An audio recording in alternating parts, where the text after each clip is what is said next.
on that request, arguing it would deny the public its right to a speedy trial. Special counsel Jack Smith's office is pushing for a start date of January of 2024. Florida Governor Ron DeSantis is urging residents on the west coast of his state to get ready for Tropical Storm Idalia. DeSantis has placed 33 counties under a state of emergency, mobilized 1,100 National Guard members. Bloomberg meteorologist Rob Carolyn says Idalia is expected to become a much stronger hurricane before making landfall north of Tampa tomorrow. As it gets into the very warm waters in the southeastern Gulf of Mexico, we expect rapid development Monday night and Tuesday. By the time the system is approaching the Big Bend area of Florida Wednesday morning, it could be a Category 3 hurricane or higher with winds in excess of 115 miles an hour. That's Bloomberg meteorologist Rob Carolyn. Former Vice President and Republican presidential hopeful Mike Pence says he found it heartening that all of his opponents at last week's debate supported his actions on January 6, 2021. Pence spoke with CBS's Face the Nation. He said during the Republican debate, former President Trump had asked him to reject votes. In a social media post, Trump later called that comment a fake story. Recent smoke from Canadian wildfires is being blamed for a major jump in asthma-related trips to emergency rooms, especially in New York and New Jersey. The CDC says researchers found the number of ER visits have been 17% higher than usual in some areas of the nation between April and August. Global news 24 hours a day, powered by more than 2,700 journalists and analysts in over 120 countries. I'm Scott Carr, and this is Bloomberg.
markets, headlines, and breaking news 24 hours a day at Bloomberg.com, on Bloomberg Television, and the Bloomberg Business app. This is a Bloomberg Business Flash.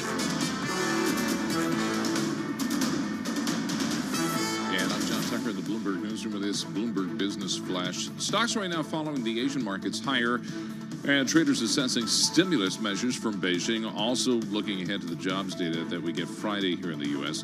In the S&P 500, all 11 major industry groups are higher right now. The biggest gains are being seen in communication services, and that's where you find Meta Platforms and Google parent Alphabet. Meantime, Sam Stovall, CFRA's chief investment strategist, tells Bloomberg Surveillance that stock bulls have history on their side. When you look back to the election year of all first-term presidents since World War II, the market has never declined. So that's not a guarantee, but it certainly is a comforting statistic to say, there's a good possibility that the market will be higher next year as well. Boston Scientific gaining over 5%. The company said a study of its treatment for patients with arterial fibrillation met its primary efficacy and safety endpoints. S&P 500, 24 points higher. That's up 0.6%. 4430 on the index. The Dow's up 247 points.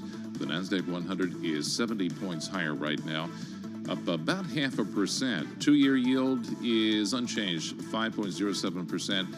The 10-year is down 1 basis point. That's at 421. We check the markets for you all day long, right here on Bloomberg Radio. I'm John Tucker, and that is your Bloomberg Business Flash, Simone and Paul. All right, John Tucker, thank you so much. We appreciate that. Simone Foxman sitting in for Matt Miller. Paul Sweeney here in the Bloomberg Interactive Broker Studio. We're streaming live on YouTube, so head over to youtube.com and search Bloomberg Radio, and that'll get you where you need to go. S&P 500 up about 16% this year, down about 8% from that year-end 2021 high. So, pretty darn good recovery here so far in 2023. Question is, where do we go from here? Let's talk to somebody who does this stuff for a living and gets paid to have an opinion on this stuff. David Dietz, Managing Principal and Senior Portfolio Strategist at PPAC Private Wealth Management. David, thanks so much for joining us here. What say you? Where do we go from here with this market? Well, so I think it's all about interest rates going forward here. We've seen a big backup, of course, in that 10-year Treasury rate to a 16-year high at 4.33%. And of course, that has caused a lot of investors to say, wait, there's some real competition for stocks. Tina is dead.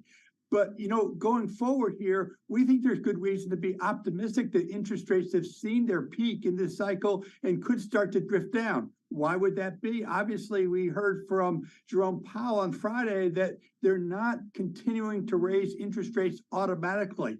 Data dependent. And we're seeing a lot of signs here that, of course, inflation is starting to ease. The economy is starting to soften a little bit. And, of course, real interest rates. You look at those tips. Those real interest rates are approaching 2%. We haven't seen that for a generation. So I think there's good reason to think we may have seen the top in the interest rate cycle, and that's going to give a bit of a tailwind as investors are doing their asset allocations. We just heard from Dennis Gartman, who was speaking with our John Tucker earlier today, talking about how Jerome Powell was saying high for longer, not higher for longer. Maybe just a slight distinction there. But I mean, I guess I'm curious. Do you think we're done essentially with interest rate hikes from the Fed, or if we get one, is there a time frame within which we're gonna see one? And then, of course, the key question: do we ever come down from here? That's a lot to pack in one question. But I think right now you've got a situation where a number of members of that Federal Reserve Governing Council are saying, let's wait and see the effect of the 5.5% of interest rate hikes that have already been implemented. Remember, monetary policy works with a variable and long lag. And I think the concern is that a lot of the shots that the economy has been given in terms of interest rate hikes have not really been felt through the system. So they really want to see how that plays out. For my money, it's all about that unemployment rate. I think as long as we've got a 3 handle on jobs, there's really no reason, certainly, to cut rates, because they want to keep that ammunition reserved for a reason when they have to, if there's a real issue. And I think there's enough of a resistance to increase interest rates until they're fully sure what the past has done. Having said that, 20% chance is the official Fed funds outlook for a rate hike in September, but it does creep up in November. Hey, David, one of the names on your list is Citizens Financial, and there are a lot of investors out there that are still skittish about touching the banks given what happened earlier in the year, and this stock is down 30% year to date. Is this perhaps a case of this thing was kind of thrown out with the baby with the bathwater kind of thing? Yeah, I think so. We know that all the regional banks have been tossed out.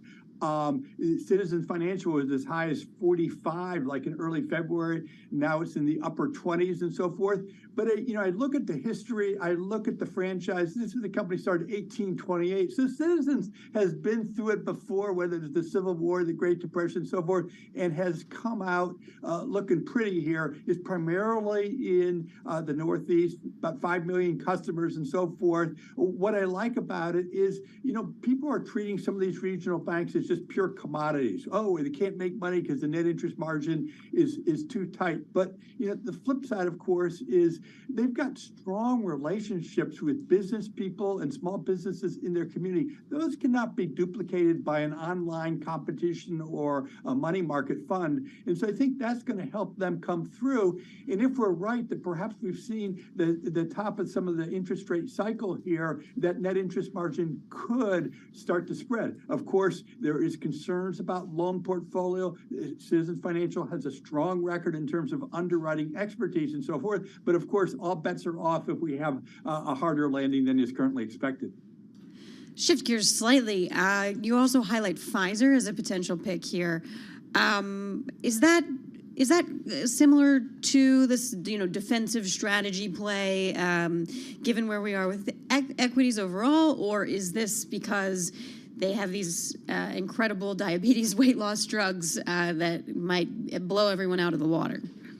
Well, I think it's all of the above. What I love about Pfizer for portfolio management is the risk that Pfizer has, that they fall behind in new drug delivery, that the more price controls on pharmaceuticals, that the FDA gives them a hard time on something, is totally different than the risks that are focused by the rest of the economy. Higher interest rates, possible recession, weakening situation in China. Pfizer doesn't face those. So that from a portfolio management point of view, you want to diversify your risk. But of course, Pfizer has been treated like it's a one-trick COVID vaccine pony with nothing more to offer, and the stock has gone from 62 to a 3 handle. Now you've got a very nice dividend on it. It's trading at about 11 times earnings. But what you have to look at Pfizer is really a worldwide drug marketing company as much as a R&D, latest trick coming out of their pipeline type company. That's why BioNTech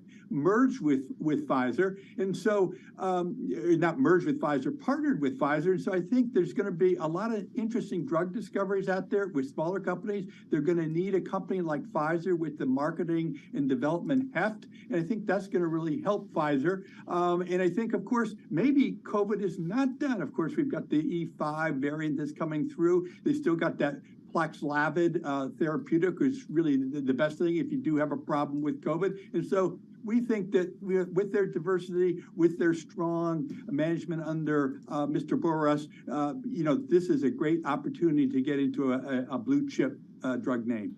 All right, David, thanks so much for joining us. As always, appreciate getting your thoughts on these markets and on some names that you're looking at. David Dietz, Managing Principal and Senior Portfolio Manager, PPAC Private Wealth Management from the environs of Summit, New Jersey.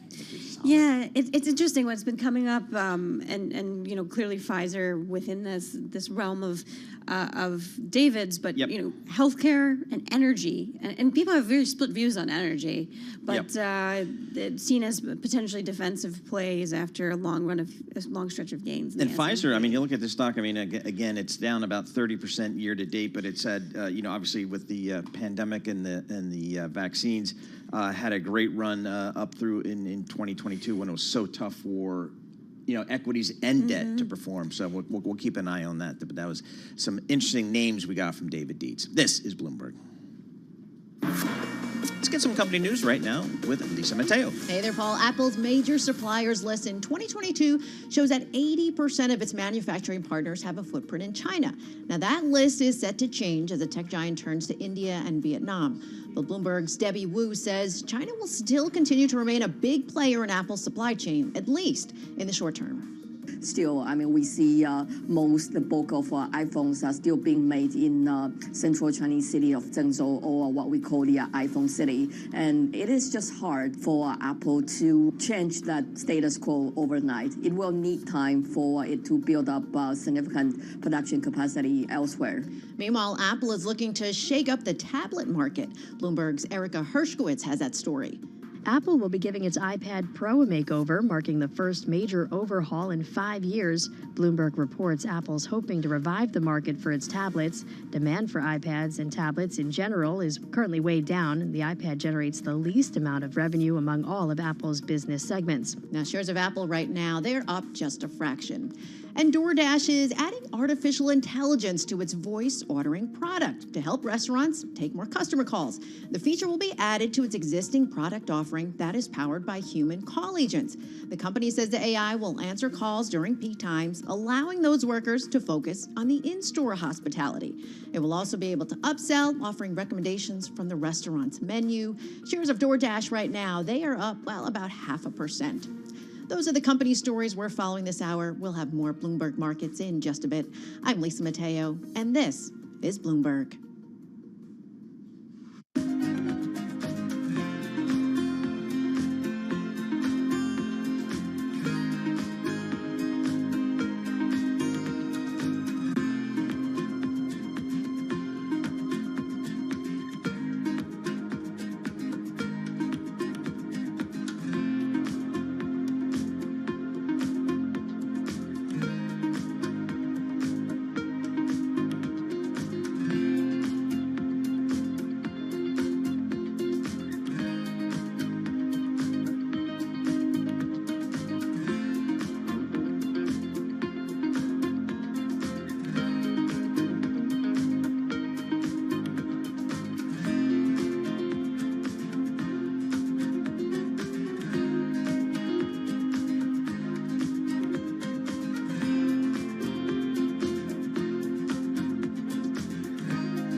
All right, we got the markets up about 0.4%. The S&P up 0.4% as well. We got yields. Look at the 10-year Treasury, 4.21%. So a little bit of calmness in the market right here on the yield front. Right now, let's head down to Washington, D.C. and get world and national news from Scott Carr.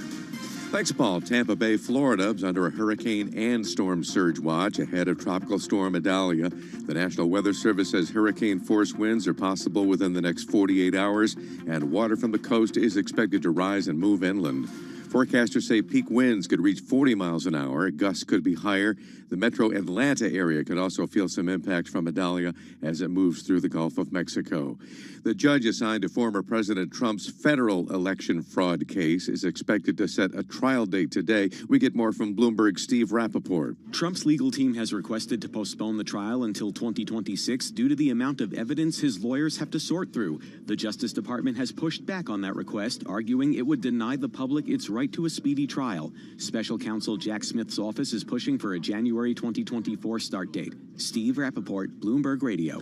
Jacksonville, Florida Sheriff T.K. Waters is calling the manifesto left by the gunman who shot and killed three black people at a dollar store Saturday the diary of a madman. Sheriff Waters says the 21-year-old's sickening ideologies, in his words, do not reflect the Jacksonville community, adding he doesn't believe there's a racial divide in his city. Waters says the shooter appears to have purchased his firearms illegally, while he said no red flags would have come up in the shooter's gun purchases. He says background checks need to do a better job identifying gun buyers with bad intentions. The commander of the U.S. 7th Fleet says China's aggressive behavior in the South China Sea must be challenged and checked. Vice Admiral Carl Thomas's comments follow the recent use of a water cannon against a Philippine vessel by China's Coast Guard. Thomas says he assured the Philippines of U.S. backing. The 7th Fleet, headquartered in Japan, is the largest of the Navy's forward-deploying fleets and includes as many as 70 ships, 150 aircraft, and more than 27,000 sailors. Paul. All right, thank you very much. We appreciate that. Simone, you've got a great story that you flagged for us, because this goes to one of my pet peeves about traveling, which, by the way, my policy for anybody that cares is I only fly now when somebody pays me to fly. Yes, in this case, American Airlines Yep. will have to pay the U.S. government a penalty for tarmac delays. Those are the worst. They are the worst. And so law right now prohibits domestic flights from sitting on airport tarmacs for more than 3 hours without, pulling the planes back to the gates, taking the people off to deplane. And American has not done a great job of keeping to that. It violated the rules on 43 domestic flights between 2018 and 2021, affecting 5,821 passengers. So they have to pay the largest ever such penalty around tarmac delays. Guess the number. Got to be millions. $4.1 million. That's it? Yeah, I think this is the challenge, right? Because look, you're talking about a company whose net income Do the last passengers year, get the money? Yeah. $2.7 billion. Does $4 million make enough of an impact to discourage? No, but here's the thing. again? Here's just my thing at Newark. By the grace of God, United might get me remotely close to Newark Airport on time. Let's assume that happens. Then you sit on the runway. And you wait for a gate to open or a plane to push back, or there's something stuck in front of the gate, and you sit there and you sit there and you sit there, and it's just brutal. And that happens a lot at Newark. I also wonder too. So it's not just American, to put it. I wonder too how much of this is a lack of properly trained air traffic controllers. I mean, there was that large New York Times expose, I want to say about 10 days ago, about how there just aren't enough of these people. How much does not having enough staff from the federal level also cause this? I know Pete Buttigieg, et cetera, are kind of lauding this settlement, but I mean, I think it's also the airlines themselves have called out, hey, we just don't have enough staff, to man the gate, to man the bags, and all that kind of stuff. So I think it's kind of across the system as the air traffic has come roaring back post-pandemic. It's probably stretching, to say the least, the system. This is Bloomberg.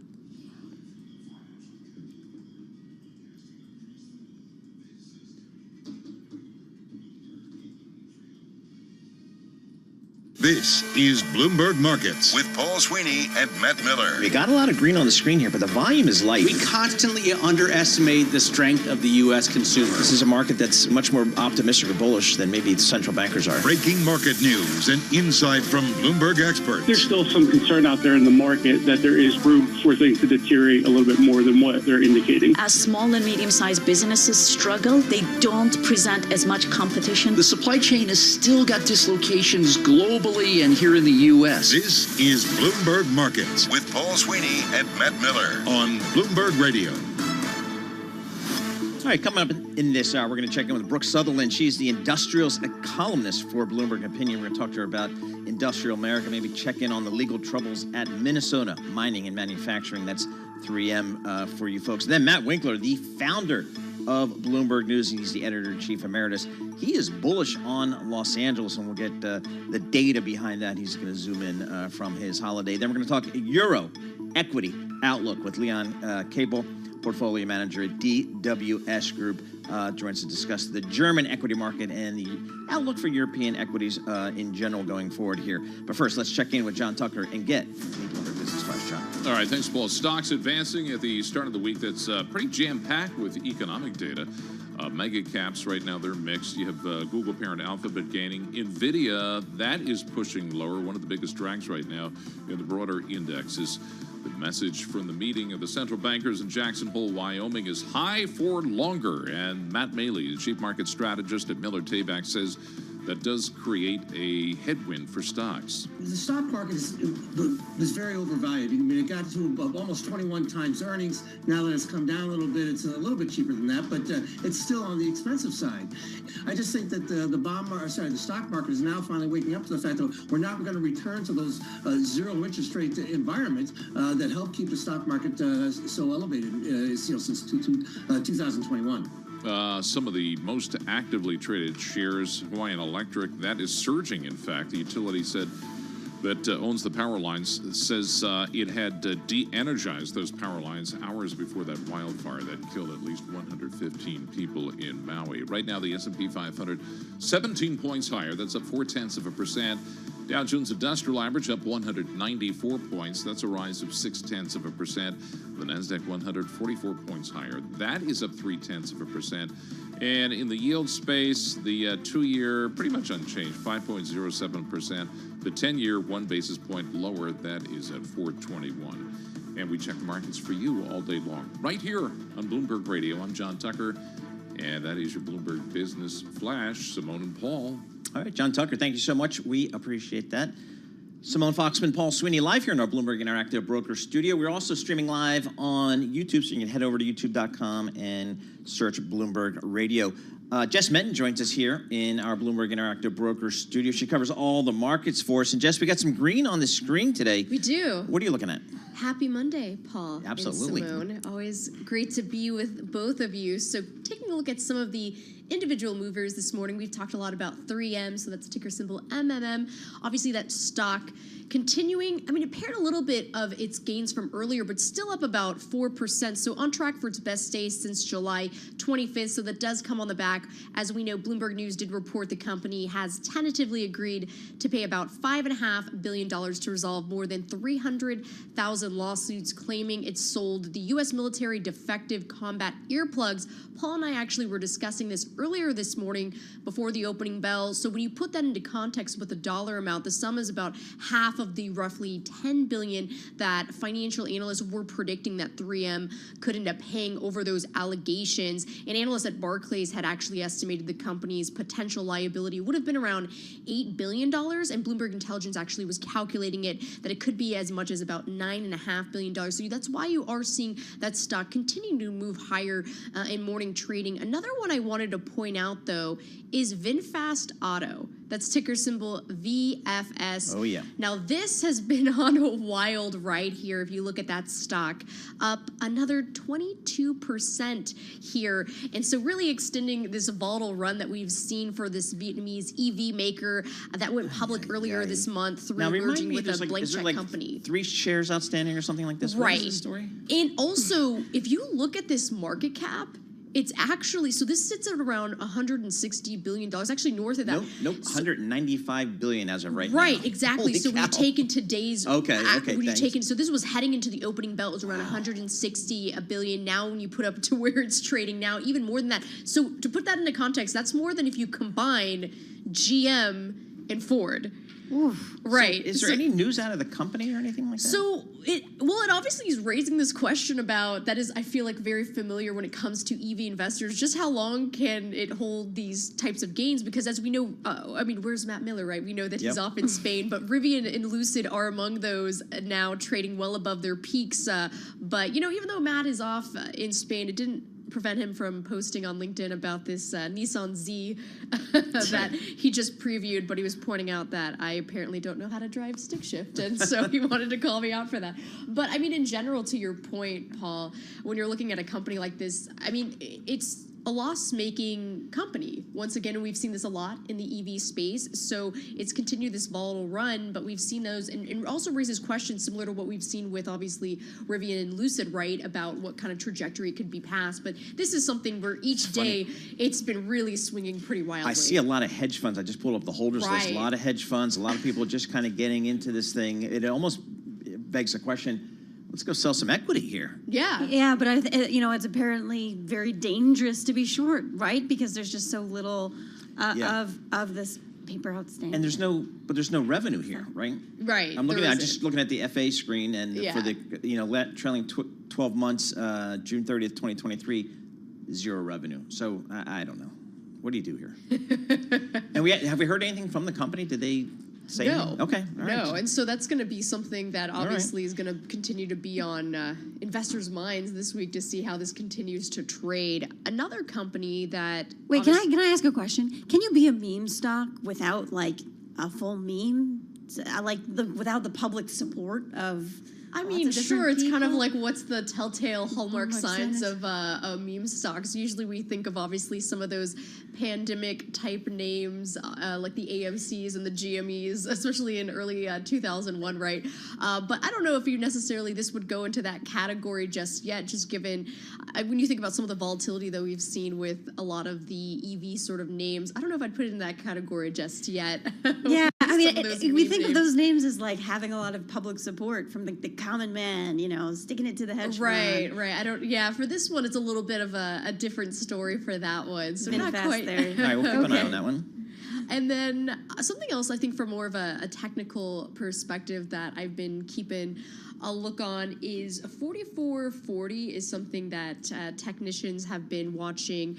Well, if you look at right now, the S&P 500 is trading around close to right under 4420, but 4440 was a particular retracement from when you're looking at where the S&P 500 peaked in July, and then obviously the intraday lows in August. So that's more of kind of a near-term resistance level, and so that's something that, seeing how the S&P 500 obviously inching higher again today, but for this week, that's something that's more near-term, kind of a resistance level that's been on the radar for technicians.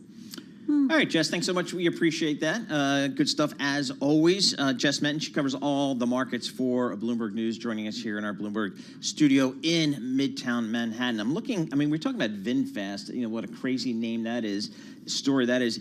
The exact opposite might be Minnesota mining and manufacturing. 3M, you're talking industrial heartland, been around forever. I'm looking at this stock over the last 5 years.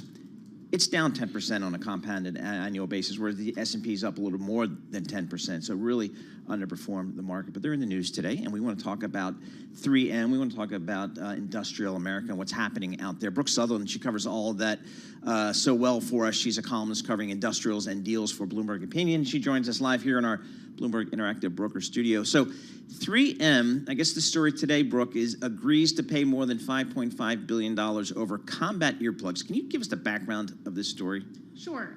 So 3M sold, they were dual-ended earplugs to the U.S. military through its Aero Technology subsidiary, which it acquired. And the idea was that on one side, it would sort of block out everything, and the other would block out sort of immediate near-term gunfire sounds, but you could still hear the person sitting next to you, which obviously has a lot of appeal for the U.S. military.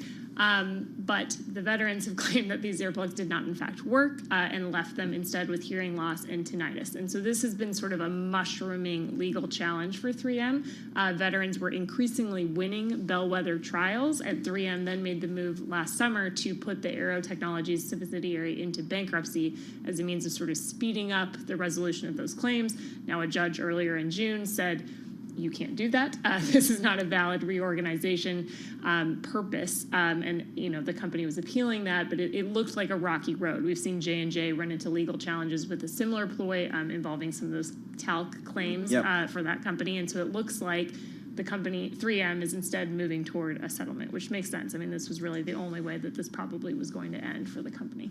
Now, I understand that there are more issues that 3M's face. But first, is this it for this specific issue? Is this likely to kind of settle all the claims around the earplug issue? Sure. So we don't know a lot of the details, and so Bloomberg News has reported on this Sunday that this was in the works. It's a tentative deal at this point. I think it'll be interesting to see what the actual details look like once we get the final paperwork. One of the things that's been reported is that this settlement would be paid out over 5 years, which is not what Wall Street was expecting. If you think about the type of hearing loss we're talking about, if you lost your hearing because you were exposed to very loud gunfire, this is not something that plays out over time, that you're sort of waiting to see happen like you would with cancer claims.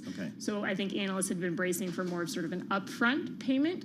So it'll be interesting to see what that actually looks like. But theoretically, I don't think they would be moving forward with something like this unless they thought it was really going to put this issue behind them. Now, there will be sort of ramifications down the road. I do think you have to worry about a dividend cut at 3M, just given the fact that they've also separately agreed to a up to $12.5 billion settlement regarding PFAS in drinking water. But that is not the end of their PFAS liabilities by any stretch. And I think that dividend is just going to be under pressure here. Yeah, the dividend yield looking at just about 5.8%, so that's some risk there. For 3M, I mean, were these hearing aid issues just from since Afghanistan and Iraq from that time period, or is it even before that? I'm not sure exactly on the dates of the claims, but like I said, this has been sort of a mushrooming issue that has, certainly. And the stock's up about 3 or 4%. So I guess the market was thinking maybe it would have been a bigger number, maybe. Sure, and so a lot of analysts have been bracing for something in the $10 billion range, and I think the stock is up because, quite frankly, any progress is good progress for 3M on its legal issues. The stock has lost more than $50 billion in market value since CEO Mike Roman took over in 2018. Like you said, it's been a serious underperformer, and some of that has to do with execution issues, operational hiccups within the company, tougher industrial markets, but a lot of it has to do with these legal liabilities that have just been hanging over the company's head, and they're very open-ended, and nobody could really put a number on it. So the fact that we now have a number that we're talking about, I think, is a relief to shareholders. Yeah, can you talk to us a little bit about these PFAS obligations? There's one $12+ billion, but there may be more than that. Sure. So the settlement that they've agreed to covers claims that PFAS polluted drinking water supplies, and that's with U.S. public water systems. But these are forever chemicals. Exactly. They exist forever. You ingest them somehow, and then they're bad. So 3M manufactured them for a range of products for years. They stopped making some of the most problematic compounds several decades ago, and then more recently have come out and said we're getting out of PFAS altogether. But so we're talking about legacy manufacturing from years and years back. So the settlement involves drinking water claims, but then there are also potentially liabilities involving state attorney generals, potentially the EPA, the military. Then there are also foreign governments to consider because 3M has factories all over the world. So Barclays analyst Julian Mitchell has put some of these outstanding liabilities at about $16 billion, in addition to the $12.5 billion that we've been talking about, and that does not include any sort of deals with the foreign government. That's just U.S. One of the biggest buckets is personal injury claims, property damage claims. They just brought in a very big lawyer, or trying to bring in a big lawyer to help with some of those claims. He was the one who got the big tobacco settlement, and so I think we could still see some big multi-billion-dollar settlements. Brooke, you cover a lot of the big industrial companies. A lot of those companies are conglomerates.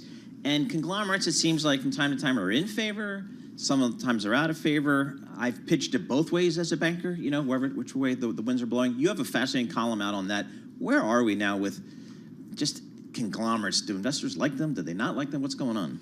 So it's interesting because we went through a moment during the pandemic where all of a sudden diversity was an asset again, because it was very helpful to not just be an aerospace company, for example. But even beyond that, you sort of had different markets recovering at different rates as we came out of the pandemic. And you actually heard a lot more companies talking about diversity as an asset. And that message is not resonating in the same way now that we're sort of on the other side of that initial robust COVID comeback. And we're sort of seeing some markets slow down, other markets being more robust, and diversity is becoming a liability again. Now, there's not that many big diversified industrial conglomerates left, just because so many have done breakups, spin-offs, what have you. Even 3M has, is planning to spin off its healthcare unit at the end of this year. But there are a couple, and I think, we may see them come under more scrutiny.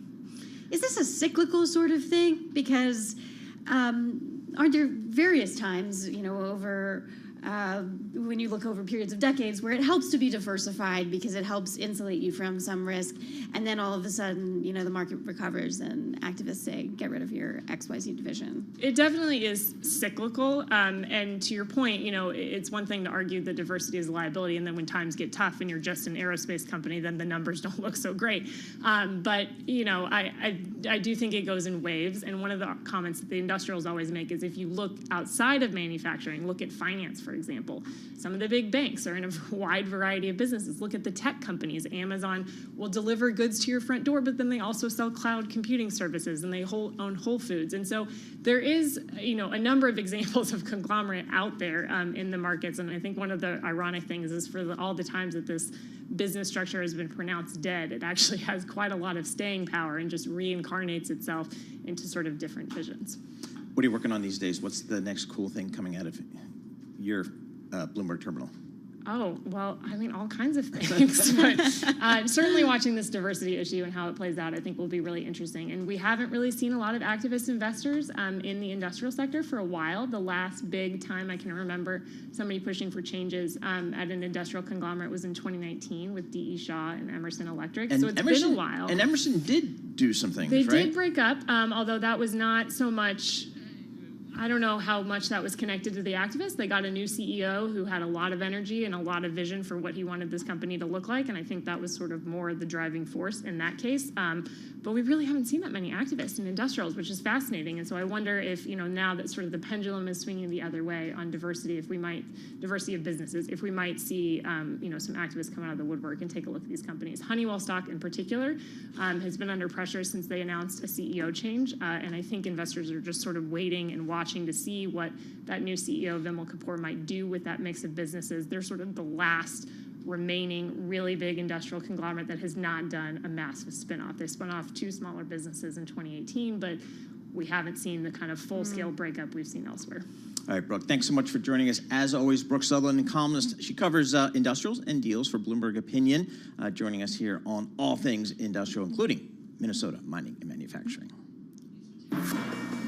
Let's get some company news right now with Lisa Mateo. Thanks, Paul. After a brutal wipeout over the past few weeks, shares of Hawaiian Electric are rising. They're up about 33% right now. And this after the utility it owns said its power lines were out before the wildfires ripped across Maui earlier this month. Now, Bloomberg's Katie Greifeld has more.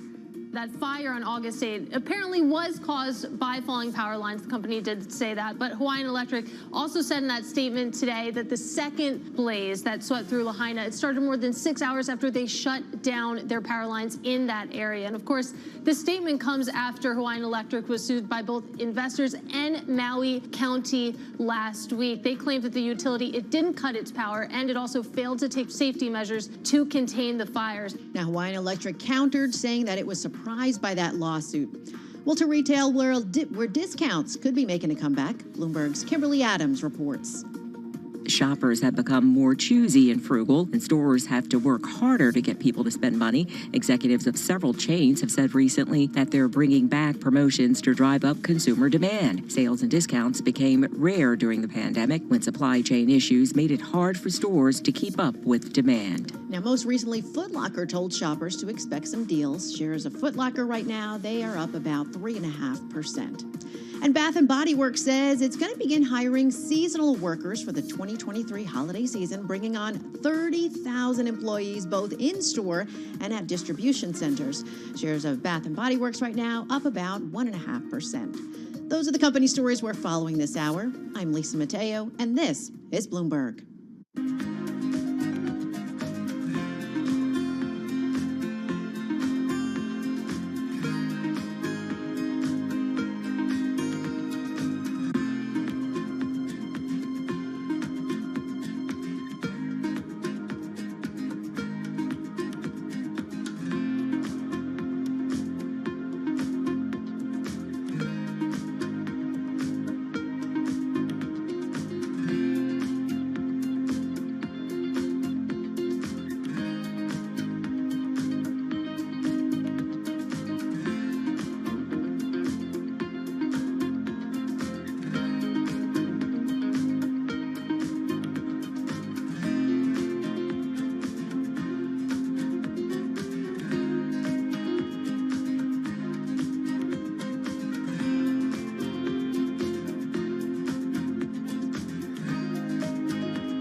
Markets, headlines, and breaking news 24 hours a day at Bloomberg.com, on Bloomberg Television, and the Bloomberg Business app. This is a Bloomberg Business Flash. And I'm John Tucker in the Bloomberg Newsroom with this Bloomberg Business Flash, a day when the major averages all in the green right now. S&P 500 seeing mild gains, remaining near its 4,400 mark. Trading volume right now 27% below the average of the past month in the S&P 500. 10 of the 11 major industry groups are higher right now. The only group that is not higher, that belongs to utilities, material stocks leading the gains, and that's where you're going to find copper miner Freeport-McMoRan. Right now, the S&P 500, 17 points higher, up 0.4%, 44 at 22 on the index. The Dow Jones Industrial Average up 167 points.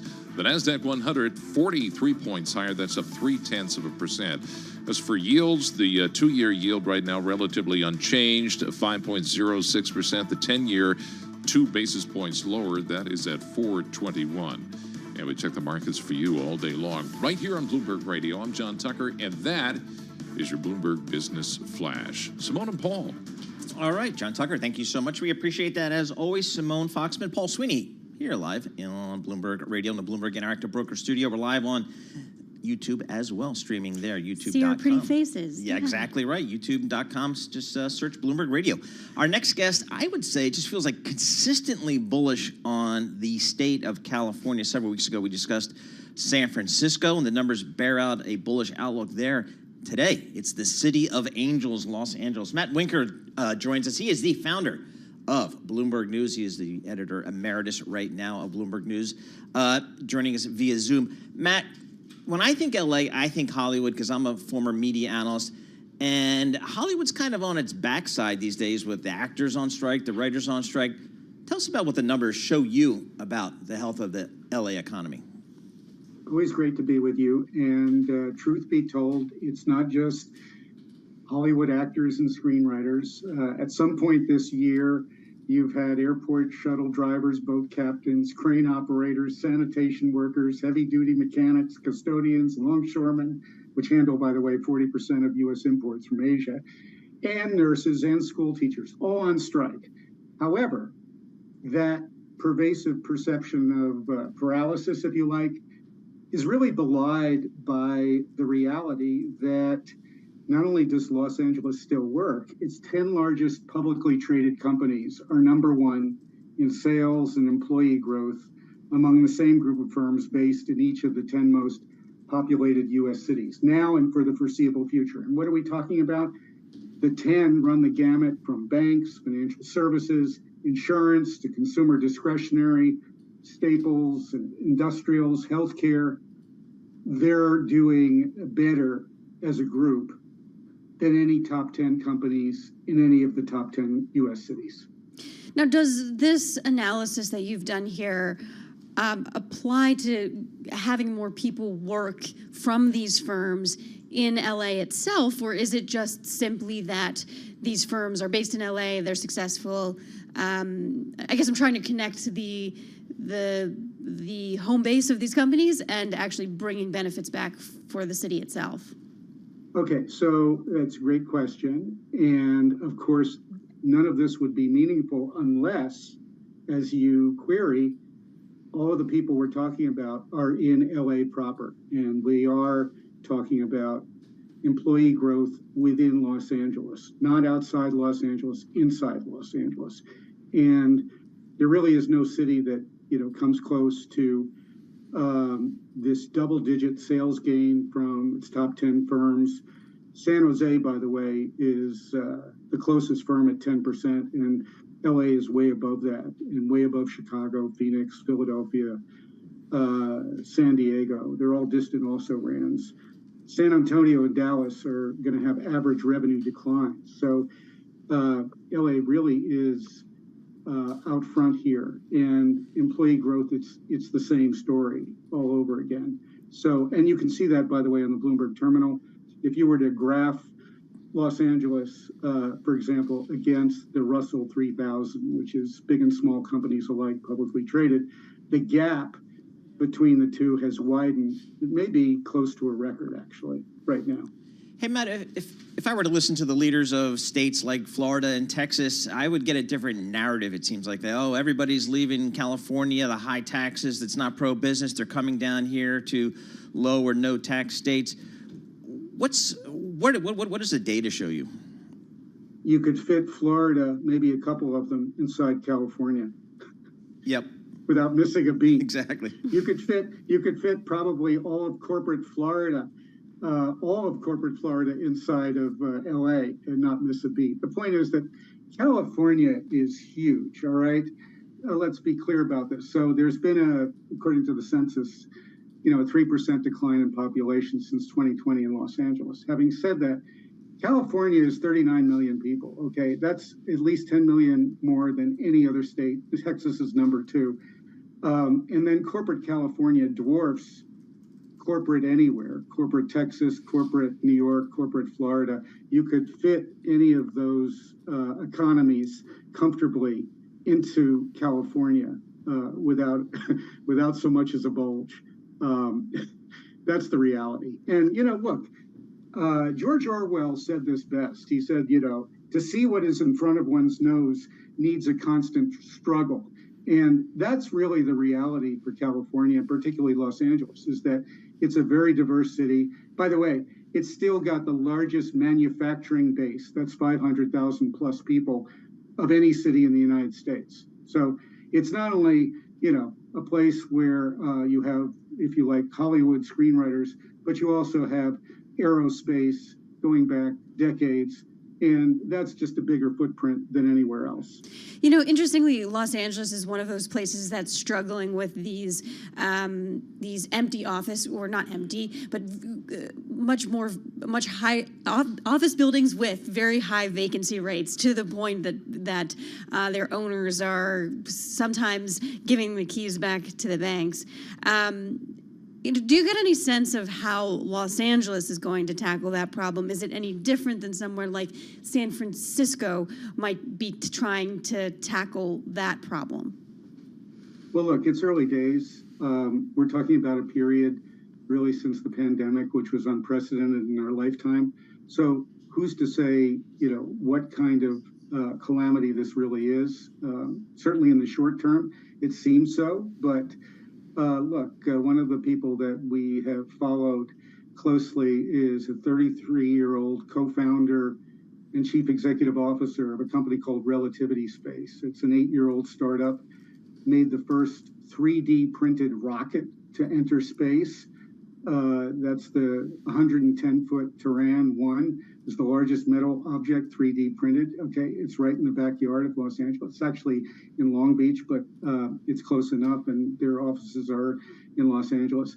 And he'll tell you, speaking about downtown and everything else, that most of his friends are engineers, but he's friends with artists, people in fashion, people in other industries. And that's the kind of innovation and mentality, he says, that would take to do something as crazy as put 1 million people on Mars. And I forgot to mention, he's from Plano, Texas. Right. Okay. He loves California. So be careful, what the prevailing narrative is, because this being Bloomberg, you look at the data, and as our owner likes to say, in God we trust, but everybody else bring data. And Matt, I just want to get to a red headline crossing the Bloomberg terminal. Trump trial set for March 4th, 2024 in DOJ 2020 election case. So that's just crossing the tape, and we'll have more reporting. Hey, Matt, thanks so much for joining us. Matt Winkler, he is the founder of Bloomberg News. Fascinating column on the great city of Los Angeles and how well it is doing economically at this point. I want to get to that news about the Trump trial. Again, we do have a date here, March 4th, 2024. Ryan Teague Beckwith joins us on the phone. He's a D.C. reporter for Bloomberg News.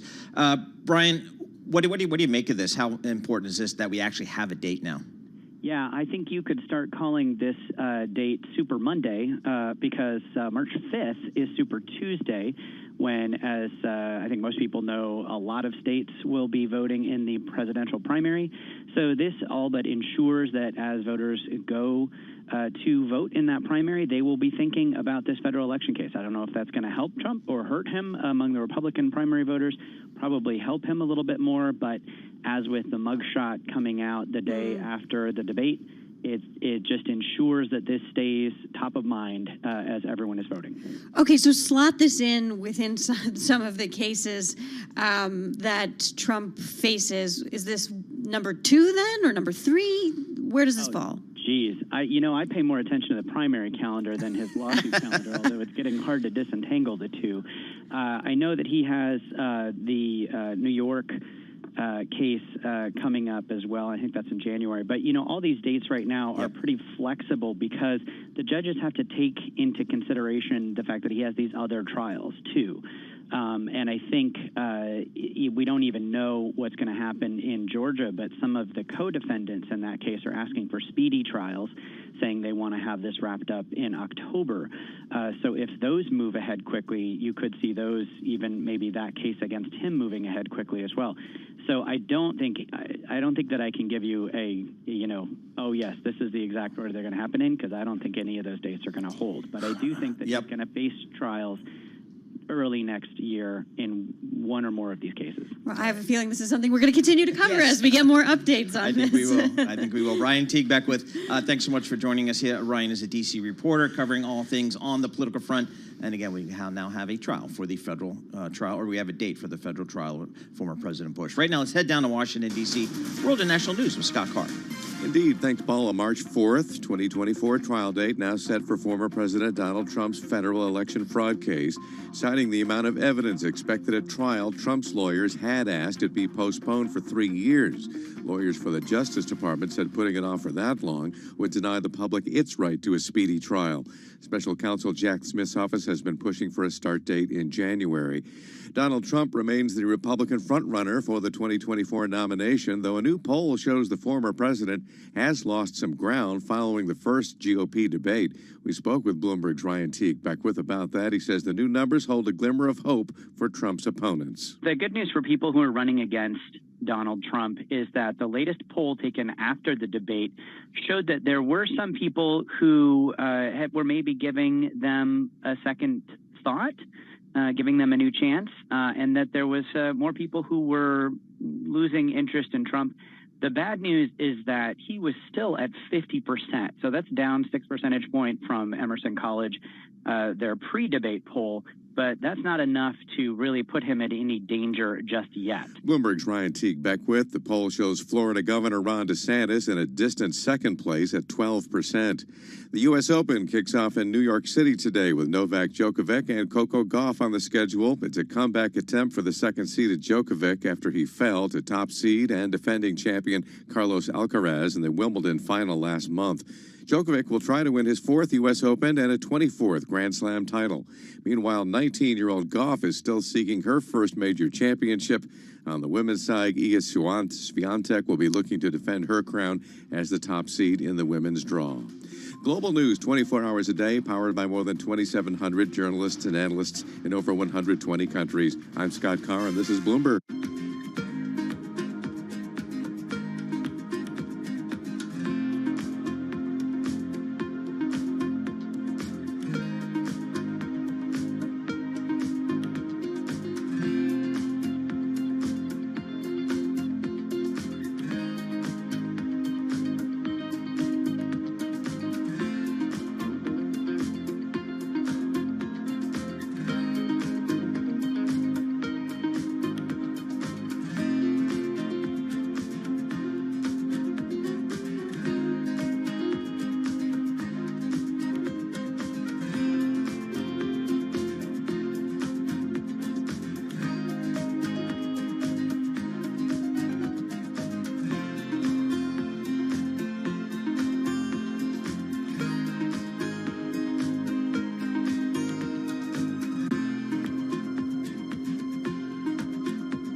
markets, headlines, and breaking news 24 hours a day at Bloomberg.com, on Bloomberg Television, and the Bloomberg Business app. This is a Bloomberg Business Flash.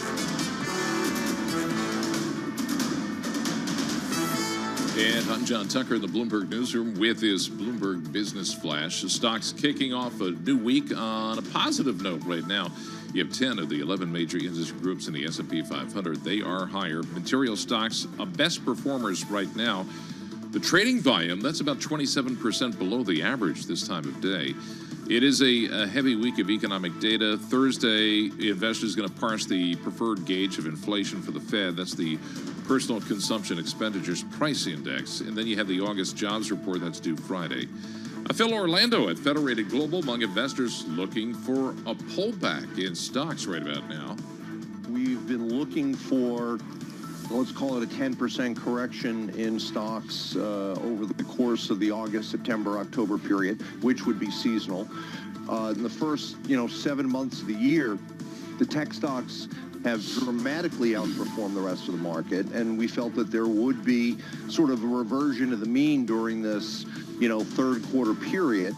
Among the drags on the S&P 500, shares of NVIDIA down about 0.3%. Now, a question troubling investors is whether it's stalling. You had that muted reaction in the wake of last week's spectacular results. That's spurring some of the unease in markets. S&P 500 right now, 16 points higher, 44 at 22. The Dow Jones Industrial average up 191 points. The NASDAQ 100 is up 42 points. And we check the markets for you all day long right here on Bloomberg Radio. I'm John Tucker, and that is your Bloomberg Business Flash. Simone and Paul. All right, John, thank you so much. We appreciate it. John Tucker there with a Bloomberg Business Flash. Simone Foxman, Paul Sweeney live here in our Bloomberg Interactive Broker Studio. We're streaming on YouTube, so just go over to YouTube and search Bloomberg Radio. A lot of strategists come in here and they suggest that for some diversification, take a look at some European markets in general. A lot of folks suggest Germany in particular, so I figured we'd go right to the source. Leon Kappel joins us. He is the equity portfolio manager. He looks at German and European small to mid-cap stocks for DWS Group. So, Leon, there's a lot to like about Germany here in terms of maybe valuation, diversification for U.S. investors. How do you position Germany, investing in Germany to U.S. investors? Yeah, thanks for having me, and good morning to the U.S. To start, if you look at the differences between the U.S. and the German economy, clearly there's fundamental differences that the German stock market might be an interesting diversification to play for by U.S. investors. Yeah? If you look from a sector perspective, clearly the U.S. economy and the stock market is driven by the tech industry. Even the S&P 500 closing in on around 30% exposure to the tech sector, while, for example, the industrial sector only plays a minor role at around 8%. And if you look towards the German economy, clearly an economy geared towards the manufacturing, towards the industrial sectors, and with alone the industrial sector representing around 25% of the market. So already from a sector perspective, you're seeing there's quite a huge diversification possibly. And then, of course, you have the different valuation. The DAX, the 40 largest companies in Germany, trade at around 11 times earnings, while the S&P 500 is closing in on 20 times earnings. So that's a 40% discount. And if you look at the last 20 years, on average, this discount was at around 20%. So we really see it's a historical high discount currently. And that in this new interest rate environment. Can't forget, we are not living anymore in this zero interest rate environment, and this should put pressure on the valuations, or especially on the high side of the equity market. And so from a sector specific and from a valuation specific perspective, we think that the German equity market might be an interesting diversification play, especially for US investors. And especially, after the strong year-to-date performance of the Nasdaq, how much is it up? Like 35%? Yeah, right? What are we? I think 30%. Yeah. But the question mark I have too, though, is German manufacturing in particular has looked firmly in contractionary territory when you kind of look through the PMI data. Where if you're talking to an investor who's investing from a United States outlook, what's positive here? What's negative here? Yes, I understand like to the broad macro story, but clearly not everyone's going to win in the same way. Yeah, look, I mean, ever since the outbreak of the Russian war in Ukraine, I mean, international media was quick in forecasting, let's say, the doom of the German economy. But if I look back over the past quarters, it showed a quite remarkable resiliency. And while it's true that PMIs currently are trending downwards and we're seeing really a slowdown in economic activity, not only in Germany, but also in Europe and probably globally, I think there are quite a few structural trends that should really drive demand going forward, especially towards those manufacturing industrial companies. And I think I would like to highlight a few of them, if I may. I mean, please. Maybe first of all, like this reindustrialization of the Western world. I mean, after decades of outsourcing industrial production and entire supply chains towards Asia, we're now really seeing a mind shift, and we're really seeing the geopolitical concerns, especially with regards to China, but also the growing dependencies that we are seeing really leading to a shift in public policy. I mean, look at the IRA, the Inflation Reduction Act in the US, and also various subsidies in Europe. They're really trying to push and to move production and supply chains back into the Western world. And that means a lot of investments to come. I think it's hard to overestimate the time and the investments needed here. And you don't need another social media company to do that. Yeah, you need machinery, you need industrial equipment. And I think this is really a demand driver going forward for this manufacturing and the industrial sector. Can I pause you there? How is Germany pushing back against some of these U.S. policies, the Inflation Reduction Act specifically, but that are really trying to incentivize businesses to move their manufacturing to the United States? How does Germany kind of compete with that?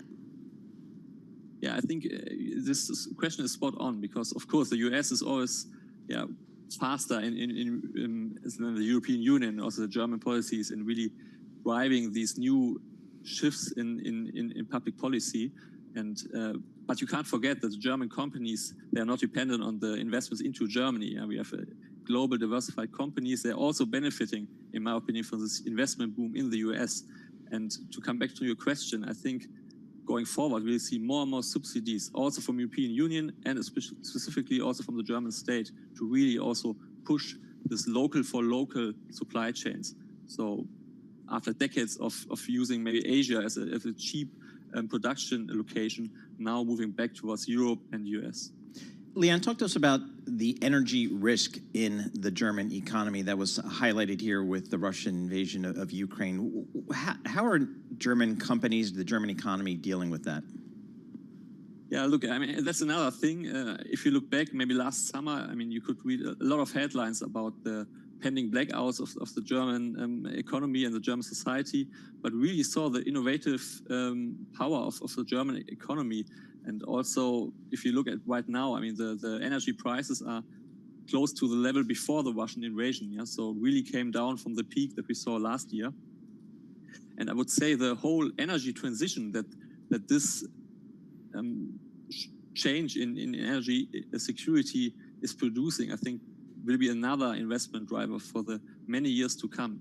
If you think about investments into renewable energies, into battery storage, into hydrogen, or also into public infrastructure, if you think about reducing the emissions that are in the transport sector. These are all investments that are coming. We see them accelerating, and we think that they will really drive the demand for high-end equipment in the industrial space. Real quick, Leon, 30 seconds. How do you characterize the China risk? When I think about big German industrial companies, they sell a lot of stuff to China. Yeah, definitely. Definitely, that's a risk to monitor. I mean, Germany is quite exposed to the Chinese economy, and we're seeing currently, of course, the delay of the recovery that we were expecting maybe in the start of the year in China. I still would say, can't forget, we have a diversified end markets, and especially this shift with maybe viewing China as a geopolitical risk will lead to more investments into the West and into the US and into the European economy. Right. And and this really should drive investments going forward. Yep. All right, Leon, thanks so much for joining us. Really appreciate getting a few minutes of your time. Leon Kappel, Equity Portfolio Manager, focusing on Germany. He's at DWS Group in Germany for that perspective. This is Bloomberg.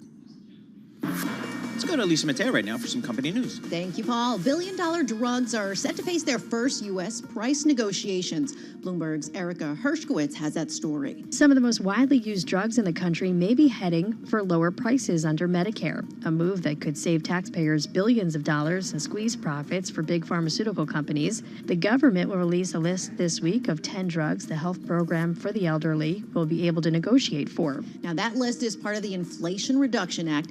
Analysts expect Johnson & Johnson's Xarelto blood thinner and Eli Lilly's Jardiance for diabetes to be among the medications that are chosen. Now, shares of Johnson & Johnson right now down about 1%. Eli Lilly shares are up just a fraction.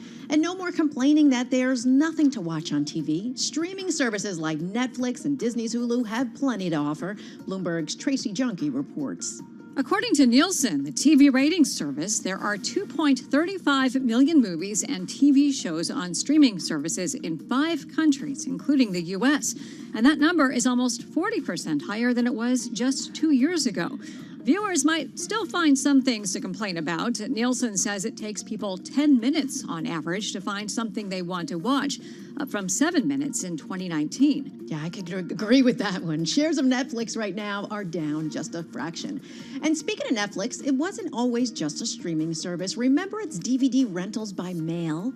Well, that comes to an end next month after 25 years. The good news for subscribers, after September 29th, Netflix says you can keep any unreturned discs forever. Yes, those are the company stories we're following this hour. I'm Lisa Mateo, and this is Bloomberg.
This is Bloomberg Markets with Paul Sweeney and Matt Miller on Bloomberg Radio. All right, Simone Foxman, Paul Sweeney here in the Bloomberg Interactive Broker Story. One of the most read stories on the Bloomberg Terminal today involves, no surprise, Goldman Sachs. Goldman is offloading a wealth unit to $240 billion money manager.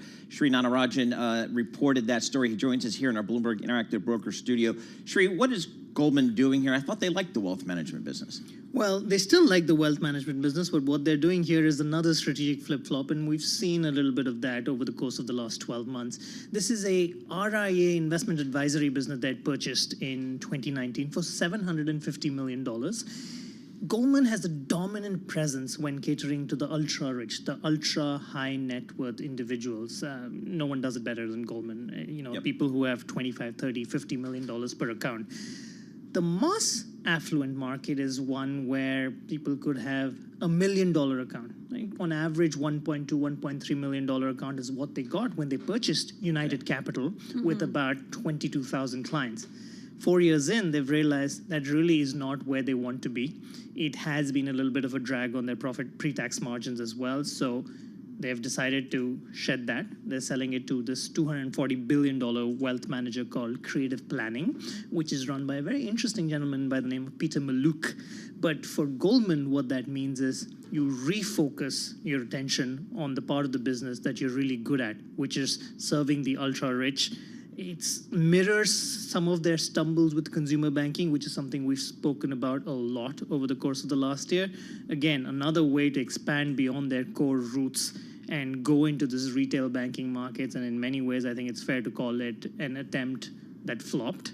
And they're getting out of much of that through trying to sell off its credit cards businesses, trying to sell off the installment lender it bought, shutting off its lending platform for consumers. All that they've left is that Marcus savings business, which, by the way, is very successful, is a big benefit to Goldman because it doesn't mind accumulating deposits that way, because what it has to pay out on that is less than what it has to pay out when it has to raise money from the market. So that they will stick with. But pretty much every other vestige of their consumer banking foray is either being, chucked overboard or in the process of being chucked overboard. Well, yeah, so this was purchased, United Capital, this RIA was purchased for $750 million back in 2019. Where does that $750 million go? That's a good question, because when Goldman announced the deal, which came a little bit after our story a few minutes back, they did confirm the sale of this business. They didn't give us a price, so we don't know what price this platform fetched, but they do have an important line in their press release that says when this deal closes, which they expect by the end of the fourth quarter, there will be a gain, there will be an accounting gain. That doesn't necessarily mean that the buyer is paying more than $750 million. But the way with most of these transactions is you buy something, you have some goodwill, that goodwill gets amortized, depreciates over the years. Relative to that, I think you will see an accounting gain, and I think that's what they're signaling at, rather than necessarily telling us that this is something where they will get in excess of $750 million. Sri, at the beginning of this discussion, you characterized this deal as perhaps a flip-flop. Investors don't like flip-flops.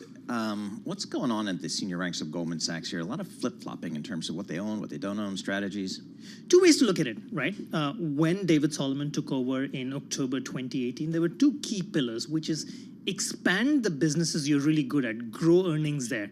They hugely benefited from that boom in trading and deal making set off by the pandemic and every other dynamic that continued after that. But the other important pillar for David Solomon and his management team was to try and improve the stock multiple, try and convince investors that the stock is worth a lot more, that their price to book ratio, price to earnings, whatever fancy technical metric you want to throw out there, deserves more. They haven't really succeeded in doing that. Okay. There's been a lot of book value growth because of earnings growth, but not any success in convincing investors that you can do the multiple growth. Maybe now that they've done a strategy pivot or have done this flip-flop, they're perhaps in the place where they want to be, and maybe investors come on board.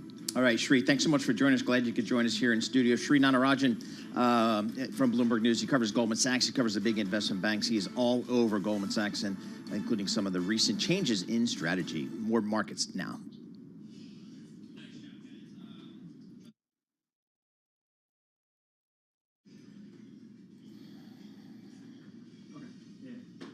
This is Bloomberg Markets with Paul Sweeney and Matt Miller. We got a lot of green on the screen here, but the volume is light. We constantly underestimate the strength of the U.S. consumer. This is a market that's much more optimistic or bullish than maybe the central bankers are. Breaking market news and insight from Bloomberg experts. There's still some concern out there in the market that there is room for things to deteriorate a little bit more than what they're indicating. As small and medium-sized businesses struggle, they don't present as much competition. The supply chain has still got dislocations globally and here in the U.S. This is Bloomberg Markets with Paul Sweeney and Matt Miller on Bloomberg Radio.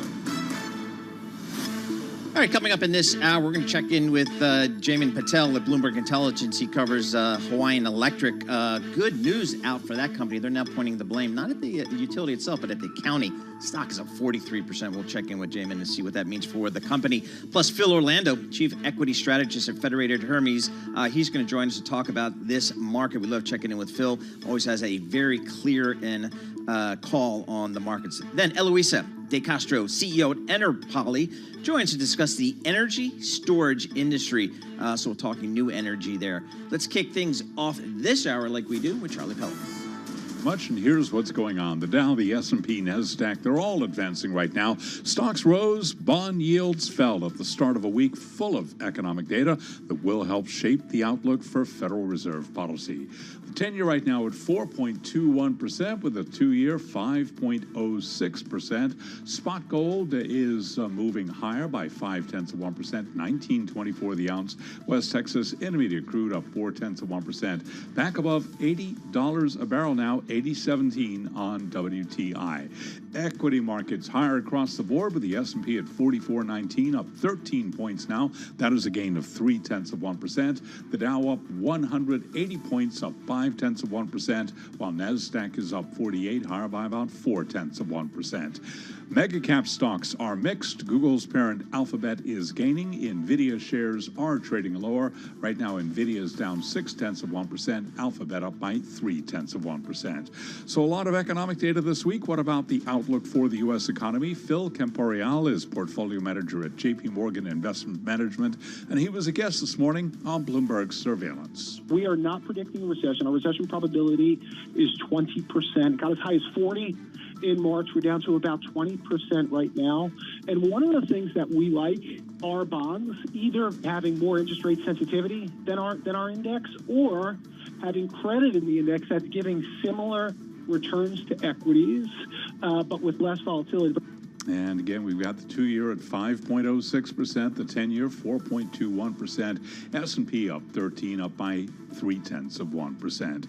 It's a topic we'll have more on coming up in just a moment, but Hawaiian Electric Industry shares are soaring today after the utility it owns said its power lines had been de-energized hours before that wildfire that killed at least 115 people in Maui earlier this month. Hawaiian Electric shares up now by 43%. I'm Charlie Pelleton. That is a Bloomberg Business Flash.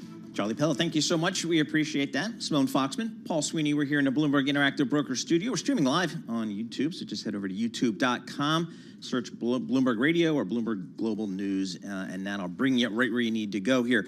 Looking at this market, a solid equity market this morning to start the week. Let's check in with Bailey Lipschultz. He covers all the markets for Bloomberg News. He joins us live here in our Bloomberg Interactive Broker Studio. Bailey, what are you looking at? We are higher, but looking at these trading volume, about 30% lower than what we've seen on average really across the Dow, S&P, and NASDAQ. Beach season, this is the time off. I mean, Matt Miller's taking advantage of it. So he's like nobody else can. We know he's tuning in, though, on YouTube.com. I don't know if anyone gets the Barbie reference. We can all beach. Oh, is that I'm right? sure we Okay. can all beach. Ken can beach. Sorry, go on, Bailey. I missed that. I haven't seen the movie. Did see Oppenheimer, which I enjoyed thoroughly. Looking at some of the deal news, though, Danaher winning the race to acquire Abcam, $5.7 billion deal, beating out rivals to acquire the UK-based maker of supplies for the life sciences industry. Danaher up 1.7%. Analysts pointing to this being a positive deal that really fits in nicely as a tuck-in for a company that, $191 billion market cap is quite sizable. But when you look at Abcam ADRs, down 3.2%. This is a company that has long been shopping itself. Bloomberg had been all over it with it, kind of surveying more than a dozen offers to acquire it. So trading actually down, just given the fact that the premium is not quite what analysts or investors were looking for, and you throw in a little bit of those antitrust concerns. Again, we've talked about the FTC at length, so that's why you're seeing shares of Abcam. And of right course, now I go to MA Go and I click on advisors, and I see that Danaher was advised by Jefferies on the M&A trades. So that's a nice ticket for them. And on the sell side, where you make more money on the sell side, Lazard and Morgan Stanley representing Abcam. Yeah, so a good deal, or interesting deal. Another company that we're seeing rallying is XPeng, ticker XPEV, that coming after buying its DD unit to consolidate the market when it comes to smart car development in the EV space. Obviously, these are both overseas companies, but something to keep an eye on, just given some of the consolidation we've been seeing and have been expecting when it comes to EV competition. Obviously, Tesla cutting prices and kind of how that's shaking out. So you're seeing XPeng trading higher this morning. Yeah, XPeng and DD shares up 2.5 and 3.2% respectively. I wonder if any of this also is somewhat reflective of the impact that some of these supportive measures from Chinese authorities around stocks made overnight too. Interesting. Yeah, no, it's definitely one to keep an eye on. Obviously, another company that's been top of mind, I know you guys will hit on it at length, Hawaiian Electric, ticker HE, up 43% right now after pointing the blame for those fires and kind of calling out the Maui County lawsuit. Obviously, that's been one we've been watching. Still, to be fair, this is a stock that's down 67% year to date, so recouping some of those losses, but not trading really anywhere near the levels it was at before that tragic natural disaster. And on the IPO front, we had some action late last week here. It looks like the IPO market's starting to maybe pick up a little bit for when people get back from summer holidays. Yeah, bankers getting ready for some of those road shows. We've got ARM filing on Monday, Friday, Clayvio and Instacart, their S1s flip. A lot of debate and expectations around what this will mean. Obviously, SoftBank took ARM private, the chip designer, back in 2016, failed to sell it to NVIDIA, so a lot of eyes will be on what that valuation looks like, how much SoftBank is willing to sell. And then when it comes to Instacart, your more traditional VC kind of backed company, pretty much everyone and their mother is in that stock and has funded it at some point. So how much of a haircut will those investors be willing to take to get the deal out the door? Because this has been a company that really has been in talks to will they or won't they go public since 2021. We're talking not a haircut. This is this is a shave. I mean, this is 37 billion down to maybe 10-ish or 13 or something along those lines? Yeah, that's what we're hearing from our BI analysts, expecting that valuation will come in the $10 to $12 billion range. They fundraised in March 2021 at $39 billion. I was talking to a couple advisors today, and they said even 15 is probably on the higher end. But to your point, if you go from 39 to 15 and you're one of these VCs, that's not what you want to see. Are there any of these handful of IPOs coming up that you think is, or rather that your sources are telling you that is most indicative for the overall health of the IPO market? Is there like, we should watch this one? I talked to an advisor about 15 minutes ago, and he could not stop pounding the table on ARM. And he's like, this is one that is going to set the stage, not just because it's in the chip, it's in the AI space, but really because if this is a company that goes, and Bloomberg's reported this, and sells, $7, $9, $10 billion, we're going to get an eye on how much the buy side can actually support some of these deals. It's not a $300 million IPO that a few shops can prop up. These are going to be massive fundraising rounds and massive positions for investors like a SoftBank to exit. So how those things price, how they trade, and what happens with the stock is going to be very much closely watched because we've been essentially shut since early 2022. All right, Bailey, thank you so much. We appreciate that. As always, Bailey Lipschultz, he covers the markets for Bloomberg News. Let's switch gears, focus on one of the names Bailey was just talking about, Hawaiian Electric Industries. The stock's up 43%. Looks like the company's saying, hey, wait a minute, maybe we're not so much to blame. Maybe they're putting out a statement on maybe there's some other causes here. And as Bailey was talking about, it's still down 67% this year. Yep. So it's interesting. So we'll have to get the latest here. But let's do that with an analyst who covers the bonds here, covers the credit side of the utilities. Jamin Patel, he's a senior fixed income strategist for Bloomberg Intelligence, joining us via Zoom. Jamin, what do you know about what's happening here with Hawaiian Electric? Quite the turnaround here. Well, we're really very much in the early days here, right? So you've had allegations being filed, you've had some responses, you've had some findings, but over the next weeks, months, as the PG&E case showed us, this sort of thing can take a really long time. There'll be more findings, there'll be more allegations, and so on. But this latest one seems to be very interesting. Up until this particular statement that came out from the company, Hawaiian Electric had really not mentioned anything about de-energizing its lines. In fact, it had said that it didn't de-energize its lines simply because they were concerned about emergency usage, hospitals, et cetera, that would be damaged, obviously, if the power is turned off. But today, they came out with a statement saying that the first fire, the one that occurred in the morning, had been contained, and then according to the Maui Department of Fire, it had been extinguished. Then the second fire, which was the one that I believe created most of the damage, didn't really start till about 6 hours later. And they apparently, or a little bit more than 6 hours, they had de-energized their lines, presumably because of the first fire. So at the end of the day, it really depends upon the findings that come out over the next few weeks and months, what the courts decide, and then how that liability is apportioned. All right, so just the Bloomberg reporting here, Hawaii utility soars after pointing blame for the fire at the county. Hawaiian Electric says power lines de-energized before the fire. Yeah, and I guess the interesting bit is there is that they're sort of drawing this line. This was not a continuation of the first fire, but rather a second fire, and of course. Yeah, exactly. I think what they, what the litigants, maybe not the county so much, but certainly the litigants will try to claim and try to prove is that the first fire had not been extinguished and had eventually led to the second fire. If that's the case, then the question becomes, well, is Maui County through the Department of Fire liable at the end of the day? And in addition to all of this, I think you sort of have to kind of take a step back. What's going to affect the bonds and the equity, which is, where we'd started this. The whole question depends upon how much the liability is, how much HE is determined to be responsible for, how much of it will they share. And then once that's determined, will that be tax deductible for the company? Because that obviously reduces the overall liability. And then whether the regulators will allow them to recover that liability, as well as obviously the restoration costs that they have to go through rates. If they don't, that's obviously not good for the bonds and certainly not good for the equity.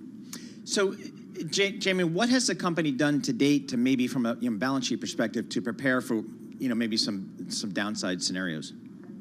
Well, so far there's not much they can do on the balance sheet side, but they have tried to shore up their liquidity. They drew down the two revolvers that they have, one for $170 million up at the parent, and then $200 million down at the intermediate parent, Hawaiian Electric Company. So that plus any dividends that may come up from American Savings Bank and any cash that they have on hand will hopefully take them through the restoration period through to the end of the year, so that they can get their power up and running to all the customers that don't have it at this point. Now I'm looking at bonds of Hawaiian Electric due in December 2028. It looks like they're trading around 86 cents on the dollar. How should we interpret that, Jamin? How dire are things for the company with respect to its creditworthiness? So you have to sort of differentiate between the bonds up at the parent level and then the intermediate holding company and down at the utilities. The parent level bonds have, and this is sort of what differentiates Hawaiian Electric from PG&E. PG&E had just the electric utility as its only subsidiary. Hawaiian Electric has American Savings Bank as a separate subsidiary through which they can upstream dividends in the normal course of business to continue to service their debt. Down at the utility level, you don't have that. Everything is purely dependent upon the earnings at the utility in terms of the ability to service debt. But I think, we haven't seen the bonds move as much today, certainly not as much as the share prices. I think, two reasons for that. One is the liquidity. Most of these bonds are privately placed, don't trade as much as you would expect. But two, also the junk ratings on the bonds, right? And the bonds are going to trade in line with their ratings until there is a change in those ratings.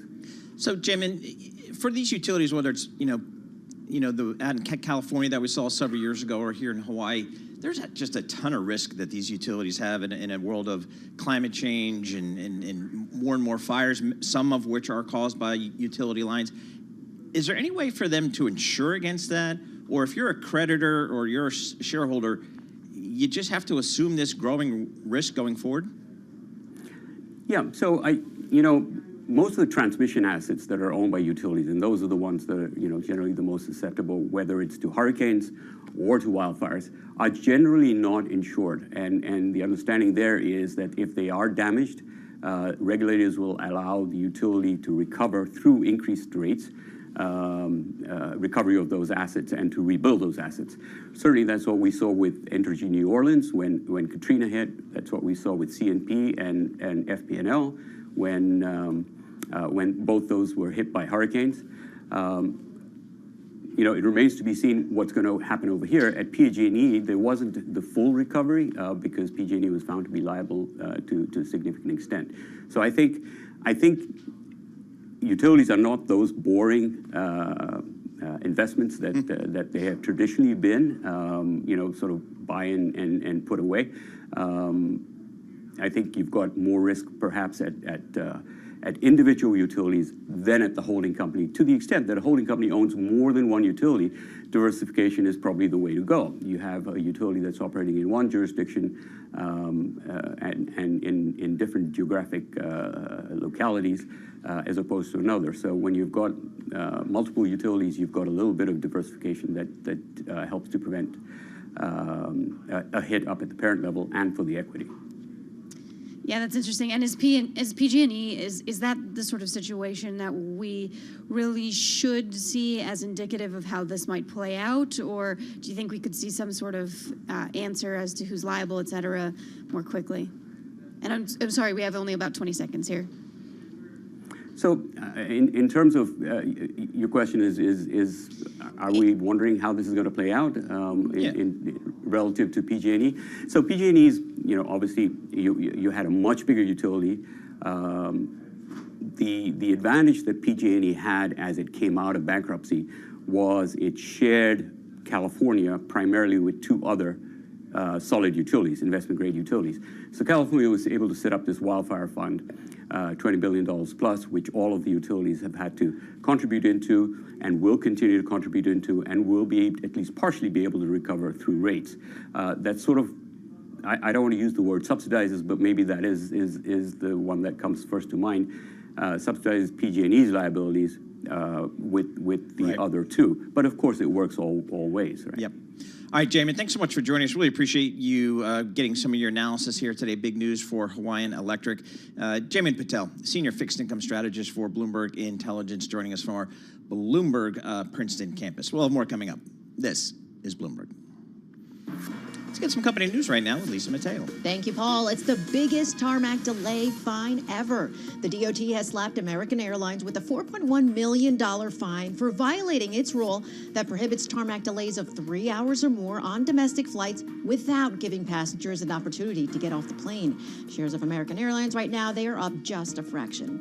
And DoorDash is adding a new artificial intelligence tool to help understaffed restaurants meet demand. Bloomberg's Ed Ludlow has more. It is an AI-powered voice system, and what DoorDash is saying is that actually the vast number of restaurants on their platform still take the majority of their orders over phone, not through the app. The problem being that 50% of those calls go completely unanswered. This AI tool is designed to answer the calls in peak time so that the staff physically at the restaurant or otherwise can get on with doing what they're doing. And shares of DoorDash right now down about a fraction. 3M is paying billions of dollars for earplugs that didn't provide enough hearing protection. Bloomberg's Courtney Donahoe has that story. 3M is said to have agreed to pay more than $5.5 billion to resolve over 300,000 lawsuits, claiming it sold the U.S. military defective combat earplugs. That's about half the roughly $10 billion some analysts predicted 3M would have to pay. And shares of 3M right now, they are up about 4%. And Walmart's strategy to update its beauty offerings is paying off. The retailer has managed to boost its beauty business by adding in a mix of heritage and luxury brands. Shares of Walmart right now, they are up just a fraction. Those are the company stories we're following this hour. I'm Lisa Mateo, and this is Bloomberg.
Markets, headlines, and breaking news 24 hours a day at Bloomberg.com, on Bloomberg Television, and the Bloomberg Business app. This is a Bloomberg Business Flash.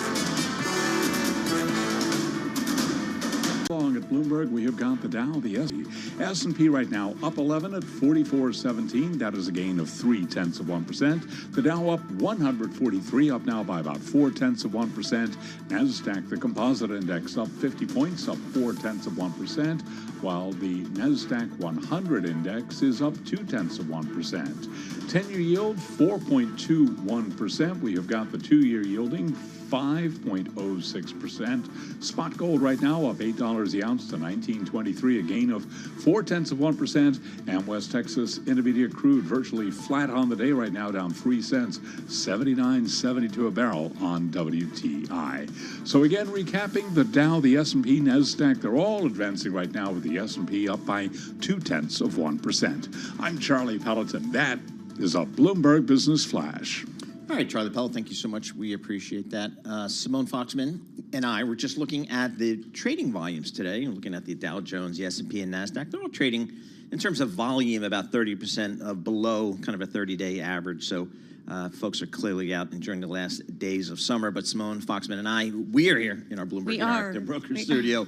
We are streaming live on YouTube, so just head over to YouTube and search Bloomberg Radio. And someone who's also working, I can see him on this Zoom thing, is Phil Orlando, Chief Equity Market Strategist and Head of Client Portfolio Management at Federated Hermes. He's at it today. Hey, Phil, it's been a heck of a rebound year vis-a-vis kind of a tough 2022 when you couldn't hide anywhere, stocks or bonds. What are you telling your clients right now as we people get back from the beach and get back to work? So you're right. We had a phenomenal rally in the first part of this year that frankly lasted a month or two longer than we thought. We thought maybe the rally would have continued into May, and then we would have started to pull back given some of the excesses in the growth and technology names in that June-July period. That didn't happen. We continued to rally until the end of July. We're now getting that correction. You know, we're down about 5% or so in the S&P over the last month. You know, maybe that continues to a 10% decline over the course of the next couple of months. We've got a bullish longer-term equity call. We're still overweight stocks, but the one area that we're underweight is still, you know, domestic growth and technology. Those stocks, in our view, got ahead of themselves, you know, with this huge surge in the the magnificent 8 technology names. They were up about 60%, 60% in the first 7 months of the year. So there's, we think, a little bit of a reversion of the mean there. And we still like domestic value. We still like small cap. We still like international. So we're still constructive on stocks, but we're advising clients that these tech names, these growth names, might give a little bit of these profits back over the course of the third quarter here. Interesting. Yeah. I mean, you say you're a little bit more dubious about the consumer names as well. Talk me through your view of how the consumer is faring. Will we see a lot more weakness ahead over the next couple of weeks, maybe even into the next quarter's results? Yeah, in a word, the answer is yes. That we are concerned about the weakness we've seen in the consumer, and the way we measure that, in part, is looking at the 3 big retail sales seasons. The Easter season, March and April, then the back-to-school season, and then the Christmas season. The Easter season, I refer to as Mapril, the combination of March and April, was only up 1.7% year on year. Then last year, that number was up around 8 or 9%.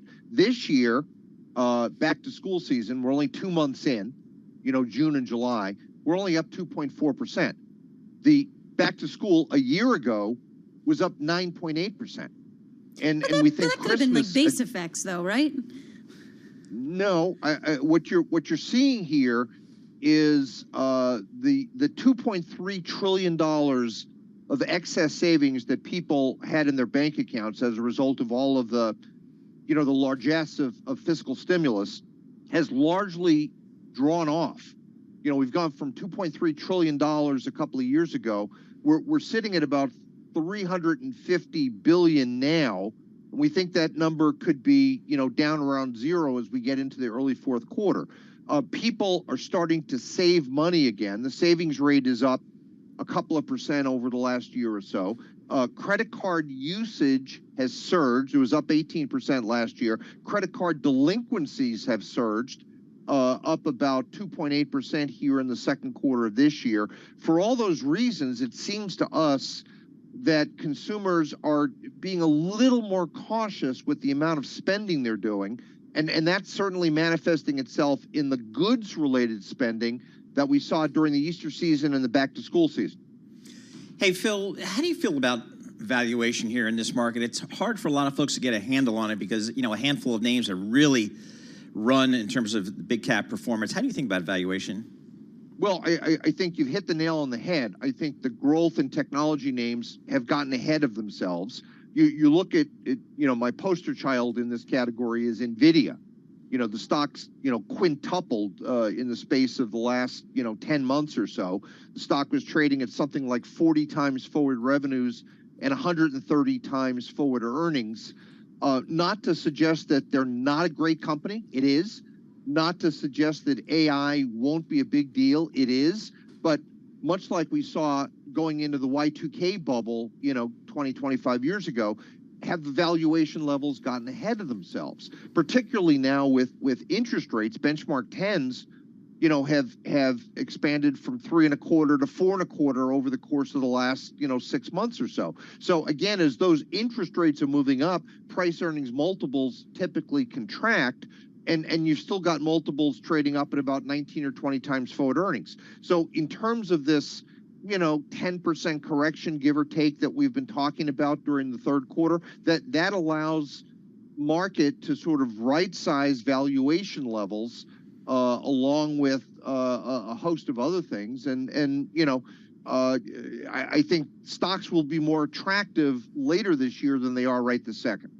So where do you see us, S&P wise, ending the year? Where we'll at 44.27 and change right now?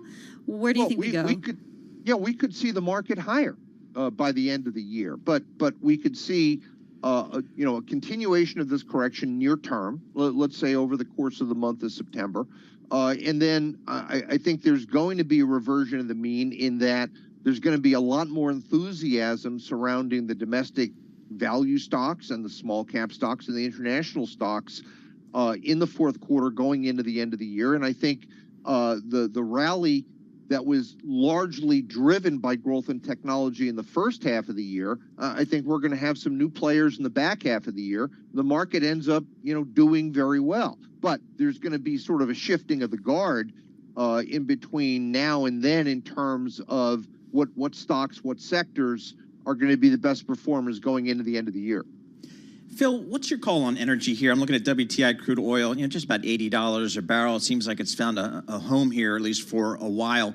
How do you think about that energy space? It had fallen so out of favor for S&P index watchers, but boy, it's had a great few years. Paul, you and I had some very interesting conversations in the first half of the year. We were very much at a consensus, back in the second quarter when crude was trading in the mid-60s. For a number of reasons, we felt that crude could be up in that $80 to $90 neighborhood by the end of the year, in part based upon the fact what was going on, with the Saudis and OPEC.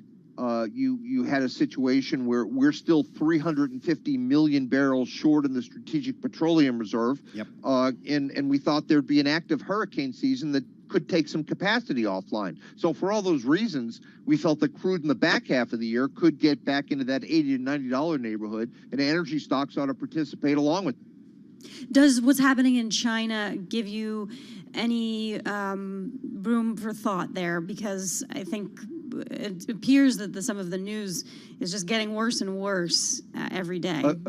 Agreed. And we had a very constructive view on China at the beginning of the year based upon the expectation of reopening, and they've done poorly. There's no other way to put it, full stop. Given the fact that they've done as poorly as they've done, it is inconceivable to us that there will not be some fiscal and monetary policy initiatives to try to reverse that poor performance from an economic and a financial market standpoint. So as we look out over the next 12 months or so, we're sort of sticking to our guns on China because we're expecting a policy response to reverse how poorly they've done in the first half of this year. All right, Phil, 30 seconds here. What's your best thought here for the remainder of this year? I think the next month or two will continue to be choppy, both from a stock standpoint and a bond standpoint. The piece that I wrote last Friday, Fed's not done, and in terms of raising interest rates, and then once they give us that final hike, we think, which might be the November meeting, we think they stay on hold for a good long while, and I don't think the market's fully priced that in right now. Right. Very possibly true. Phil Orlando, thanks so much for joining us. Always appreciate getting your call. Always clear, always concise. Phil Orlando, Chief Equity Market Strategist and Head of Client Portfolio Management at Federated Hermes. And oh, by the way, Federated Hermes has about 600 billion assets under management. So they see a thing or two as it relates to market movements. Right now, with our news in New York City, here's Leslie Lotto. Thank you, Paul and Simone. Former President Trump set to go to trial on attempts to overturn the 2020 presidential election. The date's set for March 4th. That's in the middle of primary season and a day before Super Tuesday. There was also a separate hearing this morning about his chief of staff, Mark Meadows, if he could move his election-related indictment from state to federal court. National Hurricane Center says Tropical Storm Idalia is intensifying and expected to become a major hurricane before reaching Florida's Gulf Coast sometime early Wednesday. Kevin Guthrie is Florida's Emergency Management Director. We are going to have tornadic activity with this. People need statewide to monitor their local emergency management agency, their local National Weather Service to find out what's going on. Evacuation orders could come as early as today. The hurricane, not even a named storm this past weekend, gaining strength in the Gulf and expected to become a Cat 3 later this week. Florida bracing for the impact. And forecasters say the hurricane will make landfall somewhere near Tampa. Governor Ron DeSantis says he's anticipating evacuation orders soon and says there will probably be widespread power outages. There are going to be evacuation orders issued in all these Gulf Coast counties in the A and B zones. All the barrier islands, places that are low-lying on the coast, you are going to be told to evacuate. Dozens of counties all the way up Florida's Panhandle are on alert for the storm's effects. And Hawaii Electric is taking blame for one of the fires that burned in Maui, but says county firefighters were to blame too for declaring that fire contained and leaving the scene. Another fire broke out nearby and became the deadliest fire in U.S. history in over a century. Global news 24 hours a day, powered by more than 2,700 journalists and analysts in over 120 countries. I'm Leslie Latta. This is Bloomberg.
markets, headlines, and breaking news 24 hours a day at Bloomberg.com, on Bloomberg Television, and the Bloomberg Business app. This is a Bloomberg Business Flash.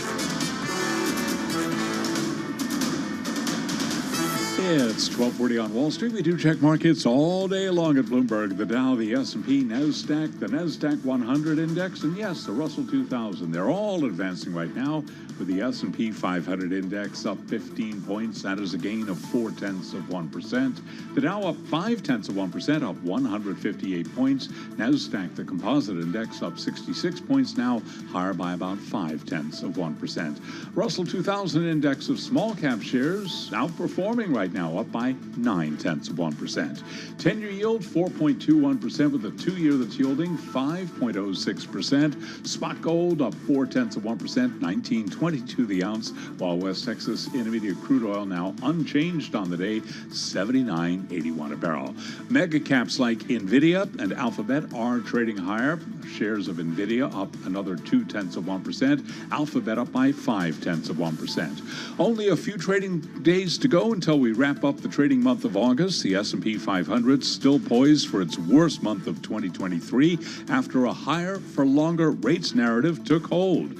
As for the market backdrop, Phil Orlando is chief equity market strategist at Federated Hermes, and he was a guest moments ago right here on Bloomberg Markets. We've got a bullish longer-term equity call. We're still overweight stocks, but the one area that we're underweight is still, domestic growth and technology. Those stocks, in our view, got ahead of themselves. And you can hear more of that conversation on the Tape podcast. You can download it wherever you get your podcasts. Hawaiian Electric Industries shares now up 44% after the utility it owns said power lines had been de-energized hours before that wildfire that killed at least 115 people in Maui earlier this month. Recapping, S&P up 16, now up 0.4%. I'm Charlie Pelleton. That is a Bloomberg Business Flash.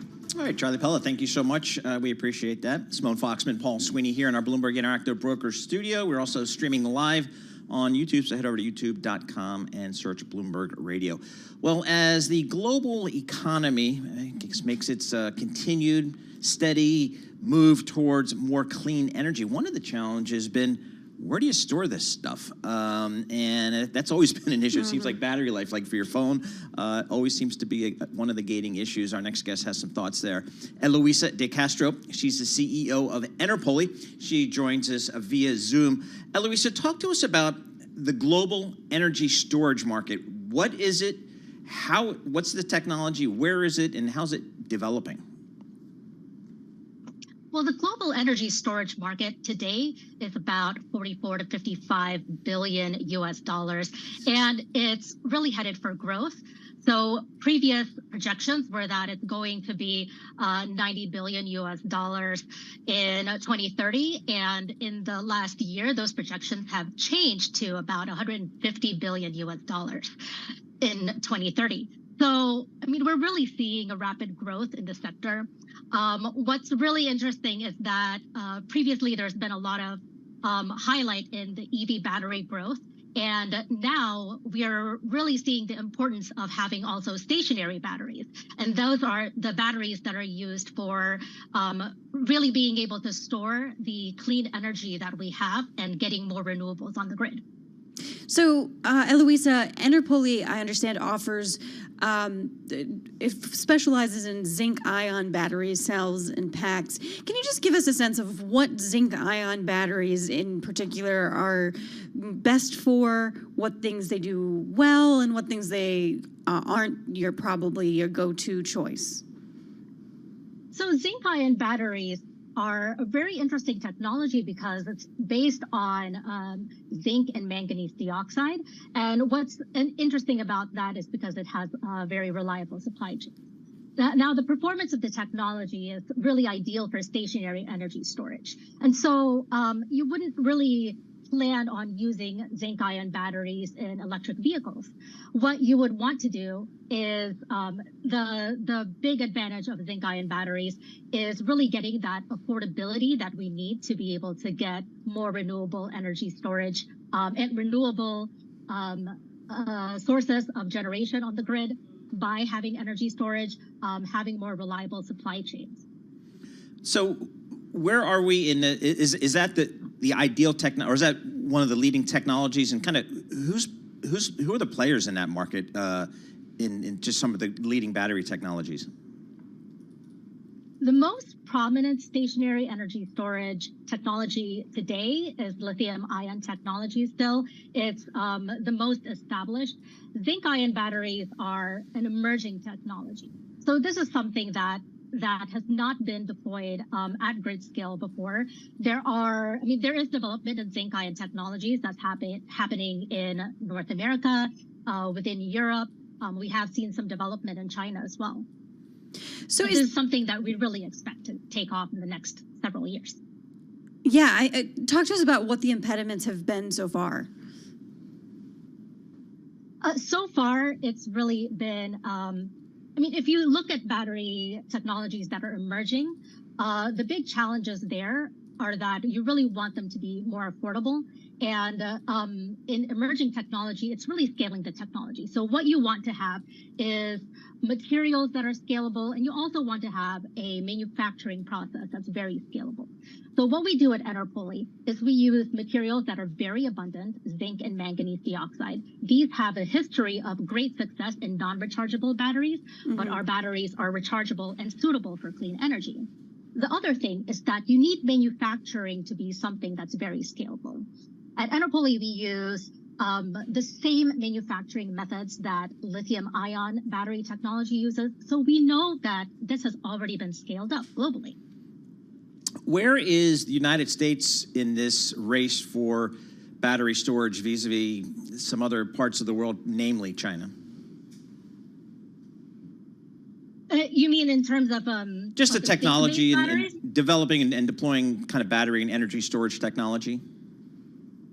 Well, deploying battery energy storage technology, U.S. is very far advanced. I would say that because of a lot of the development that's happened, mostly in California, in fact, the battery energy storage market in the U.S. is very developed. So worldwide, we haven't really seen a lot of battery energy storage deployed in what we would call, like non-short duration energy storage. But we have seen in the U.S. Several installations that are longer 4-hour duration storage, and there has been deployment also in 8-hour duration storage. But in most places in the world, it's really been mostly batteries that are used for shorter durations, so less than 2 hours, and that's really just for reliability, frequency, response, things that are affordable enough, or that the demand is okay for the wholesale markets to pay a very high price.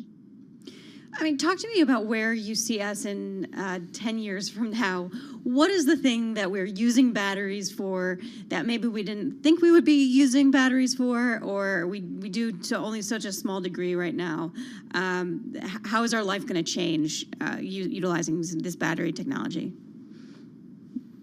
Well, first of all, we want to be able to reach renewable energy in greater penetration levels. So in the U.S., the Biden administration wants to reach much higher renewables penetration. I believe it is 80% by 2030. It's a very ambitious goal, and 100% within 5 years later. And so to be able to do that, we need to have different kinds of batteries, more affordable batteries than what's currently available today. We need to have batteries that are affordable at longer durations. And technically, the batteries that are available today can be used for longer durations, but it's not affordable enough to do that. It would just be economically unfeasible compared to what other technologies are available for providing that energy. All right, Eloisa, thank you so much. I'm going to have to just leave it there, Eloisa. Sorry, just in case of time. Eloisa De Castro, she's the CEO of Enerpoly, talking about the global energy storage market. Again, I guess the big challenge, as Eloisa was just pointing out, is to bring storage in a more cost-effective basis. So keep an eye on that. We're going to have more coming up. This is Bloomberg. Let's get some company news right now with Lisa Mateo. Thank you, Paul. Apple's major suppliers list in 2022 shows that 80% of its manufacturing partners have a footprint in China. Now, that list is set to change as the tech giant turns to India and Vietnam. But Bloomberg's Debbie Wu says China will still continue to remain a big player in Apple's supply chain. Still, I mean, we see the bulk of iPhones are still being made in central Chinese city of Zhengzhou, or what we call the iPhone city. And it is just hard for Apple to change that status quo overnight. It will need time for it to build up significant production capacity elsewhere. Now, meanwhile, Apple is looking to shake up the tablet market. Bloomberg's Erica Hershkowitz has that story. Apple will be giving its iPad Pro a makeover, marking the first major overhaul in 5 years. Bloomberg reports Apple's hoping to revive the market for its tablets. Demand for iPads and tablets in general is currently way down. The iPad generates the least amount of revenue among all of Apple's business segments. Now, shares of Apple right now up just a fraction. And domestic box office receipts fell 7% from last weekend to $89.3 million amid a seasonal slump in new releases. Now, AMC shares right now, they are down about 7%, but there was a bright spot thanks to Sunday's National Cinema Day discounts, where tickets were only $4 for all films. I don't know how I missed that. Foot traffic spiked and receipts accounted for 38% of the weekend's total, and that was compared to 28% the prior weekend. Now, higher attendance means moviegoers are spending more at the concession stand. Those are the company stories we're following this hour. We'll have more Bloomberg Markets in just a bit. I'm Lisa Mateo, and this is Bloomberg.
This is Bloomberg Markets with Paul Sweeney and Matt Miller on Bloomberg Radio. All right, Simone Foxman, Paul Sweeney here in the Bloomberg Interactive Brokers studio in New York City, world headquarters, Bloomberg HQ, on Lexington Avenue in New York.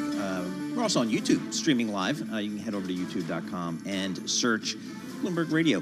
All right, here's a story that got my attention.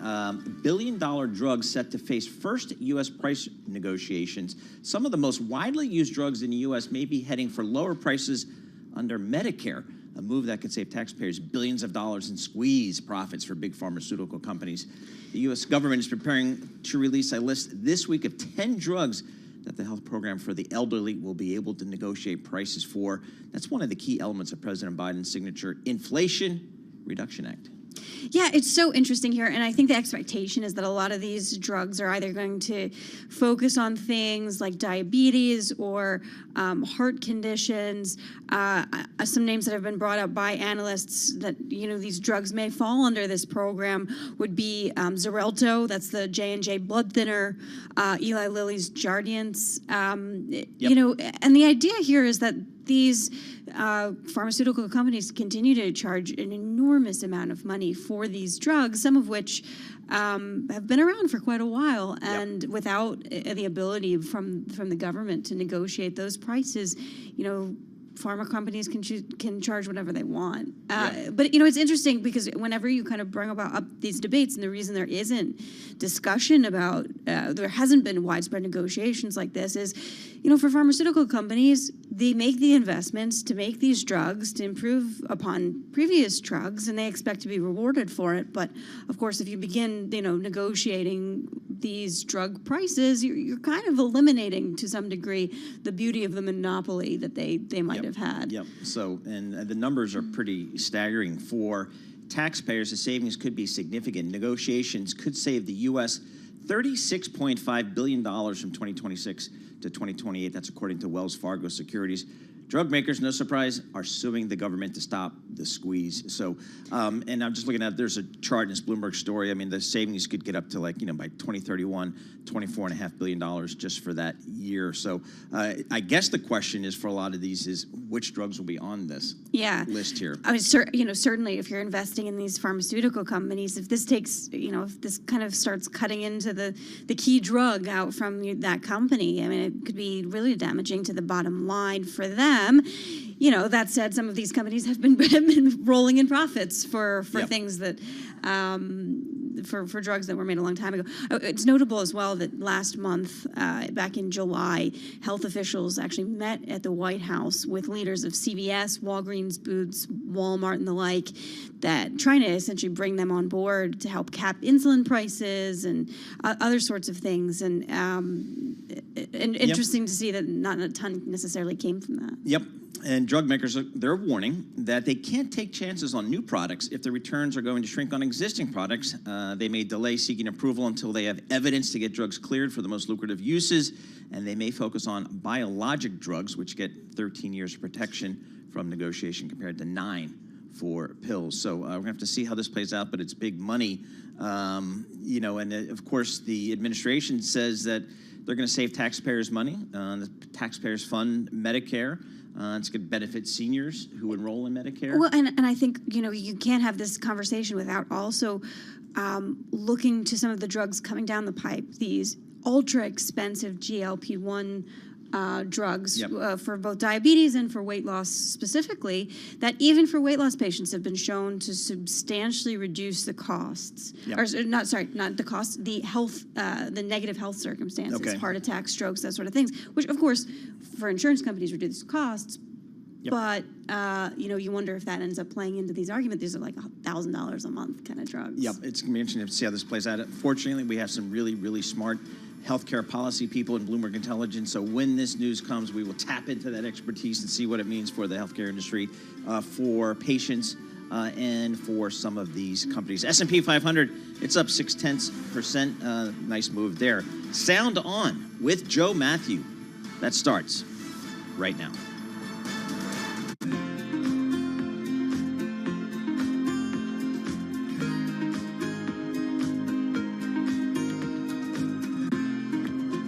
green on the screen finally. We're going to talk about the biggest stories right now, though, in the more than $10 trillion global ETF industry, starting with the big story. Fed Chair Jay Powell laying out the central bank's policy approach over in Jackson Hole. We're going to look at positioning in the bond ETF flows as investors search for direction. Plus, China takes action. Authorities take steps to bring investors back to one of the world's worst performing equity markets, Shanali. Yeah, absolutely. And we're going to look for the next wave of momentum in markets. Summer is drawing to a close, and we're going to look at one ETF looking to ride the next rally or the next sell-off. And Shanali, Eric Balchunas from Bloomberg Intelligence back with us now after a little time off, looking at the flows. Eric, what do you got? Katie, Shanali, you nailed it. Summer is coming to a close. In fact, for stocks, it may be over already.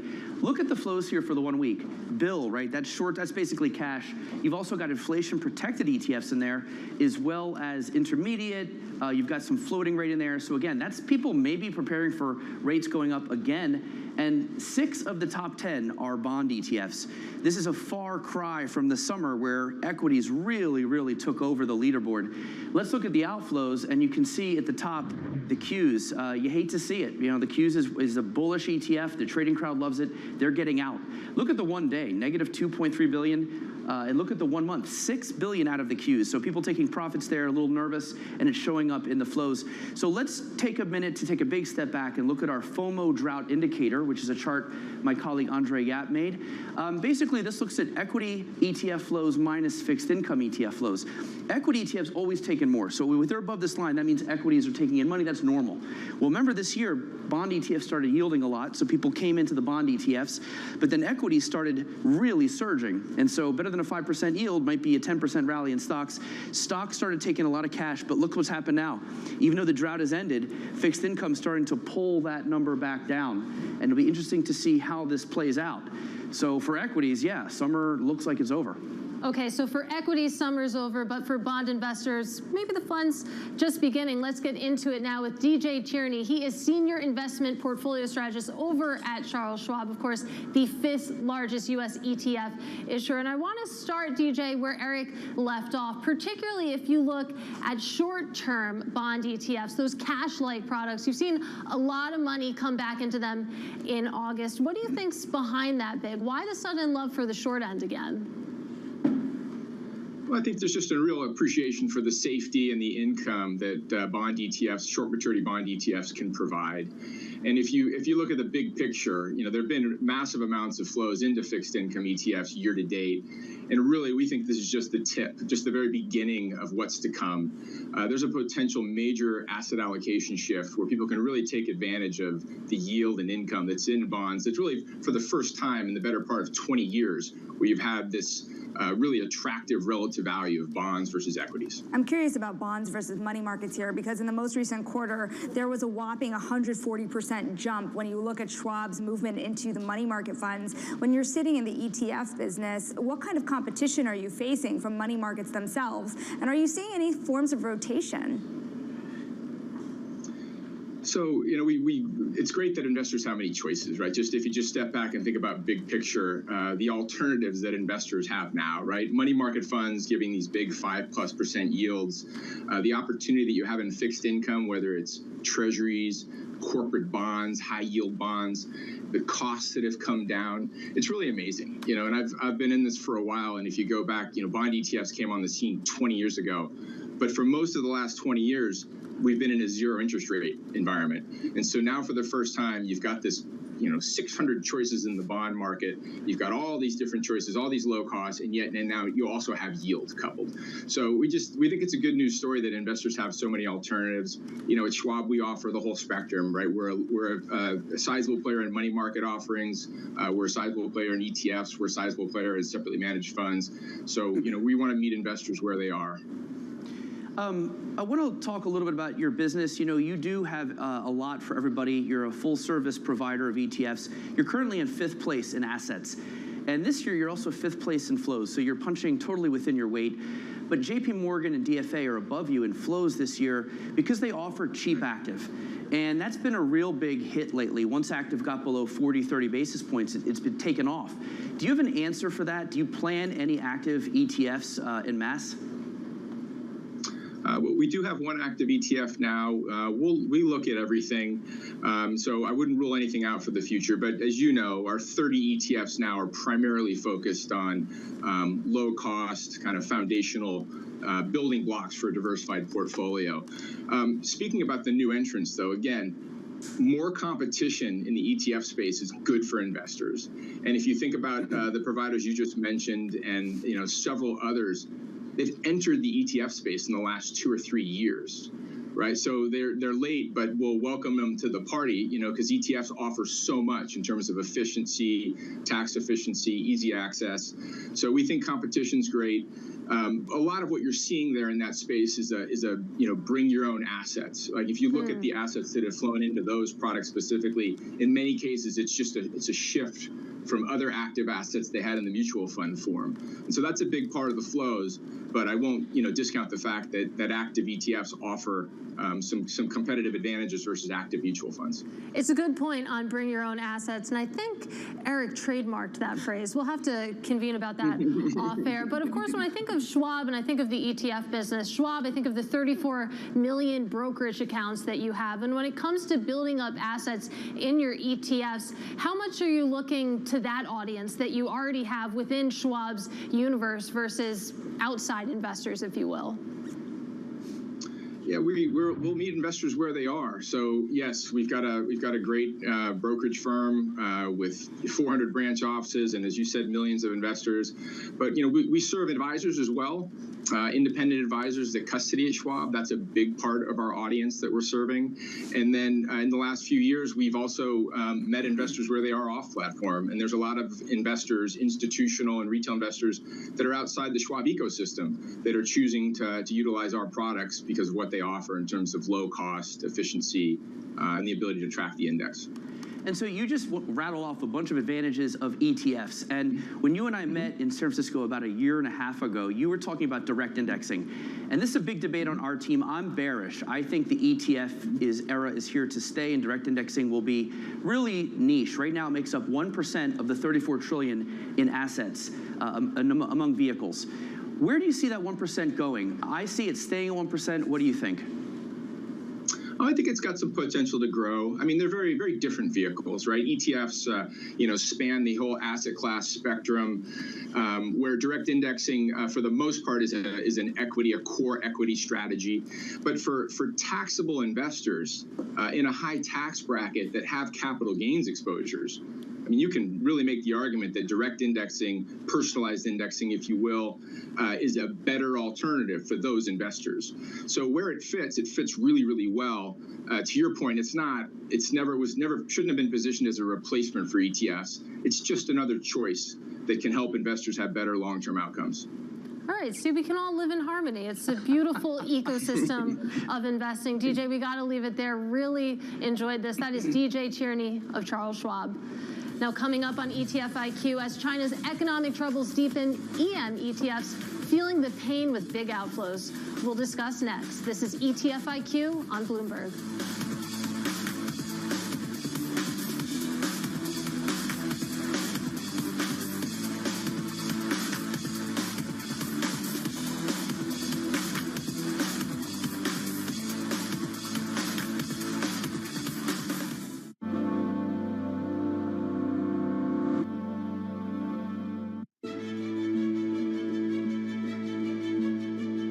What do you like most about your job?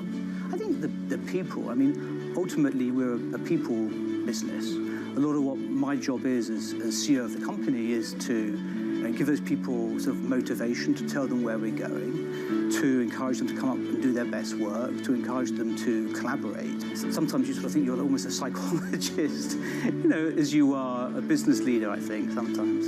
And so what's your best piece of advice? I love pitches. I love being sort of leading from the front, if you like, and spending times with teams. I love to see the work that we're doing. When we pitch for a piece of new business, often when we come together. So I guess I try and put myself in the seat of the client. What's the client going to think when they see this work? Are they going to be excited? Is it going to turn their brand around? How's it going to resonate with their consumers? So as much as possible, I think probably I try and play that role.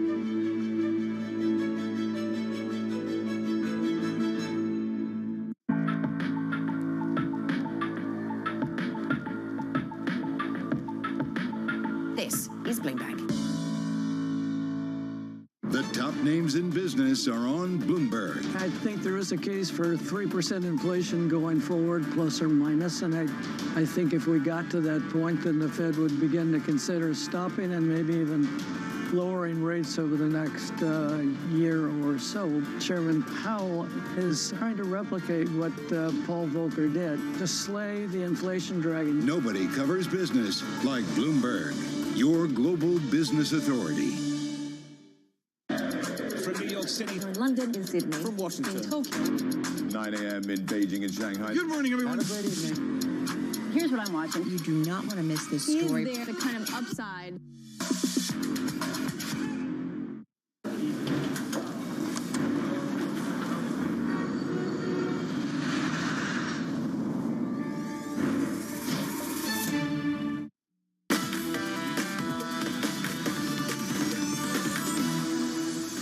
Welcome back to Bloomberg ETF IQ. I'm Katie Greifeld.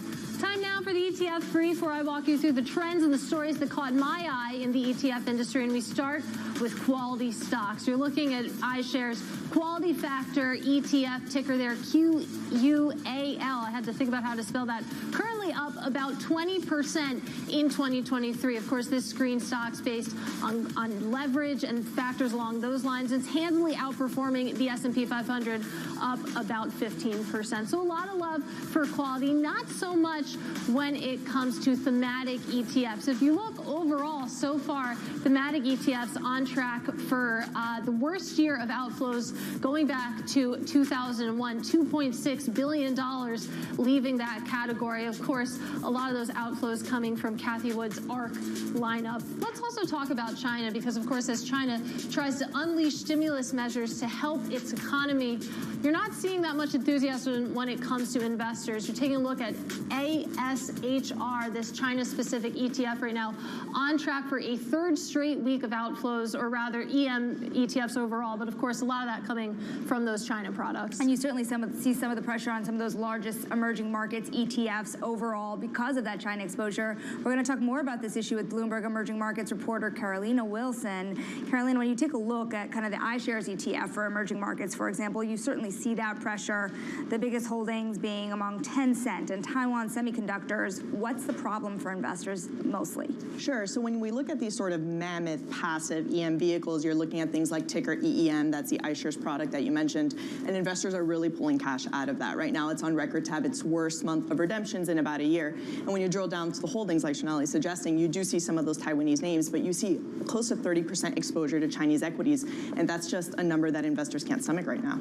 And so it's coming out of these products, the cash. Is it staying within the EM universe broadly, or where's it going? It's a great question. I'm seeing a few trends emerging here. Ticker EMXC is one that you've probably talked about. It's an interesting fund.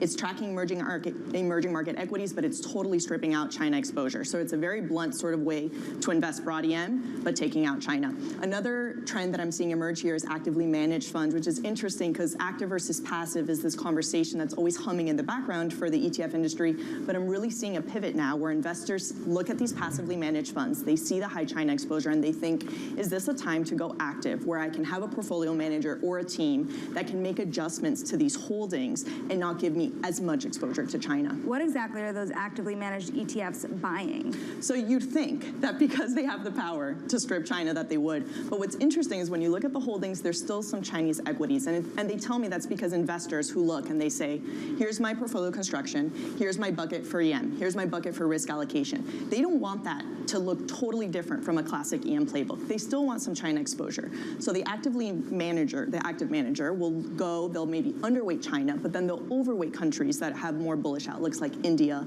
Brazil, and Mexico are some country names that have come up. So interesting, not invest or dumping China altogether. What are you hearing investors about what they want to see before they really step back into some of these China ETFs? We've seen a lot of piecemeal stimulus, but what about a big package here? So they're going to be watching the data super closely, and I know that there's sort of concern about how reliant that data is, but this is really something that we follow on a day-to-day basis with flows. So on Thursday, we'll see PMI data. That's going to be very telling. It's probably going to come back weaker, maybe not as weak as in the past, but that'll be something that investors will watch when deciding where to allocate.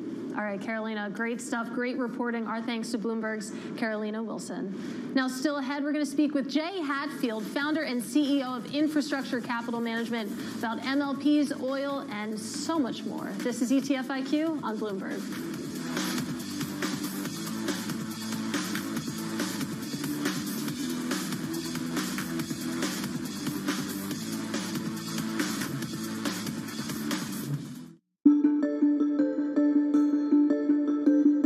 There's much oil to be found in the lower 48 at this point, or even in, let's say, Alaska as well, where mostly we know where all the oil is, and there's no more big Permian Basin kind of deposits anywhere. People have said that over time, and then we've always been surprised. And so the U.S. has been explored more than any other place in the world. I think the industry has a good idea, but technology allows you sometimes to recover things that you haven't been able to before. That's the story of shale. The other one that continues to be a positive story is Deepwater Gulf of Mexico, where we'll go out and drill in a mile or more of water depth and then go down several more miles and find large fields. And the Gulf of Mexico is still relatively underexplored compared to the onshore. So I think there's still room for more discoveries.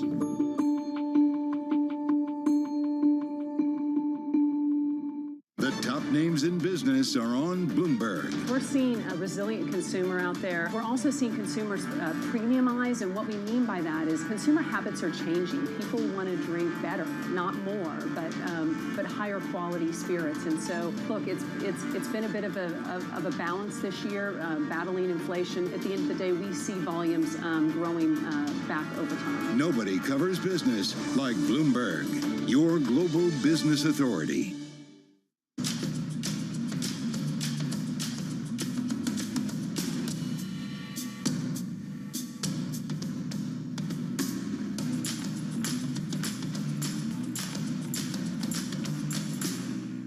When U.S. jobs numbers are released, Bloomberg brings you crucial data at terminal speed and instant expert analysis. Nobody covers jobs day like Bloomberg.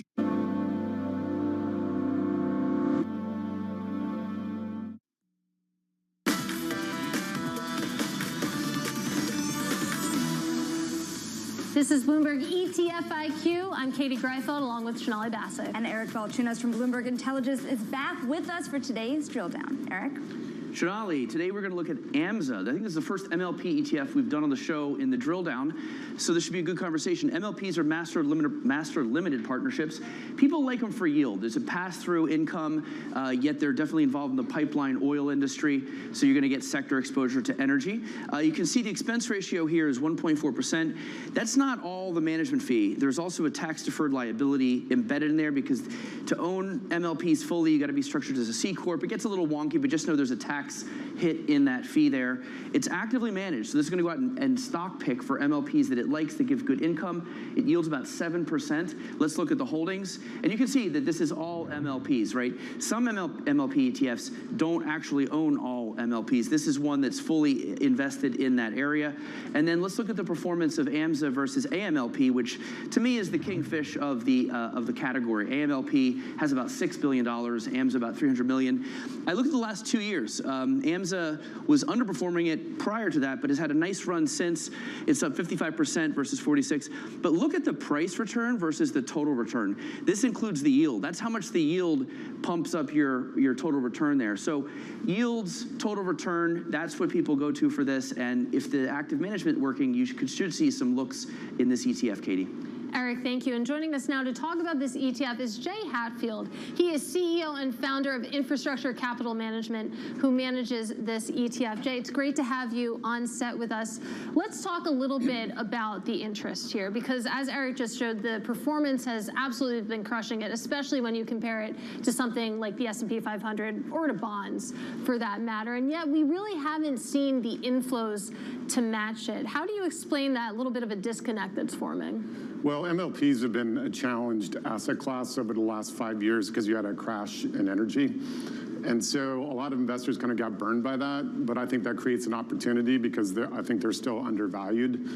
And but it's challenging when we talk to advisors. Our fixed income ETF, which is preferred stocks, gets way more inflows because it's less controversial asset class. So a lot of times we'll talk to them about that first and then sort of MLPs second because of their clientele having had issues, but therein lies the opportunity. Their companies have really fixed themselves. They have better coverage, lower leverage, and oil prices are pretty stable.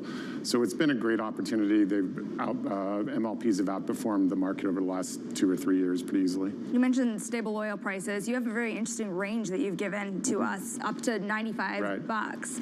What brings it there if you think that it would, if it were to spike to $95? Is it kind of the season that we're heading into? Is it OPEC distortions? What brings us there?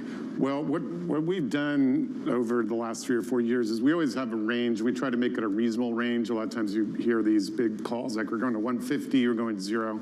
If you look at our ranges, they've been pretty appropriate. We look at supply and demand balance, so that's a fundamental range. Sometimes it violates that.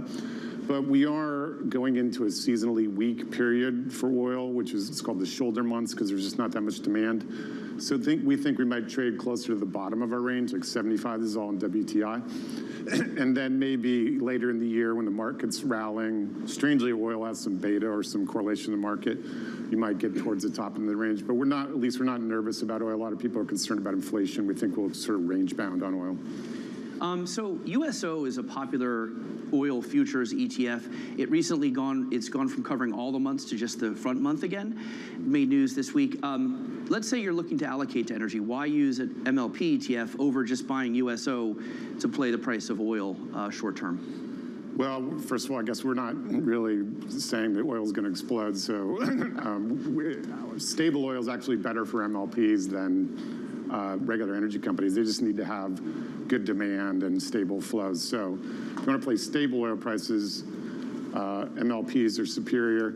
I wouldn't really recommend really buying commodities for a lot of retail investors because you're not getting the benefit of a corporation. Everybody kind of forgets, even investors, that when you own corporations, they retain earnings, invest it, hopefully at good returns, and you have a nice long-term strategy. With USO, a lot of times you go into something called backwardation, so that you lose money over time. And so it's actually contango, but you lose money over time by holding it, and it's expensive, and you don't get any dividends, you don't get any cash flow. So generically, like even with gold, I'd rather own a gold miner than gold itself. And I mean, USO has had a really interesting 3 years. I think we can say that. But I want to go back to MLPs as an asset class because, as you mentioned, it has its own challenges. And I thought the point you made that you talk about preferreds first and then MLPs with your clients. Have those conversations changed as we've seen the performance this year, or are people still wary? What's going to bring them back in? Well, I think you sort of have true believers and then the non-believers, you know, just and also, like Bitcoin. Right, and so that's why we talk about preferreds. We think we add a lot of value because it's fixed income, which requires more active management than equities. But you know, there's also a political dynamic. Some people think that we're never going to use hydrocarbons again, which I've been around too long to really believe that.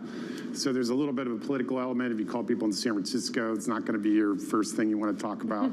But there are true believers. They've done extremely well, who've stuck with it. You know, as you mentioned, USO was like negative 40 at some point. So if you bought MLPs, which one of the reasons we outperformed is we bought, you know, we run a small amount of leverage. We added it back. We took it off and added it back at a really good time when everything was like $2, $3. And that's why we've kind of crushed it since that occurred. But so people who stuck with it have done extremely well. But then there's other people who want to be in solar because that's the future of the world. All right, that's a good place to leave it, Jay. Really enjoyed this. That is Jay Hatfield of Infrastructure Capital Management. And Matt Miller, he's not here this week, but the dude did have time to dig into one ETF before he left. Get ready to hang 10 with the Merlin AI Sector Surfer Momentum ETF, known by the lovable ticker DUDE. This fund rides sector waves by using AI to learn market behavior. Dude picks leaders in momentum during bull markets, then switches to a defensive strategy when there's a detection of bear market conditions.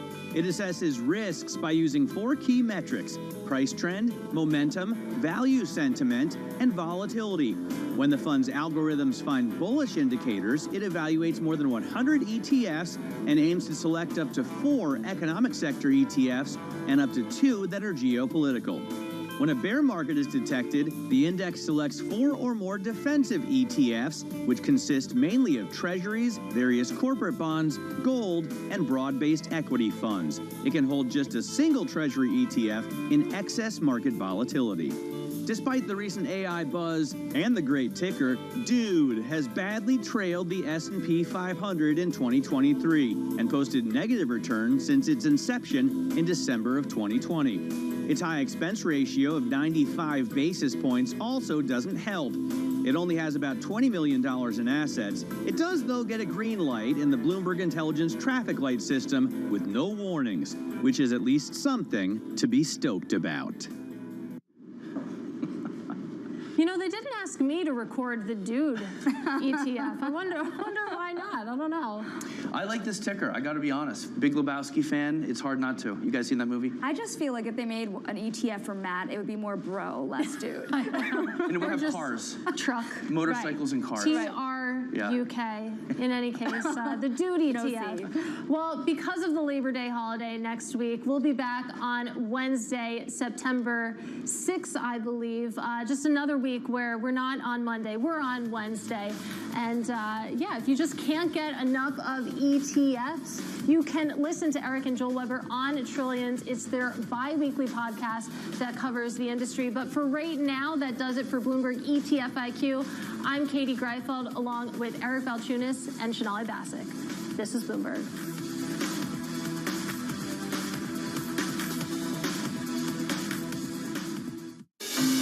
From the world of politics We're not going to be relying upon countries whose values we don't share. to the world of business. It's all about corporate power at the end. Balance of Power, live from Bloomberg's Washington headquarters. We're going to be more excited what's in store for you. How long will it take? How many years? Why don't we take this one day at a time? Good luck. Everybody has a perspective. Every weekday at 5 p.m. Eastern Time. Join hosts Anne-Marie Hordern It's the one area, really, of bipartisanship. I think we're getting more of it. That's optimistic. and Joe Matthew. The debt ceiling is looming. How close are we going to get to the line before you start to worry? Alongside Kaylee Limes. The door was open for regulators to do more. And that puts the Fed between a rock and a hard place. As they deliver news. This is such an important economic issue. He's no longer trying to run away from That really blew some minds. Insight. We can both invest in law enforcement and also make sure that communities feel safe in their own skin. And analysis. I think your audience would get this more than most. This is not the Republican Party that you know. It allows him to do what he did so successfully in 2020, which is run against crazy. From and about politics' biggest power players. This was the zombie case, and it's now more than well alive. That's for sure.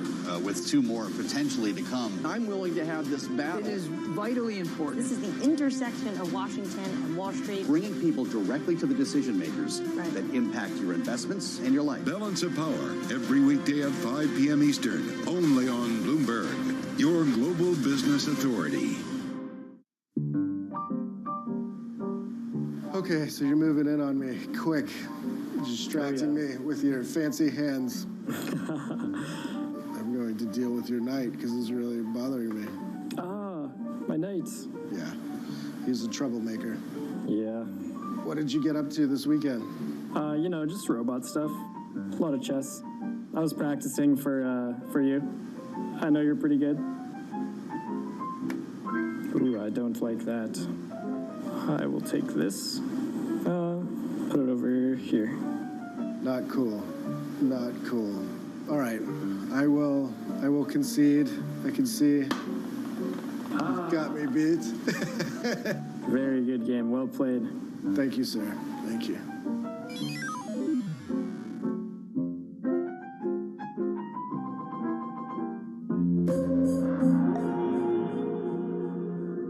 Welcome to the world of decentralized finance. You can see the massive gains for the OG crypto coin. The breakout we have all perhaps long awaited finally realized. We'll see if it sticks. Bloomberg's covering all things crypto, the people. There's no question this industry is composed of some bad actors and some good actors. The transactions. Volumes have surpassed $24 billion per day. And the technology. Stop talking about the technology. Start demonstrating the utility. Bloomberg Crypto, Tuesdays.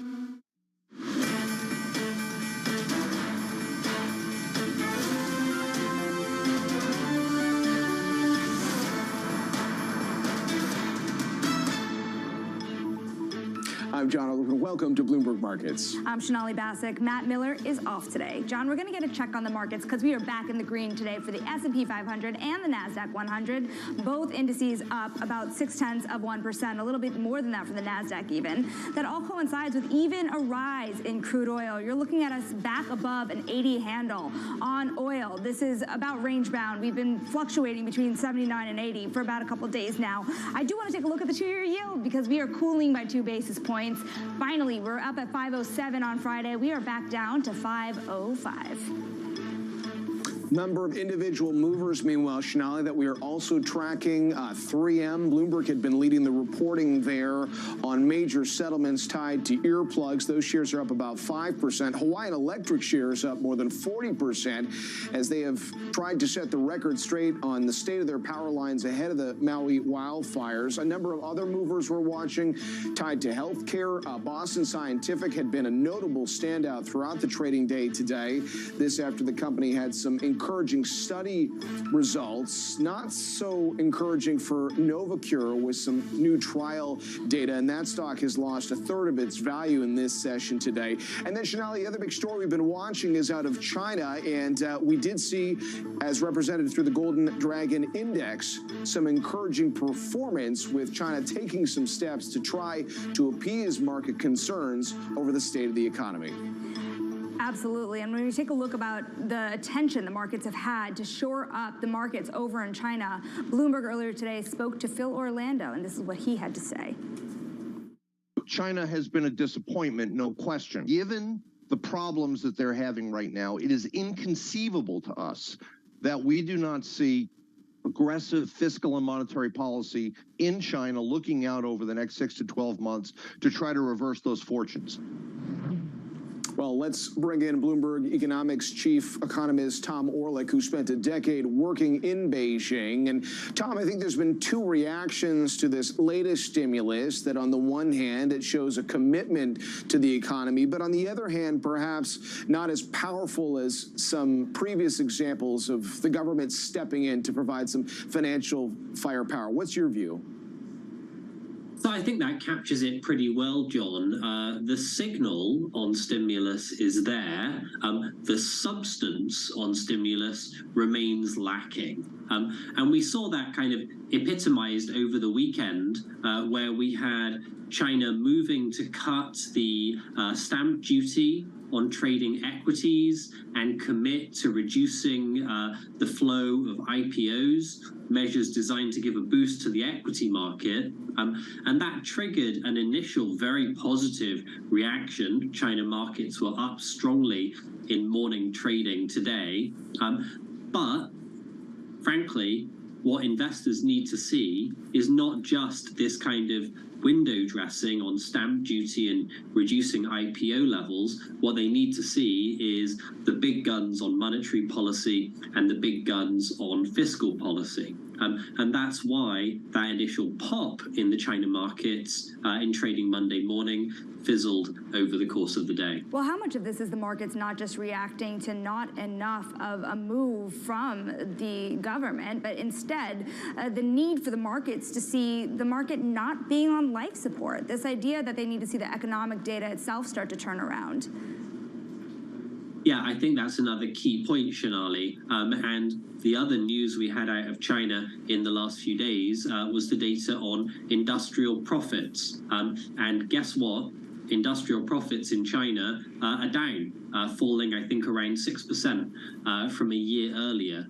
So on the one hand, you're seeing the government saying, we want to support the equity market, we're going to cut stamp duty, we're going to restrict the flow of IPOs, let's get some animal spirits back among the investors. On the other hand, you've got this clear signal from the industrial profits data still falling, and that explains, I think, the reluctance of investors to step back in.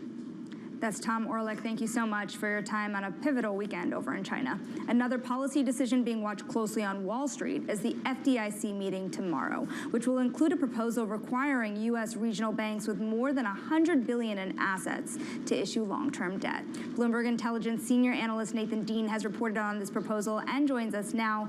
Nathan, how significant are the proposals tomorrow, given what we've already seen coming out of Washington when it comes to more rules for small and mid-sized banks? Yeah, these are pretty significant. According to our calculations, working with our credit colleagues, the banks that are above $100 billion in assets are looking around $158 billion shortfall. The bulk of that is for those banks $250 billion and up, so PNC, Truist, U.S. Bank, and so forth. Now, this proposal was initially talked about before the Silicon Valley Bank failure, before the banking, crisis, if you call that, of earlier this year.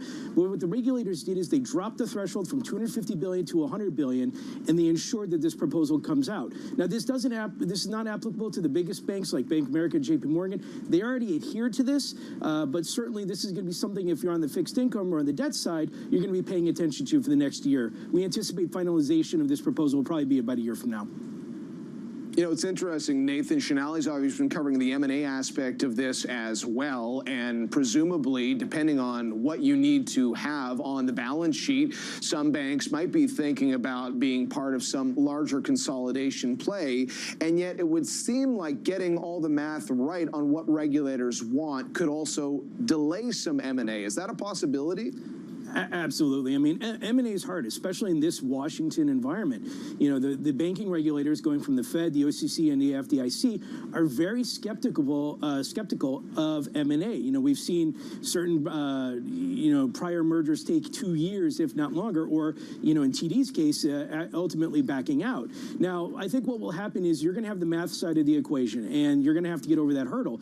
But when it comes to M&A, you're also going to have to get over the impact to the community.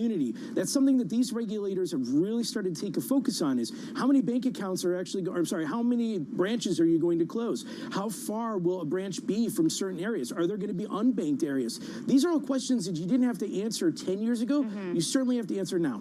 Nathan, I want to pull up this chart that Apollo's Torsten Slok had recently shared, this idea of credit card delinquency rates. Despite employment being at the lowest level in 50 years, these rates at small banks are the highest levels on record. There's been a significant spike, not just through the period since 2008, but especially in the last year. When the FDIC and other regulators take a look at the rules being imposed on these new, small and mid-sized banks that had not seen this form of crackdown before, are they looking at the weakening credit standards that you're seeing right before us? So I don't think they're actively looking at it. They're certainly not talking about it in the guise of this proposal, but they know it's going to get worse before it gets better. I should remind everybody that student loans have to start being paid again in October. That's going to be a pain on these credit card delinquencies and so forth like that. We've seen action from the banks themselves as during their earnings calls that they're aware of this. The regulators certainly are aware of this, but this is one of those issues right now where I think it's just at the staff level. Staff certainly putting out publications. We've seen the New York Fed, the St. Louis Fed put out stuff on this, but I don't think it's at the point where the policymakers are really saying, you know what, we have this debt proposal over here. Let's make sure it works with the credit card delinquencies and the future economic input. They have to put this in the final rule during their cost-benefit analysis, and if there's any inkling whatsoever that the Fed and the FDIC and so forth didn't do their job, well, the industry could potentially sue them on it. Nathan, before we let you go, we just got through a conversation on China. I think investors right now are looking for potential cracks in the global economic situation. And in the banking sector, at least when you look at what the regional banks in particular are saying over the next few weeks, what are some of the things you're going to be watching for to determine the level of health? So, when you mention China, obviously it has to be said, we have an election going on, and we have President Biden, recently put out an executive order on limiting China investment or U.S. investment in China. One of the things we often hear from bankers is, what is the status of the Biden-China relationship? Is it going to get better? Is it not? Obviously we have several policymakers that have made the trip to Beijing or are going to make the trip to Beijing. But I think what we need to see is, for the rest of this year, how does the Biden playbook change? And then as we go into next year, what is the impact of the 2024 GOP debate? Are we going to see a candidate, potentially President Trump or Governor DeSantis, take an even harsher tone on China? Bloomberg intelligence analyst Nathan Dean, thank you so much for your time to talk about those proposals coming up. And coming up next, the FTC suspends its in-house proceedings to block Amgen's takeover of Horizon Therapeutics. The lookout for the industry fallout is up next. This is Bloomberg.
One of the ones we're working on at the moment is how do we charge back into Ukraine as soon as the European authorities say it's safe to fly in Ukraine again. Now, nobody knows when that is going to be.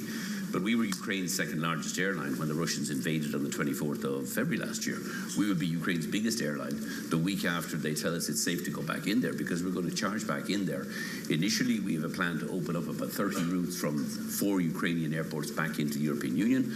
And then we want to, I think within 6 to 12 months, open up 3 or 4 large bases in Ukraine. And we're talking to the Ukrainian authorities about creating an environment, cost agreement, on which we could lead the charge of air travel into a post-war Ukrainian recovery.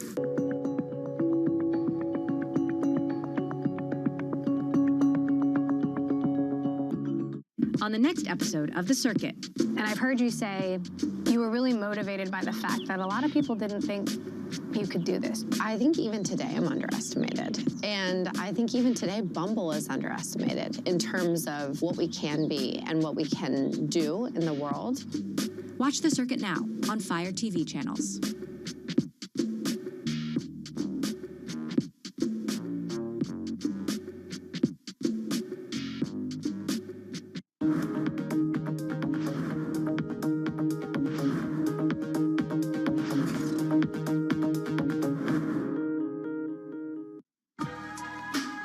On the David Rubenstein Show, peer-to-peer conversations, I uncover the untold stories of the world's most successful leaders.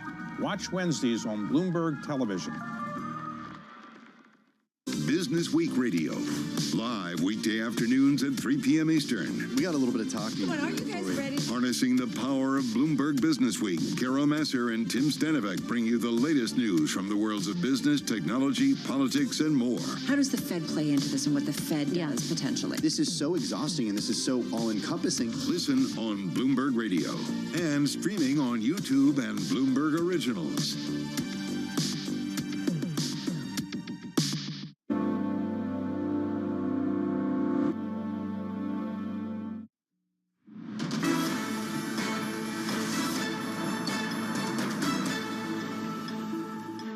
This is Bloomberg Markets. I'm John Oakman with Shonali Bassick. Time now for our stock of the hour. We've been tracking shares of Horizon Therapeutics gaining ground today. Wall Street encouraged by the news the FTC has pulled back one of its efforts to block Amgen's acquisition of Horizon.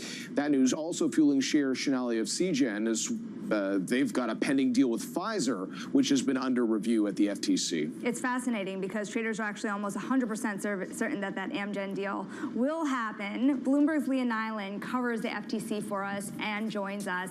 If you look at the trading action, both when it comes to the Amgen Horizon deal as well as Seagen, does Wall Street have this much certainty correct? Are they right to be this certain that things will go through, especially given how tough the agencies have been on deals this year? Well, the FTC has been very tough on deals this year, but has recently sort of given indications that it might be open to settlements. So there was another case, not in pharma, but in mortgage software, that they agreed to put together a settlement. That one is expected to close now next week. And then there was this news on Friday that they have pulled back the in-house challenge to Amgen Horizon. Now, the actual federal court litigation is still on for the 13th, but if they do reach a settlement in the next 2 weeks, they could cancel that. And it's interesting, Leah, I mean, you've covered so many different, to your point, examples of an aggressive FTC, whether it's in technology or whether, I guess, here in pharma as well. We mentioned that other industry players that are caught up in FTC unknowns at this point, seeing their shares lift today. What is the biggest takeaway, would you say, on how the FTC's approach is looking today versus perhaps a year ago? Yeah, so I mean, when towards the beginning of FTC Chair Lina Khan's term, which started in 2021, the FTC was taking a really aggressive approach to a lot of deals, and they were not accepting very many settlements at all. There were only a few that they did. Those had mostly been in the works before she had gotten there. And, you know, they have challenged a number of deals, the two biggest ones that come to mind being Meta Platforms, Inc., over acquisition of a startup, and then Microsoft Activision, but they haven't fared well in court. So the two challenges that they were supposed to do this fall, they have now entered settlement talks. So it looks like, you know, the FTC might be much more willing to accept the sort of settlements that previous administrations did, rather than going all the way through these like costly and lengthy litigation battles where they haven't had as much success. Helpful context. We'll continue watching. Leah, thanks very much for your time today and your reporting. We appreciate it. Leah Nyland joining us. We'll continue to watch the Amgen Horizon story. Coming up, Equities N's Phil Haslett will join us to talk about a possible wave of IPOs. We're certainly starting to see some filings. That's next. This is Bloomberg.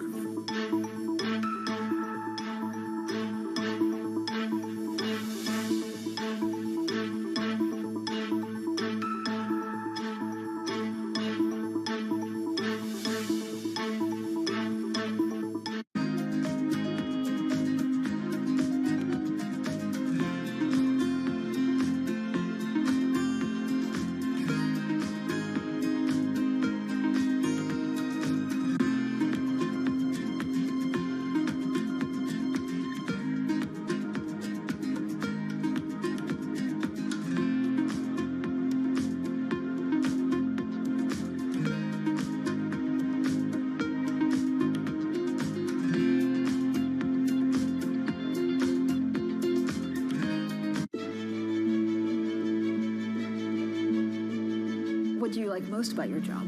I think the people. I mean, ultimately, we're a people business. A lot of what my job is as CEO of the company is to give those people sort of motivation, to tell them where we're going, to encourage them to come up and do their best work, to encourage them to collaborate. Sometimes you sort of think you're almost a psychologist, you know, as you are a business leader, I think, sometimes. And so what's your best piece of advice? I love pitches. I love being sort of leading from the front, if you like, and spending times with teams. I love to see the work that we're doing. When we pitch for a piece of new business, often when we come together. So I guess I try and put myself in the seat of the client. What's the client going to think when they see this work? Are they going to be excited? Is it going to turn their brand around? How's it going to resonate with their consumers? So as much as possible, I think probably I try and play that role.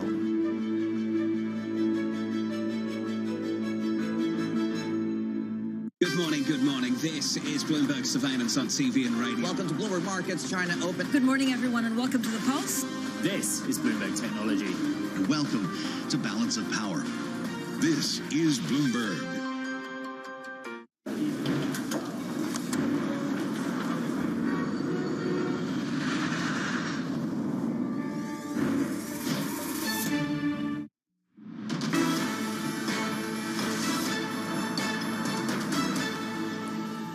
This is Bloomberg Markets. I'm John Olifman with Shonali Bassick. Time now for today's For What It's Worth. How about $2 billion? That's roughly how much cash Instacart has. The grocery delivery company has filed to go public. The fact that it has $2 billion suggests it could wait a bit longer to IPO, but it has wanted to go public for some time. And this offering would be very closely watched, obviously, Shonali, by a IPO market that has been pretty soft of late. It sure has. Let's dig into the IPO outlook with EquityZen co-founder and Chief Strategy Officer Phil Haslett. Phil, if you take a look at Instacart and Klaviyo, for example, both of these filings have shown profitability. Does an IPO in this era stand a chance without turning a profit? Honestly, I don't really think so, and that kind of is the reason why we're seeing Instacart and Klaviyo come out, because they have all of the boxes checked. A little bit of profitability, got some growth, and particularly in Instacart's case, a business that people really understand and have a comp for with DoorDash in the public markets, and that is what I think you really need to do to be a successful public company right now. Now, speaking of public companies, if you look at Instacart, they essentially had a down round before they filed to go public. Yep. And if you look at other companies that are looking to raise money in private markets now, it's very similar in terms of that story. Does it make sense for these companies to bite the bullet now so that they could have some future in the public later? I certainly think so, and I actually think a lot of those down rounds are actually happening and just don't show up in the public domain, right? Not exactly the thing that companies are proudest of to say, hey, we're down 50%, but the fact that Instacart's just biting the bullet and saying, look, markets go up and down, valuations go up and down, we're ready, we're 11 years old, here's what we look like.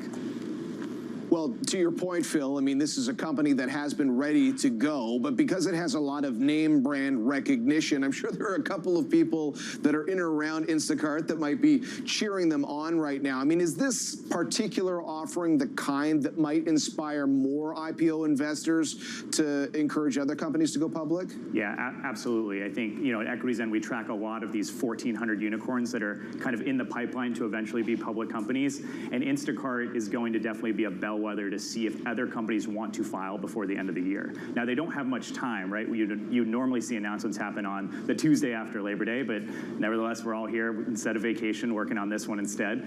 And a lot of people are going to say, if Instacart can price well, trade successfully, maybe we should bring our company to the market as well, so long as we have all the characteristics, which are profitability and growth, and hopefully a bit of a commitment from investors already, which is something Instacart has from D1 and Sequoia and a couple others.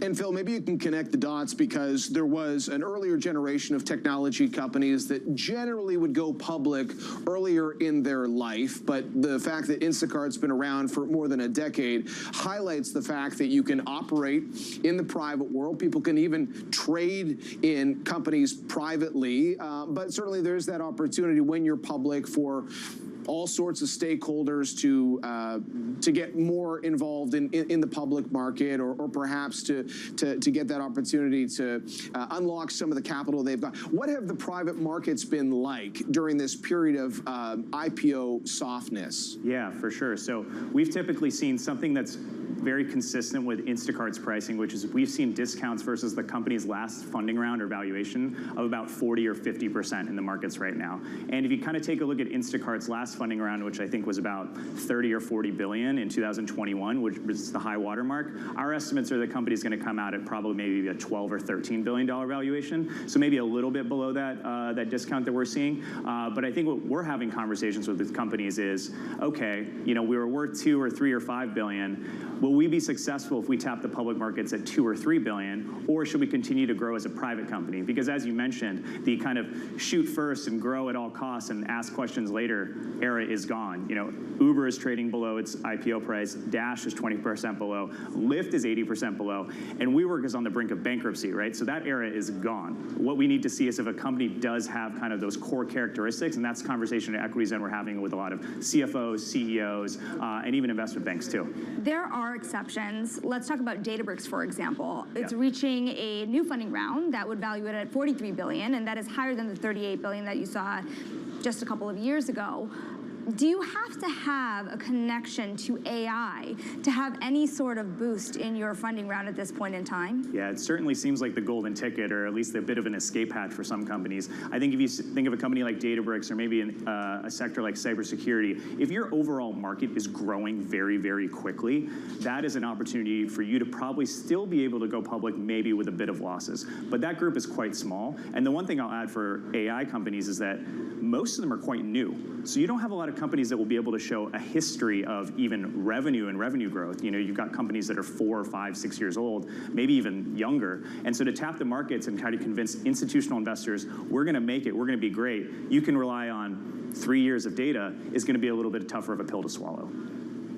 It is pretty remarkable, though, Phil, to Shonali's point about the AI excitement. We talked earlier this half hour about the banking realities earlier this year, Silicon Valley banks collapse, what the state of the VC industry had looked like. And here we are with an IPO window that appears to be opening as we head into the fall. It is quite a dramatic turnaround, it feels like, from where we were in the spring. Absolutely. I wouldn't say it's open yet. I kind of joked that the lock has been opened up, and now we're going to decide if people actually want to open the window and let the breeze come in. It's going to take a bit of time. And again, we kind of have this short window. You've only got 2 companies that have filed so far with Klaviyo and Instacart of traditional kind of venture-backed nature. If you want to actually successfully start trading in 2023, you're probably going to have to do your filings in the next 3 or 4 weeks. And so I would say it's starting to show signs of life, but what's really going to hinge is a couple of, overall macro factors, taming of inflation, and also a real successful trading, session for these 2 companies as well. What you're saying hints at the idea that there could be a window opening, but it's not opening the floodgates. What does this mean for future venture activity moving forward? Because this is not going to necessarily create the dry powder that most of the industry would hope for. Yeah, I think a lot of venture capital firms are eagerly seeing if these will be successful because there's so much money tied up in these private companies. We've got 1,400 US-based unicorns. A lot of them are not doing well, but some are. And if you've got good enough metrics, venture capital investors are going to say, this might be our chance to get a little bit of liquidity for ourselves, for the founders, for the employees as well. Otherwise, they're just going to have to wait, use the private markets, which are continuing to grow, which is great. But it's going to be a lot of eyes on this one for sure. All right, Phil, great stuff. We'll be watching closely. Equities Ends, Phil Hazlitt, breaking down the IPO market right now. As for the actual markets, Shonali, today we are seeing willingness on the part of investors to do some nibbling on stocks. We talked about that China stimulus, which has brought some investors back into equities after some of that interest rate uncertainty we were watching. Still down for the S&P 500 in August. Could end up being one of the most challenging months of the year so far, but a little bit of buying as we run into the tail end of the month. For Shonali Bassick, I'm John Ehrlichman. This is Bloomberg.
There's much oil to be found in the lower 48 at this point, or even in, let's say, Alaska as well, where mostly we know where all the oil is, and there's no more big Permian Basin kind of deposits anywhere?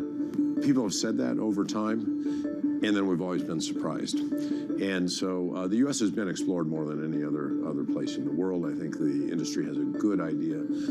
But technology allows you sometimes to recover things that you haven't been able to before. That's the story of shale. The other one that continues to be a positive story is deepwater Gulf of Mexico, where we'll go out and drill in a mile or more of water depth and then go down several more miles and find large fields. And the Gulf of Mexico is still relatively underexplored compared to the onshore. So I think there's still room for more discoveries. From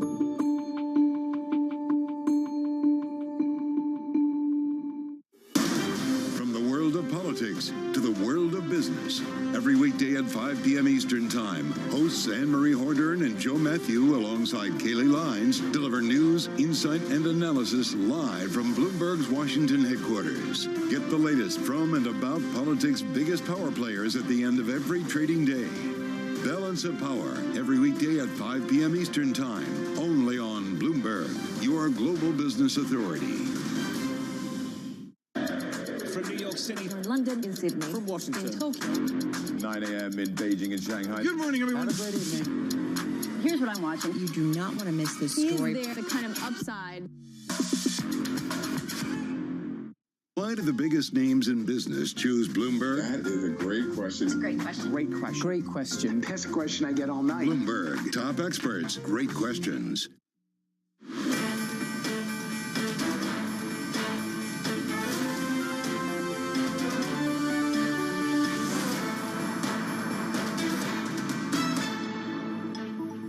Stocks and bonds limping to the end of a brutal August. Live from Studio 2 at Bloomberg headquarters in New York, I'm Katie Greifeld. And I'm Shonali Basak. We're kicking you off to the closing bell here in the United States. To your point, limping is correct, Katie. Only 0.2% were up on the S&P 500. Same goes for the NASDAQ. We have cooled a little on the day in terms of those gains that we've seen in both indices. Crude oil back on the rise just a little bit. Over an 80 handle. We have been range bound 79 to 80 the last couple of days in trading. We're looking at the 2-year yield also, 504. We're looking at a 3 basis point cooling of the 2-year yield after a surge last week that led us to 507, Katie. Same goes for the long end of the curve.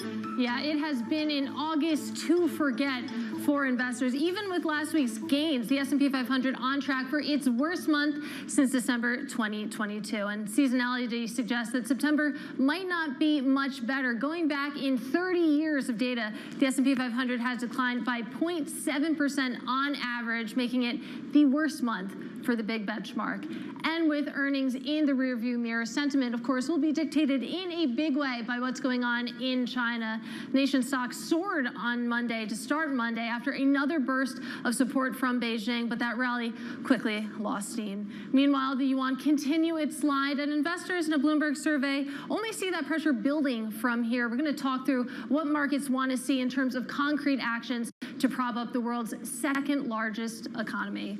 And navigating by the stars under cloudy skies, that was Jerome Powell's poetic message at Jackson Hole about the Fed's path forward from here. The Fed chair, of course, stuck to that data-dependent messaging. And Shonali, we're getting a big piece of data this week in Friday's jobs report. We sure are, from China to the United States, Monday to Friday. We're looking at Jobs Day over here Friday in the United States. We're going to look at an unemployment rate that's supposed to hold about steady, according to Wall Street expectations, to about 3.5%. The estimate for non-farm payrolls over at 170,000. Now, the interesting part here is neither of those numbers, actually. It's the earnings. For me, Katie, it's going to be that average hourly earnings expected to cool to about 0.3% compared to the month prior at 0.4%. That data, how hot it comes in, will also set the tone for rate expectations. I want to flip up the screen here and take a look at those rate expectations, because there has been a cooling of expectations when you look at the potential for rate cuts. There has been more of an expectation for a November hike, the probability rising according to Fed futures. But then when you take a look, it's really 2024 that starts to get more interesting to me. It is May of 2024. There was a greater chance priced into Fed futures previously, and now it's less than a 40% chance expected by the market, though that starts to pick up later in the year, but still the expectations after Jackson Hole have come down meaningfully. Well, let's keep this conversation going with Kim Forrest, Boca Capital Partners founder and CIO. Kim, great to have you with us. When you think about what we heard from Jerome Powell on Friday, it seems like it didn't go any which way if you take a look at the market reaction. Pretty mild so far. What message did you take away from the Fed chief? Sure. Well, I think he really always hammers home when he can that that his Fed is data dependent. And the thing that really caught my eye was, sure, it's poetry about being using the stars for navigation, but the skies are cloudy. Like, who comes up with that? But, you know, it is a good analogy, and it really reasserts that he is not overly dependent, or his Fed is not overly dependent on models. While data is important, getting married to your model is going to trash your results as a manager, as an investor, and I would hope as a Fed head that you have to be a little more nuanced than a model allows. And that's what I took away from his messaging is they are going to be trying to get as real-time data as they can and pivot accordingly. Yeah, I gotta say, I felt a swell of emotion when we started talking about stars and skies. It was beautiful. But to your point that you can't get married to a model here, you really have to pay attention to each and every data point. That injects a certain amount of uncertainty into the market. And I feel like if you look over the past month, you've really seen a bid come back into cash, back into sort of the safety plays in that market. Is that the right place to go right now? It depends on your timeline. If you're trying to outperform over the next quarter, sure, absolutely, right? The tumultuous times of September are upon us, and there's good reasons behind that, but September is always a tough one for the markets. But I play a much larger game, or longer game. I'm looking 3 to 5 years out as opposed to, well, the next 15 minutes. And I think you should have cash, but you should be willing to deploy it whenever you see those good bargains be had, because we're not always going to be in September and have the unknowing, the question about, are the companies in my portfolio going to be able to make the quarter or aren't they? Because that is what drives the tumultuous price action in September. Speaking of the forward look, Kim, when you think about the consumer in particular, they've held up pretty well, but they have not seen the lagged effects of the interest rate hikes yet, especially with some of the stimulus. Student loan repayments, for example, starting to wear out very soon. What does that mean for the market and particular names? Oh, I think they're incredibly nervous, and this, you know, a rough September is going to mean a rough October until we get into November and we get data from the consumer. Because remember, it takes retailers a while to figure out how the quarter went, and they report late. So I'm anticipating, you know, a tough couple of months here. But I think it could be interesting whenever the start of repayments of student loans come back. Will that drive people into the job market? And I'm going to say yes, it does. And there's some other things that come along with that. That should cool wage increases even more. And it may even, as crazy as this sounds, spur a little bit of economic activity. Because if you're going back and forth to work and you haven't been doing that, you're going to need new clothes, you know, transportation, and probably eat out more because you're out and about. So let's see what kind of total impact this has on the economy, not just a lower amount of spending money if you are just going from... Kim, if you believe that is true, this idea that you can see some activity spurred in the consumer, what are the buying opportunities that you would be looking for in September and October, even if the market does start to sell off a bit? Sure. Well, I really like to buy companies that are poised to outperform their peers. And they may be a little unloved or a little not at the top of your list, but we really do like VF Corp. They really understand the consumer, and even though Vans and Timberland and North Face aren't necessarily the hot items, we think that they will return to that status over time just because the company knows how to drive those brands. So that's one of them. But we also like semiconductors. And again, AI is a big concern for us, but we think it's going to take a whole lot longer to come to fruition, and you're going to have time to buy in gradually, and you don't need to own NVIDIA today, but there are other areas in semiconductors that are interesting to us, and we might get a chance to buy them. All right, Kim, got to leave it there. Really appreciate your time there. That is Kim Forrest of Boca Capital Partners. Now coming up, we'll talk with North Dakota Governor Doug Burgum about his run for the Republican presidential nomination. Plus, Peloton shares are coming off a rough week following a disappointing forecast and an expensive recall. We're going to talk with an analyst who's still maintaining her outperform rating on the stock. And a conversation coming up with Santander Chief U.S. Economist Stephen Stanley. We're going to get his take on the impact of high mortgage rates. All that and more coming up. This is Bloomberg.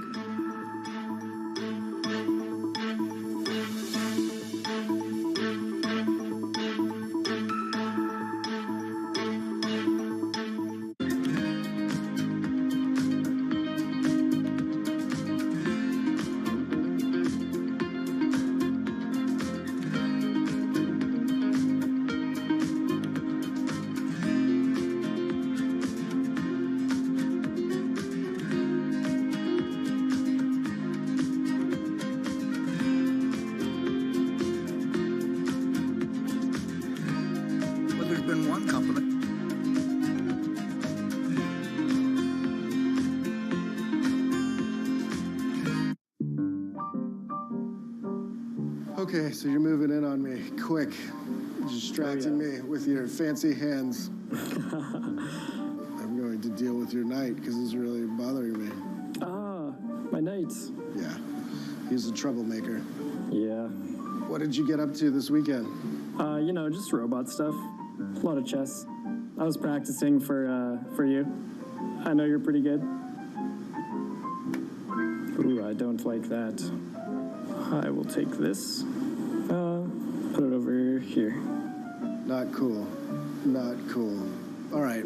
I will concede. I can see. You got me beat. Very good game. Well played. Thank you, sir. Thank you.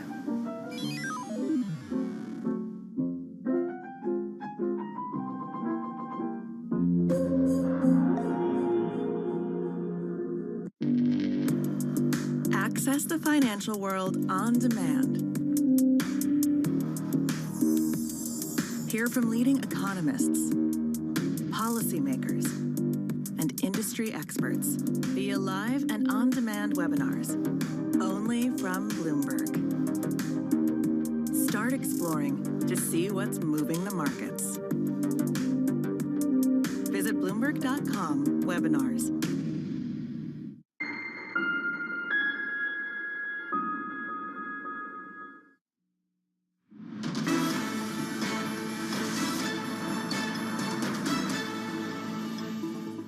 We're going to talk about politics and the race for the White House. Katie, you know, the race is getting pretty heated here. And there are a ton of names, particularly in the GOP race, that have already come out in full force in the past week to make their pitch. Exactly. Now that we have the first GOP debate under our belts, it feels like the race has really kicked off. And like you said, there is a deep bench of names here. Of course, we all spent a lot of time talking about Donald Trump, but you really saw, given that he wasn't in the debate last week, a chance for some of these other candidates to come through and really make their case. Yeah, absolutely. And when we think about those other candidates, they've had very significant attention everywhere from Wall Street to Washington ahead. We have an amazing interview coming up with Bloomberg's Kaylee Lines, along with the North Dakota Governor, Doug Burgum, also candidate for the presidential nomination. Kaylee. Yeah, Shonali would like to welcome both our Bloomberg television and radio audiences and listeners. Governor Burgum, thank you very much for joining us here in our New York studio. It's great to see you. First question, how's your Achilles doing? Well, fully ruptured, but I'm doing well. It's not slowing us down. We have a phrase in North Dakota, when you're injured and you got important work to do, you just cowboy up. And so we didn't miss a beat. The day after the debate, after doing a 2-hour debate standing on one leg, off to New Hampshire for 3 great days up there talking to voters all over the state. Yeah, the campaign can't stop, especially when you are now up against a threshold to qualify for the second debate. It's less than a month from now. You hit the donor threshold. 3% in the polls is what you need. How do you get there? And if you don't, if you can't qualify for the second debate, is it time to consider potentially leaving the race? No, and not time, and we're gonna get there. There was a poll that came out the day after the debate that had us at 4%. But it just fell short. It had 750 versus the 800 required. That's probably too much process for people, but we're fully confident by the time we get to September that we'll be on the debate stage. And of course, on the debate stage and elsewhere on the campaign trail, there's been a few specific issues that you have been quite vocal about. One of them being energy policy. If someone offered you the job of energy secretary, would you take it? No, I've always been the guy that's the CEO or the governor. Those are the 2 jobs I've basically had my whole life. And I feel, and people have said, hey, you'd make a great ag secretary. You know incredible amounts about ag. You'd be great for the Department of Interior because everything you know about, BLM and BOR and tribal lands. And so you go down the whole cabinet thing. I mean, those seem like the qualifications for the top job if somebody knows how to pick the people. And every place I've ever built, all companies I've built, been involved in building multiple billion-dollar global companies. One of the keys is attracting talent. So one of the things I absolutely know is under a Burgum administration, when I'm your president, we're going to have an amazing cabinet. We're going to have people that really are committed, passionate, care about the American people and leading these agencies. And all these agencies need strong leadership to make sure that we get on the right track on the economy, on energy, and on national security. But leadership of an agency is one thing. Leadership of an entire country is another. When you talk about qualifications for the job, obviously you are governor of North Dakota, a state that has less than 1 million people. You talk a lot about small town values. This country is not just made up of small towns. So why should voters feel confident that you are up to governing the entirety of the country, from small towns to big cities? Well, I think one of the things, this is the great misperceptions when they keep calling North Dakota a small state. We've got some, big states that produce almost no energy. We produce more energy than many of the OPEC nations. We're the same size as all 6 New England states. So think of Maine, New Hampshire, Vermont, Massachusetts, Rhode Island, Connecticut. When there's a blizzard, we got to plow the roads for everybody, not just Republicans, independents, Democrats, across the whole state. We've got 5 tribal nations we share geography with. We've got 150 ballistic missiles in our state. We've got Air Force bases. We're at 360 miles of border. Every issue that the president is facing, whether it's because national security means food security, means energy security, the job of being the governor of North Dakota completely prepares you for doing that. And in the private sector, I had people working for me in 130 countries. We had customers all over the world. I don't think there's anybody on the stage that's got the extensive private sector experience and the experience being so successful running a state in a state that is like one of the states that's feeding and fueling the whole world. So I think highly qualified for the job, and that's why George Will wrote an article that said this is the most qualified candidate you've never heard of. The candidate we're talking to, of course, is the governor of North Dakota, Doug Burgum, joining us on both Bloomberg Television and radio. To zero in on energy policy specifically and what you're doing in North Dakota, you've committed to carbon neutrality by 2030. Part of that effort is carbon sequestration and pipelines that run through the Midwest. As a result, it's been raised as an issue, the question of property rights. As a result, how do you explain to a farmer in Iowa the fact that climate change may need to be put ahead of their own individual property rights? How do you square that circle? Well, I don't think it has to do anything with trying to square it, because if you don't want it going through your property, if you don't want to take a big check for a pipeline, bringing oil out of North Dakota or taking CO2 to North Dakota, if you don't want that, your neighbor probably will. And the opportunities for landowners to participate voluntarily is what we've seen in the past when we build this infrastructure. And of course, when I think about opportunities for farmers, we think about sustainable aviation fuel. Everybody, I'm sure Bloomberg's run stories about, people getting on planes and saying, oh, this person believes believes in climate change, but they're flying around in their jet. Well, we're not going to have battery-operated airplanes flying across the Pacific anytime soon. If you want to have sustainable aviation fuel, it's got to be liquid, and liquid aviation fuel is going to come from the Midwest. That's going to be the epicenter because it's going to be biofuels and ethanol decarbonized. They're going to drive that. I think it's an opportunity to double the size of the opportunity for agriculture across the Midwest, and I think the markets are going to solve this. That the answer to your question. I don't think it's going to be a question of property rates, but I do tell you where there is an issue in our country is when we've got 41% of the people in New England that are burning heating oil in their homes, and that heating oil is coming from Russia, 400,000 barrels of oil a day equivalent being offloaded at the time Putin invaded Ukraine, and you can't get a pipeline to move clean natural gas from Pennsylvania into New England.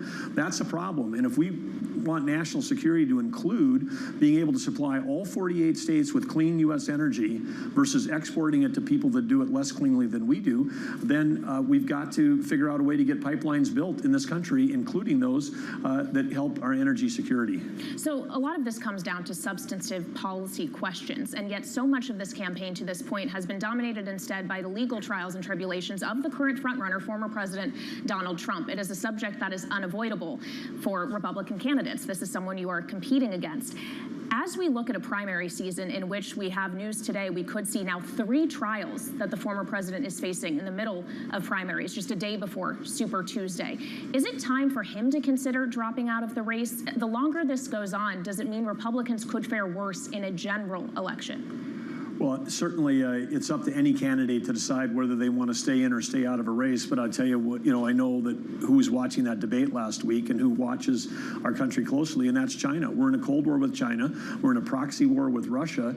And if you've got divisiveness is it's just a huge business. And you take every cable network going 7 by 24, talking about indictments, talking about 2020 elections, then we're not talking about the things that we're actually facing as a nation. And it feels like if you got a policy of appeasement in the Biden administration against Iran, Iran's moving towards having nuclear weapons.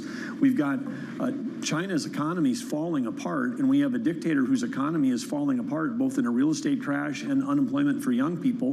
What do you do to rally the troops? You invade somebody else, you start a war. That's what Putin did to hang on to his power. Why wouldn't China do the same thing, particularly when we say to Taiwan, oh, we'll help you with Harpoon missiles to sink those Chinese ships, but we're not sending them until 2026. Or if they think that someone like myself might be president in 2025, let's go in 2024 and invade Taiwan. So I feel we're on the brink of really bad things happening, and we're not talking about any of it. All right, unfortunately, that's all the time we have to talk about these issues today, but please come back to Bloomberg, Governor. Really great to see you here. North Dakota Governor Doug Burgum on Bloomberg Television and radio, and we'll send it back to you. All right, Kaylee, thank you. Our thanks to North Dakota Governor Doug Burgum, along with Bloomberg's Kaylee Lyons. Now, coming up on the close, cloudy skies for the Fed. We'll dive deeper into what we learned from Jackson Hole and what's next for Jay Powell. This is Bloomberg.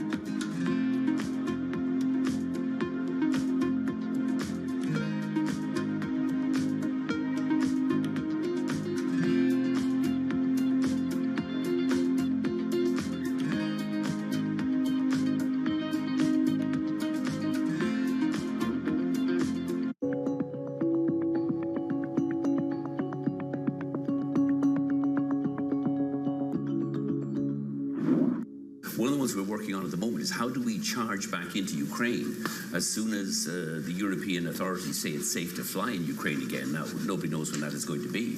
But we were Ukraine's second largest airline when the Russians invaded on the 24th of February last year. We would be Ukraine's biggest airline the week after they tell us it's safe to go back in there, because we're going to charge back in there. Initially, we have a plan to open up about 30 routes from 4 Ukrainian airports back into the European Union. And then we want to, I think within 6 to 12 months, open up 3 or 4 large bases in Ukraine. And we're talking to the Ukrainian authorities about creating an environment, cost agreement, on which we could lead the charge of air air travel into a post-war Ukrainian recovery.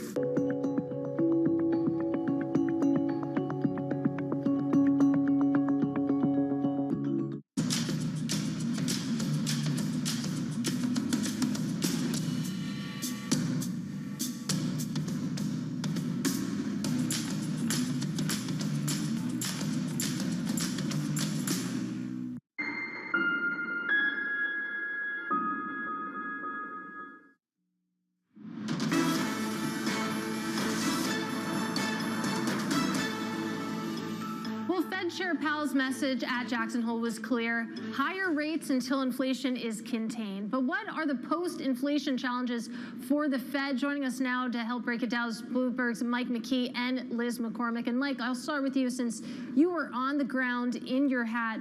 And Jerome Powell navigating by the stars under cloudy skies. It feels like the only thing we're sure about is that the Fed is sticking to 2%. The Fed is sticking to 2%, and they're going to make sure that inflation comes down to 2%. That was the message. Nothing new from Jay Powell, but he put it in terms of framing that was probably aimed at the bond market and telling people not to get too excited about a possible rate cut anytime soon.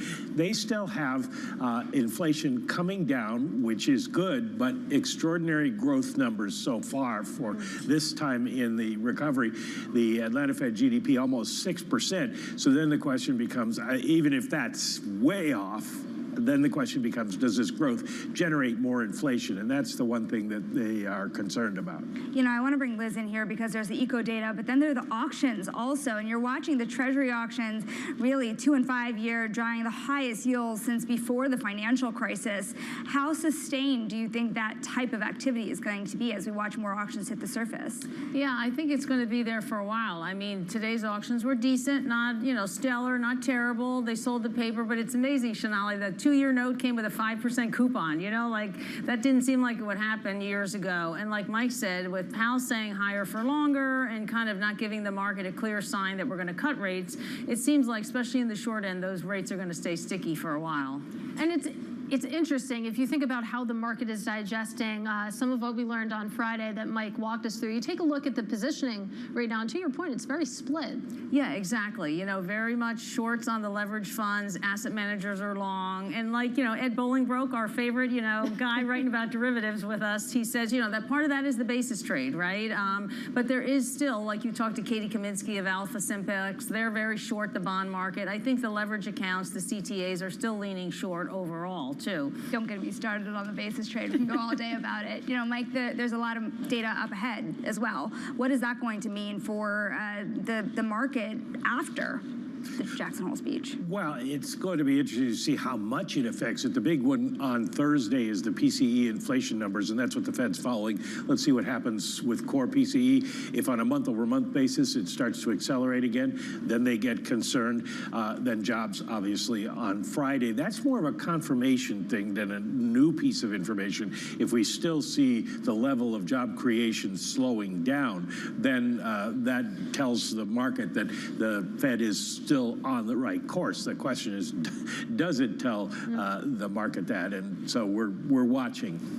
And Liz, we only have about 45 seconds, but in this Fed being so data dependent, it just feels like that injects volatility into every single release. Yeah, exactly. I think you just can't get a longer term view here. Like Mike said, we're looking at PCE on Thursday and the jobs data. I think just like the Fed is watching all the data, investors are watching every data point, and you kind of have to see how it pans out.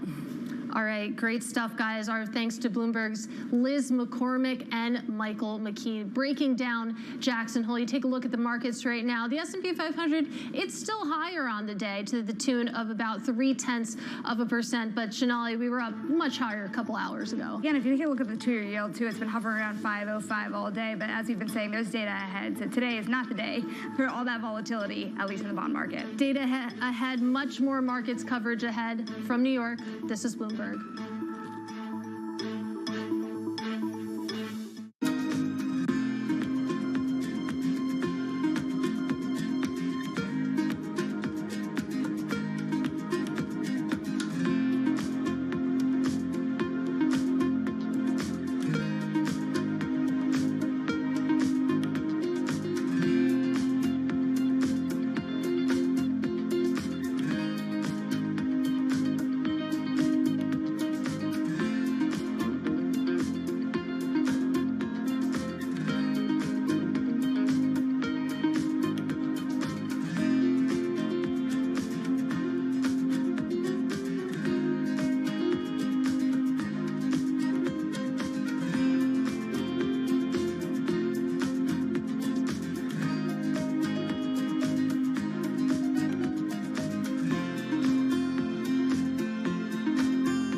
What do you like most about your job?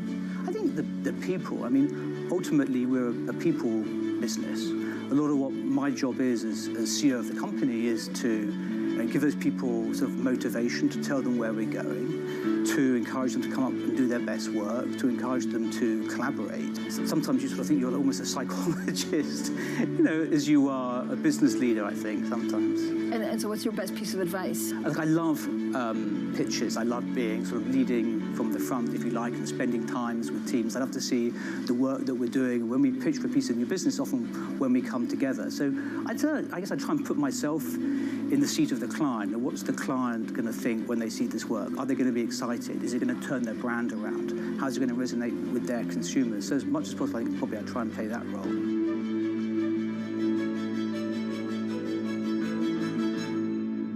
Our studios in New York and San Francisco, our expert hosts of the data and analysis about the companies you know and the startups to watch, plus the interviews you don't want to miss.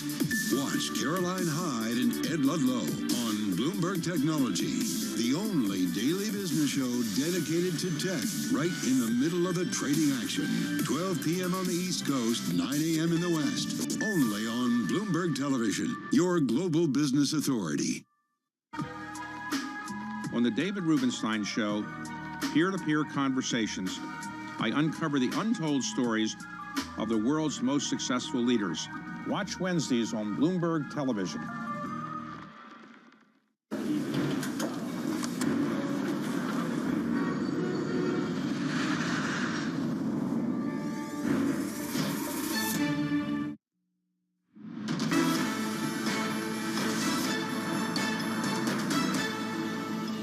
This is Bloomberg Markets, the close. Let's get a cross-asset check as we head towards the close of commodities markets. Bloomberg's Abigail Doolittle standing by with more. So a small gain for the Bloomberg Commodity Index overall, Katie, but take a look at the bigger moves that we have beneath the surface. European natural gas futures in particular, and I'm actually not sure if these are in the Bloomberg Commodity Index, but you can see soaring up 10.5%. Chevron received notice that the Australian LNG strike that we've been talking about for a couple of weeks now is going to start on September 7th. If that happens, it could mean that 10% of the world's LNG supply comes off of the market, and therefore you can see that squeeze higher. Sugar up about 3%, and it is on concerns over Indian exports at, I think, a 2-month high here, so some real strength for sugar. Wheat down 0.7%, and then cotton down 0.5%, and that's interesting only because last time I had looked, it was higher. Not a lot of fundamental movement there, but you can see some whipsawing action there, Katie, for cotton. All right, Abigail, thank you. Let's turn to one of the big stories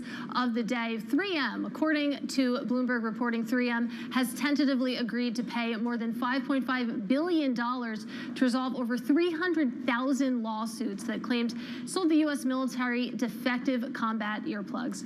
Bloomberg Intelligence senior analyst Karen Ubelhart joins us now with the details. And Karen, I'm taking a look at 3M shares up by 5% at the moment. It seems like from the perspective of shareholders, this is good news. Yeah, the settlement, it's not, no settlement like this big is good, right? However, it's less than people expected. Our BI litigation actually thought 4.5 to 9.5, and it's 5.5, but the market was much higher. Number two, they're starting to settle these things, so you get some framework around it. You don't know how big is PFAS, how big is the earplugs.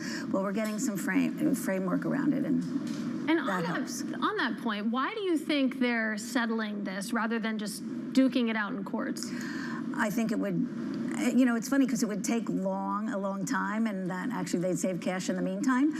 However, it's really hurt the stock. It has underperformed since the day we got the news about PSAP. And it doesn't really matter. Fundamentally, you'll get a pop maybe if they do well on earnings that day, but they can't hold it. It's still a multi-billion-dollar sum that we're looking at here. How do you expect them to pay this, and over what kind of time frame? Okay, the ones we know, and the $12.5 billion, which was PFAS, that's over 9 years.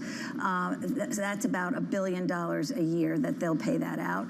The earplugs, they'll probably have to pay out, pretty soon. Like once they settle it, maybe in 2024. And those are the big ones we know. And then we know they have another 10 or 15 or so PFAS that they have not settled on yet. They have a lot of resources. They have $4 billion in cash.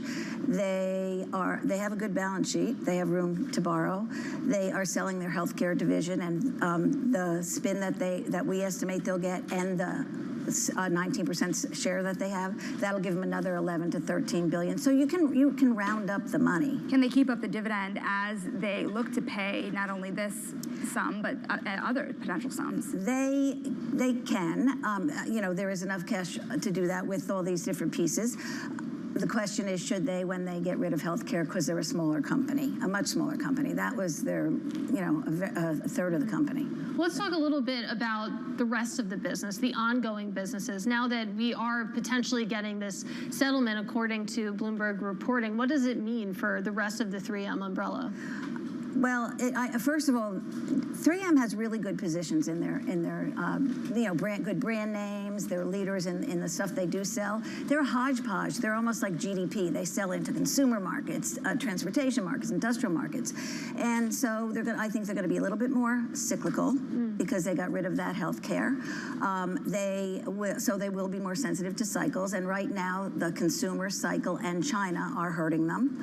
They have a big cost reduction program, $700 million to $900 million. That's going to help them on the margin side. If they could start showing, because the fundamentals haven't been great either. So you have this big cloud plus not so great fundamentals, and it's really been a problem for the stock. But the last 2 quarters they beat. So big story over at 3M. Thanks to our own Bloomberg Intelligence senior analyst Karen Ubelhart, and still ahead, hanging on to hope. Why Bernstein is still bullish on pandemic darling Peloton despite its weak revenue forecast and an expensive recall. More on that next, and this is Bloomberg.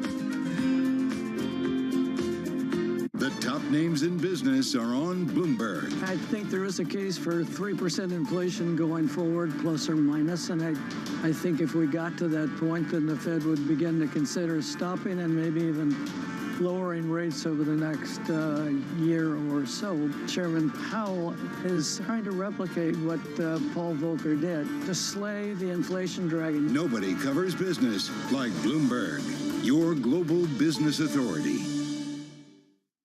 Good morning. This is Bloomberg Surveillance on TV and radio. Welcome to Bloomberg Markets, China Open. Good morning, everyone, and welcome to the Pulse. This is Bloomberg Technology. And welcome to Balance of Power. This is Bloomberg.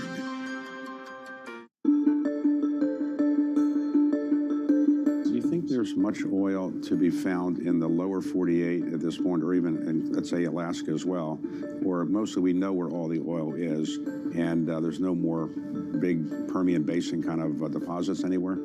People have said that over time, and then we've always been surprised. And so the U.S. has been explored more than any other place in the world. I think the industry has a good idea, but technology allows you sometimes to recover things that you haven't been able to before. That's the story of shale. The other one that continues to be a positive story is deepwater Gulf of Mexico, where we'll go out and drill in a mile or more of water depth and then go down several more miles and find large fields. And the Gulf of Mexico is still relatively underexplored compared to the onshore. So I think there's still room for more discoveries.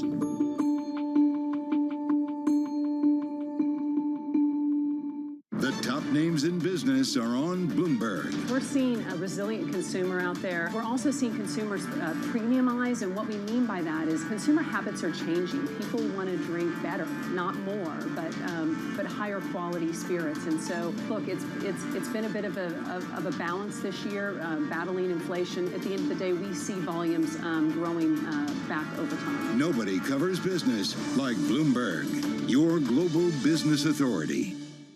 From New York City. From London, in Sydney. From Washington. In Tokyo. 9 a.m. in Beijing and Shanghai. Good morning, everyone. Have a great evening. Here's what I'm watching. You do not want to miss this story. Is there the kind of upside?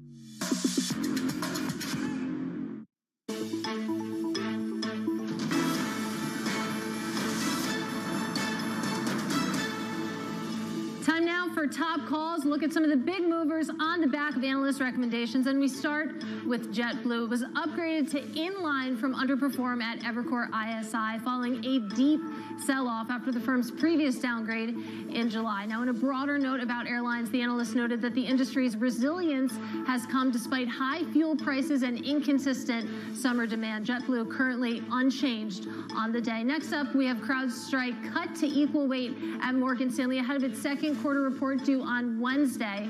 Analysts over there say that the risk reward is more balanced at this rating and expects that appetite for cloud computing software to slow further from here. You take a look at shares currently off by about 4.5%. And finally, we have Nike. Stifel analyst Jim Duffy slashing his price target to $135. That is down from $143. Duffy cites disappointment over Nike's long-term growth outlook for sales in Greater China compared to other regions, although there is a possibility that fiscal stimulus in China could, quote, bring a sudden change to sentiment and growth outlook. You take a look at shares currently up by about 0.4%. And those are some of our top calls.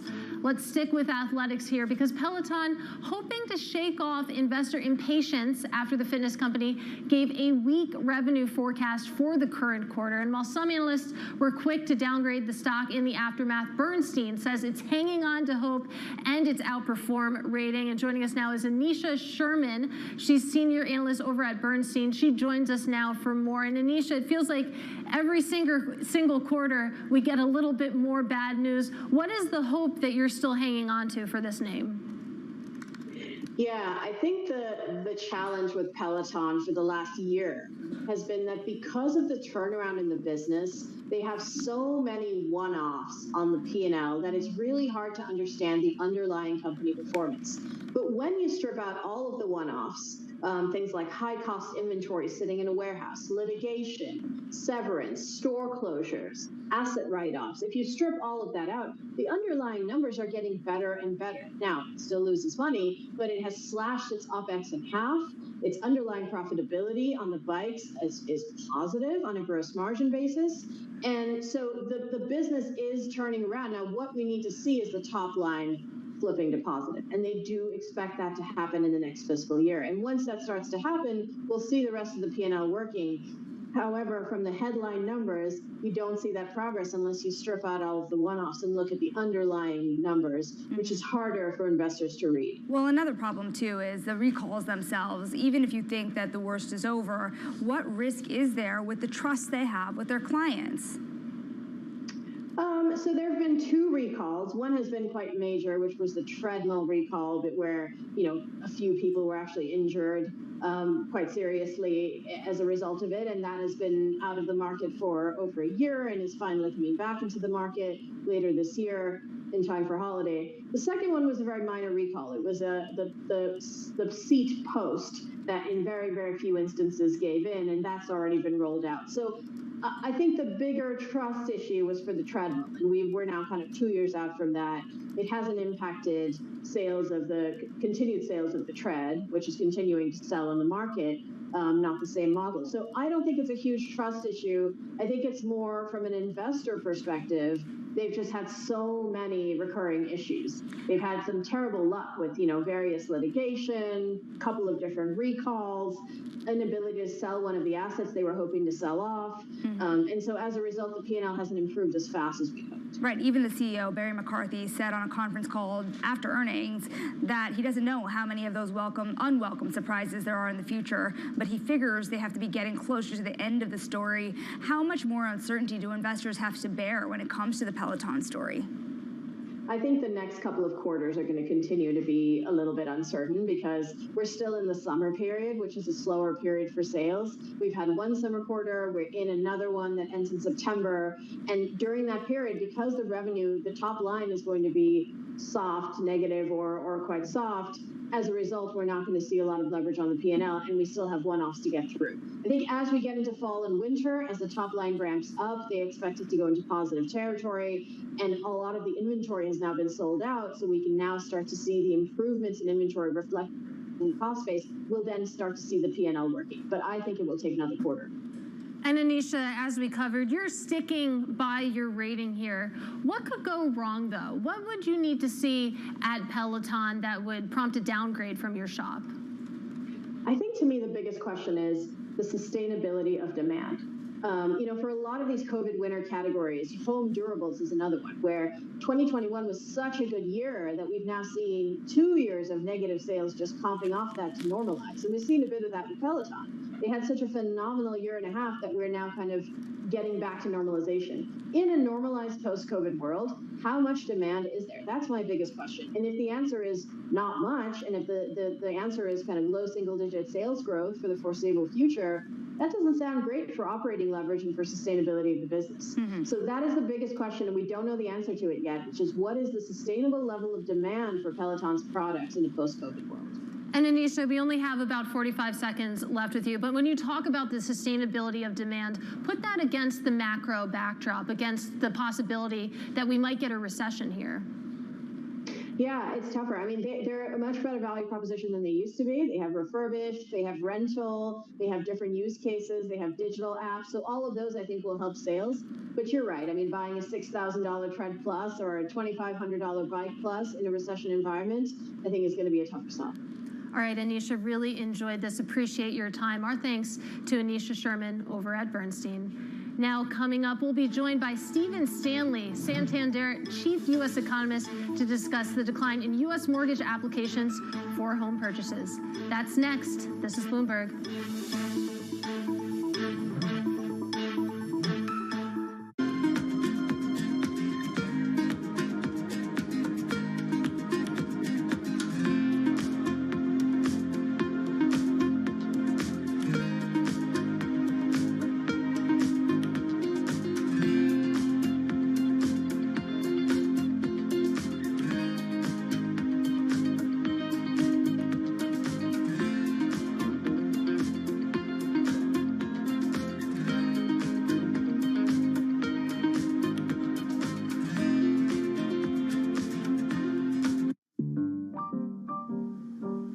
Okay, so you're moving in on me quick, distracting me with your fancy hands. I'm going to deal with your knight because it's really bothering me. Ah, my knight. Yeah, he's a troublemaker. Yeah. What did you get up to this weekend? Just robot stuff. A lot of chess. I was practicing for you. I know you're pretty good. Ooh, I don't like that. I will take this. Put it over here. Not cool. Not cool. All right. I will concede. I can see. Got me beat. Very good game. Well played. Thank you, sir. Thank you.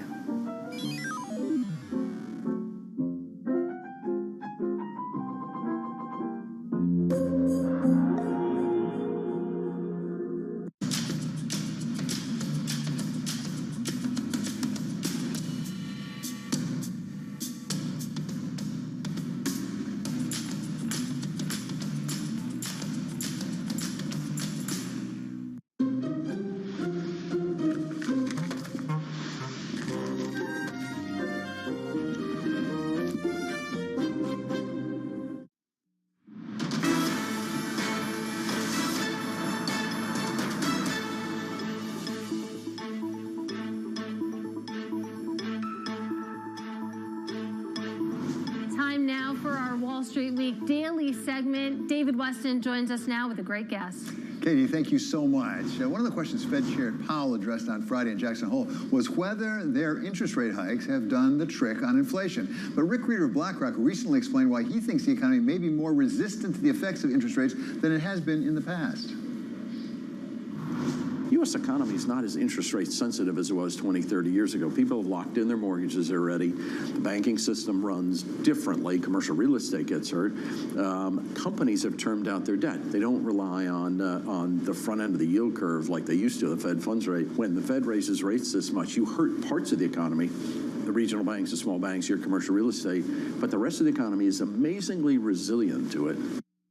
To take us through what the higher interest rates are doing to our economy, and in particular the housing market, we welcome now Stephen Stanley. He's Santander Chief U.S. Economist. Stephen, always great to have you here. So what about what Rick had to say? As an economist, is he right that the U.S. economy may be a little less sensitive to interest rates than they had been because everybody's extended out their maturities on household mortgages and also corporate? Yeah, I think that's absolutely right. And also it was the case that both households and businesses came into the period of higher interest rates with very clean balance sheets.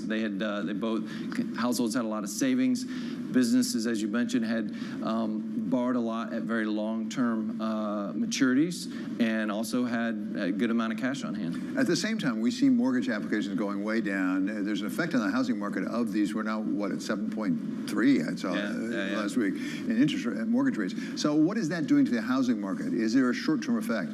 Well, I think the biggest thing you're saying is that, as Rick said, the people that have the low rate mortgages, the 3% and the 4% mortgages, have a huge financial incentive to stay put. Because if they move, they take the higher mortgage. So what we've seen is existing home sales quite weak. And the result of that is that new home sales are taking a bigger market share within the housing market, which is good because once things slowed down last year when mortgage rates initially went up and demand went off, builders were stuck with high inventories, and they've been able to get some of those inventories cleared out. Well, Stephen, I've heard that we have something of a shortage of supply overall in housing in the United States. So given the phenomenon you just described, where people are holding on to their existing houses, does that spur more construction of housing, which in the longer term at least may actually correct the problem? It's a very tight housing market, and this is not just a 1 month or 1 year thing. This has been a phenomenon for a long time, and I think it's going to continue. So what does that mean? It means low inventories, firm home prices. We've seen home prices already kind of rebounding after falling a little bit late last year, early this year. But yeah, I think builders are definitely they've cleared out their excess inventories a lot quicker, I think, than they may have feared, and as a result, they're ready to get back to it. If you're Jay Powell, how does this affect the way you really assess where the economy is going, whether it is slowing down the way he would like it to slow down given the inflation problem? Well, it's interesting. I mean, different sectors of the economy get affected in different ways and at different times, right? So the housing market went through a recession last year, and it already seems to be coming out the other side, and the Fed is still raising rates.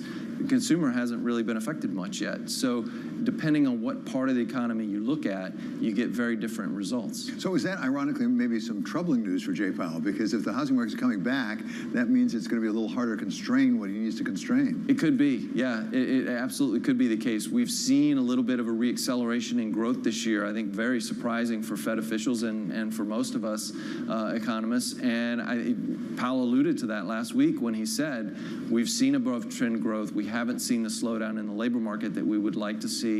And as a result, we might end up having to do more. Stephen, you mentioned the consumer earlier. The fact that they went into this with a fair amount of savings helped, no doubt, by the federal government because a lot of checks got sent out to an awful lot of people. Where are they on those savings right now? Have they worked their way through them yet? Not all the way, but certainly part of the way. I've done a lot of work on this, and my sense is that after you control for inflation, and it's important to do that because inflation has eaten away at some of that savings, households are probably sitting on an extra $1 trillion or so. So it's probably going to help to tide them over for another year or two, I think. But on top of that, as we were discussing earlier, real wages have started to rise. So the strong labor market is helping in terms of increasing households' incomes. So there's real income going up, so consumer actually has more money to spend that's not in savings, they're actually earning it as we go forward. How do you explain what's going on with the employment market? Because it has been remarkably strong. I think most people have said if you raise 500 basis points, the interest rates, you're going to hit employment, and yet I'm not sure I see much evidence of it. Yeah, I think it has a lot to do with the fact that there was a tremendous amount of pent-up demand in the labor market. So we had these massive labor shortages in 2021 and 2022, and I think the story of 2023 is that labor demand is moderating, but it was so strong, demand was so much stronger than labor supply. There were a lot of unfilled openings, and so as things cool off a little bit, the market loosens up a little bit, and firms that last year weren't able to find people are now starting to have a little bit easier time, but they still have positions to fill, so they're still hiring. Friday's jobs day. What are you expecting?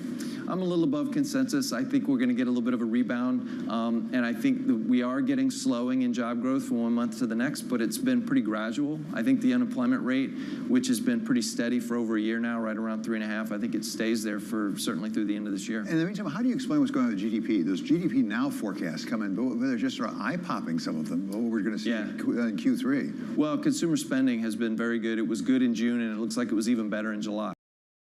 In the third quarter, we'll see if we can sustain that. But I think for now, I mean, we had 2% growth in the first quarter, 2.5% in the second, and now it looks like we'll see something even better in the third. So yeah, we're not seeing that slowdown that the Fed thought we'd see this year. So Stephen, you wrote a note after Jay Powell's comments on Friday, and what I took away from your note was basically he probably did exactly what he wanted to do, which is say we don't know.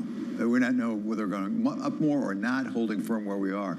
But if you're Jay Powell, what are the key indicators that you're looking at? Because that's something you do every single week. You look at those economic indicators.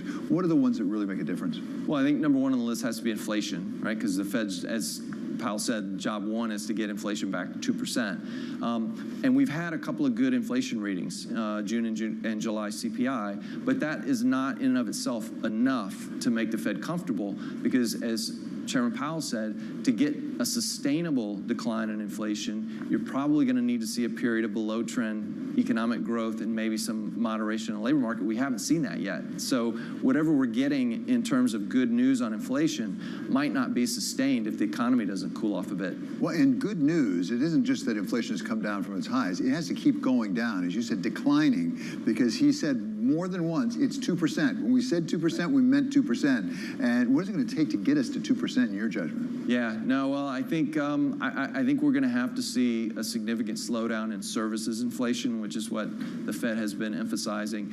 And those prices tend to be sticky. So I think it's going to take time, and it probably is going to take a little bit of a cooling in the economy. Well, this is what I'm curious about. As an economist, how much time is too much time? I mean, they can say it's 2%, but at some point, that's the talk, that's not the walk. I mean, it takes too long. At some point, people may start to say, we don't really believe you're 2%. Yeah, so Cleveland Fed President Mester was interviewed several times at Jackson Hole, and she made an interesting comment, which was, all right, my forecast is we get back to 2% in 2025. I'm not willing to see slippage on that.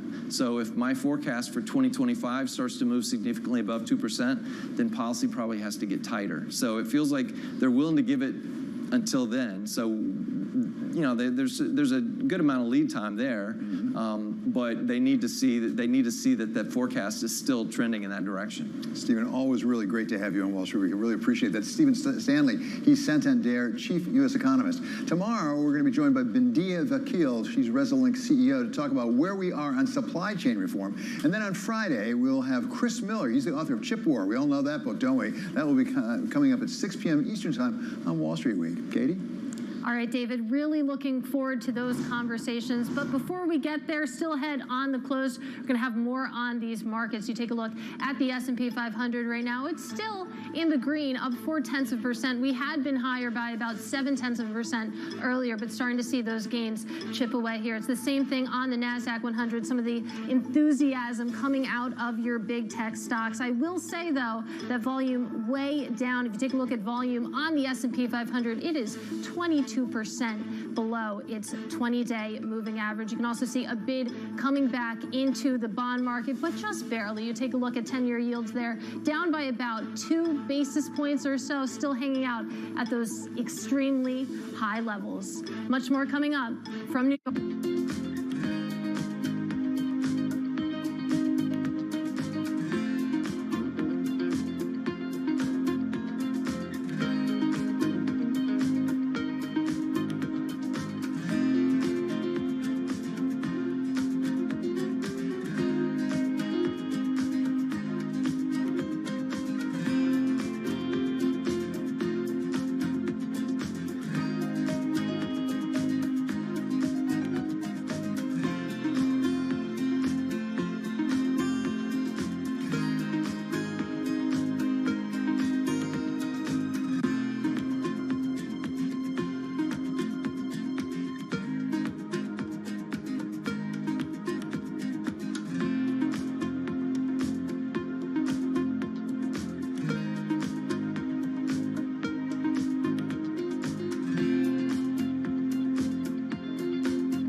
This is Bloomberg Business Week. Insight from the reporters and editors who bring you America's most trusted business magazine. Plus, global business, finance, and tech news as it happens. Bloomberg Business Week with Carol Masser and Tim Stenevec on Bloomberg Radio. And a very good afternoon, everyone. Welcome to Bloomberg Business Week Live on Bloomberg Radio, on YouTube and Bloomberg Originals. Yes, it is another Monday, our last Monday in August, August 28th. Carol Masser, along with Bloomberg News Deputy Team Leader for U.S. Equities, Jess Matten. Jess is in for Tim Stenevec. So hard to believe, but we are almost done with August. And also today, if we can sort of cling on to these slight gains that the S&P 500 has, it would be the first time this month there's back-to-back gains, if you can believe that. And that's kind of significant, right? It is. When we've seen kind of a downward trend here. Especially the volatility that we've seen, or on other days like this, right? It almost seems like this is the typical summer doldrum day that we haven't really felt like we've gotten the last couple of weeks. I'm so glad you're in that chair because we have a lot to talk about when it comes to the markets. And we are going to talk about the data dump that's coming our way, everybody. Now that everyone seems to be back from Jackson Hole, the Fed's going to have a lot to look at. Investors are going to have a lot to look at. So with that in mind, we're going to get into how Jay Powell has bond traders exactly right where he wants them. A fascinating story on the Bloomberg. And also another flurry of headlines on China, and we get a great voice on it all when it comes to Stefan Seelig, managing partner at Bridge Park Advisors, former Undersecretary of Commerce for International Trade at the U.S. Department of Commerce during the Obama administration. He's a great voice. We have leaned on him over the years, especially during the pandemic and then before so. But what's interesting about him, Jess, is he understands financial markets. He has had big jobs in M&A over at UBS and elsewhere. And then also understands the government role, the policy role, and he understands the complicated relationship that is the U.S. and China. So we're going to get into that. We're also going to get into a bunch of stories on Apple, including the Bloomberg Big Take on Apple's iPhone supply chain splintering under those U.S.-China tensions, and then a revamped iPad Pro. This has not necessarily been a standout device for Apple. It still generates a bunch of revenues, but we're going to get into all that you need to know with our Mark Gurman. And another thing that I always look forward to, every year our new economy team puts out a list of what they call their class of catalysts. It's people who are changing the world. And how the next wave of cybercrime starts with a deepfake video call, and the CEO of Flash Food is back on reducing food waste with its fresh to frozen program. And I was here the last time we spoke with him, so I'm excited about this. Yeah, you and I both went back and listened to that interview back in April, and you know, he continues to grow, continues to line up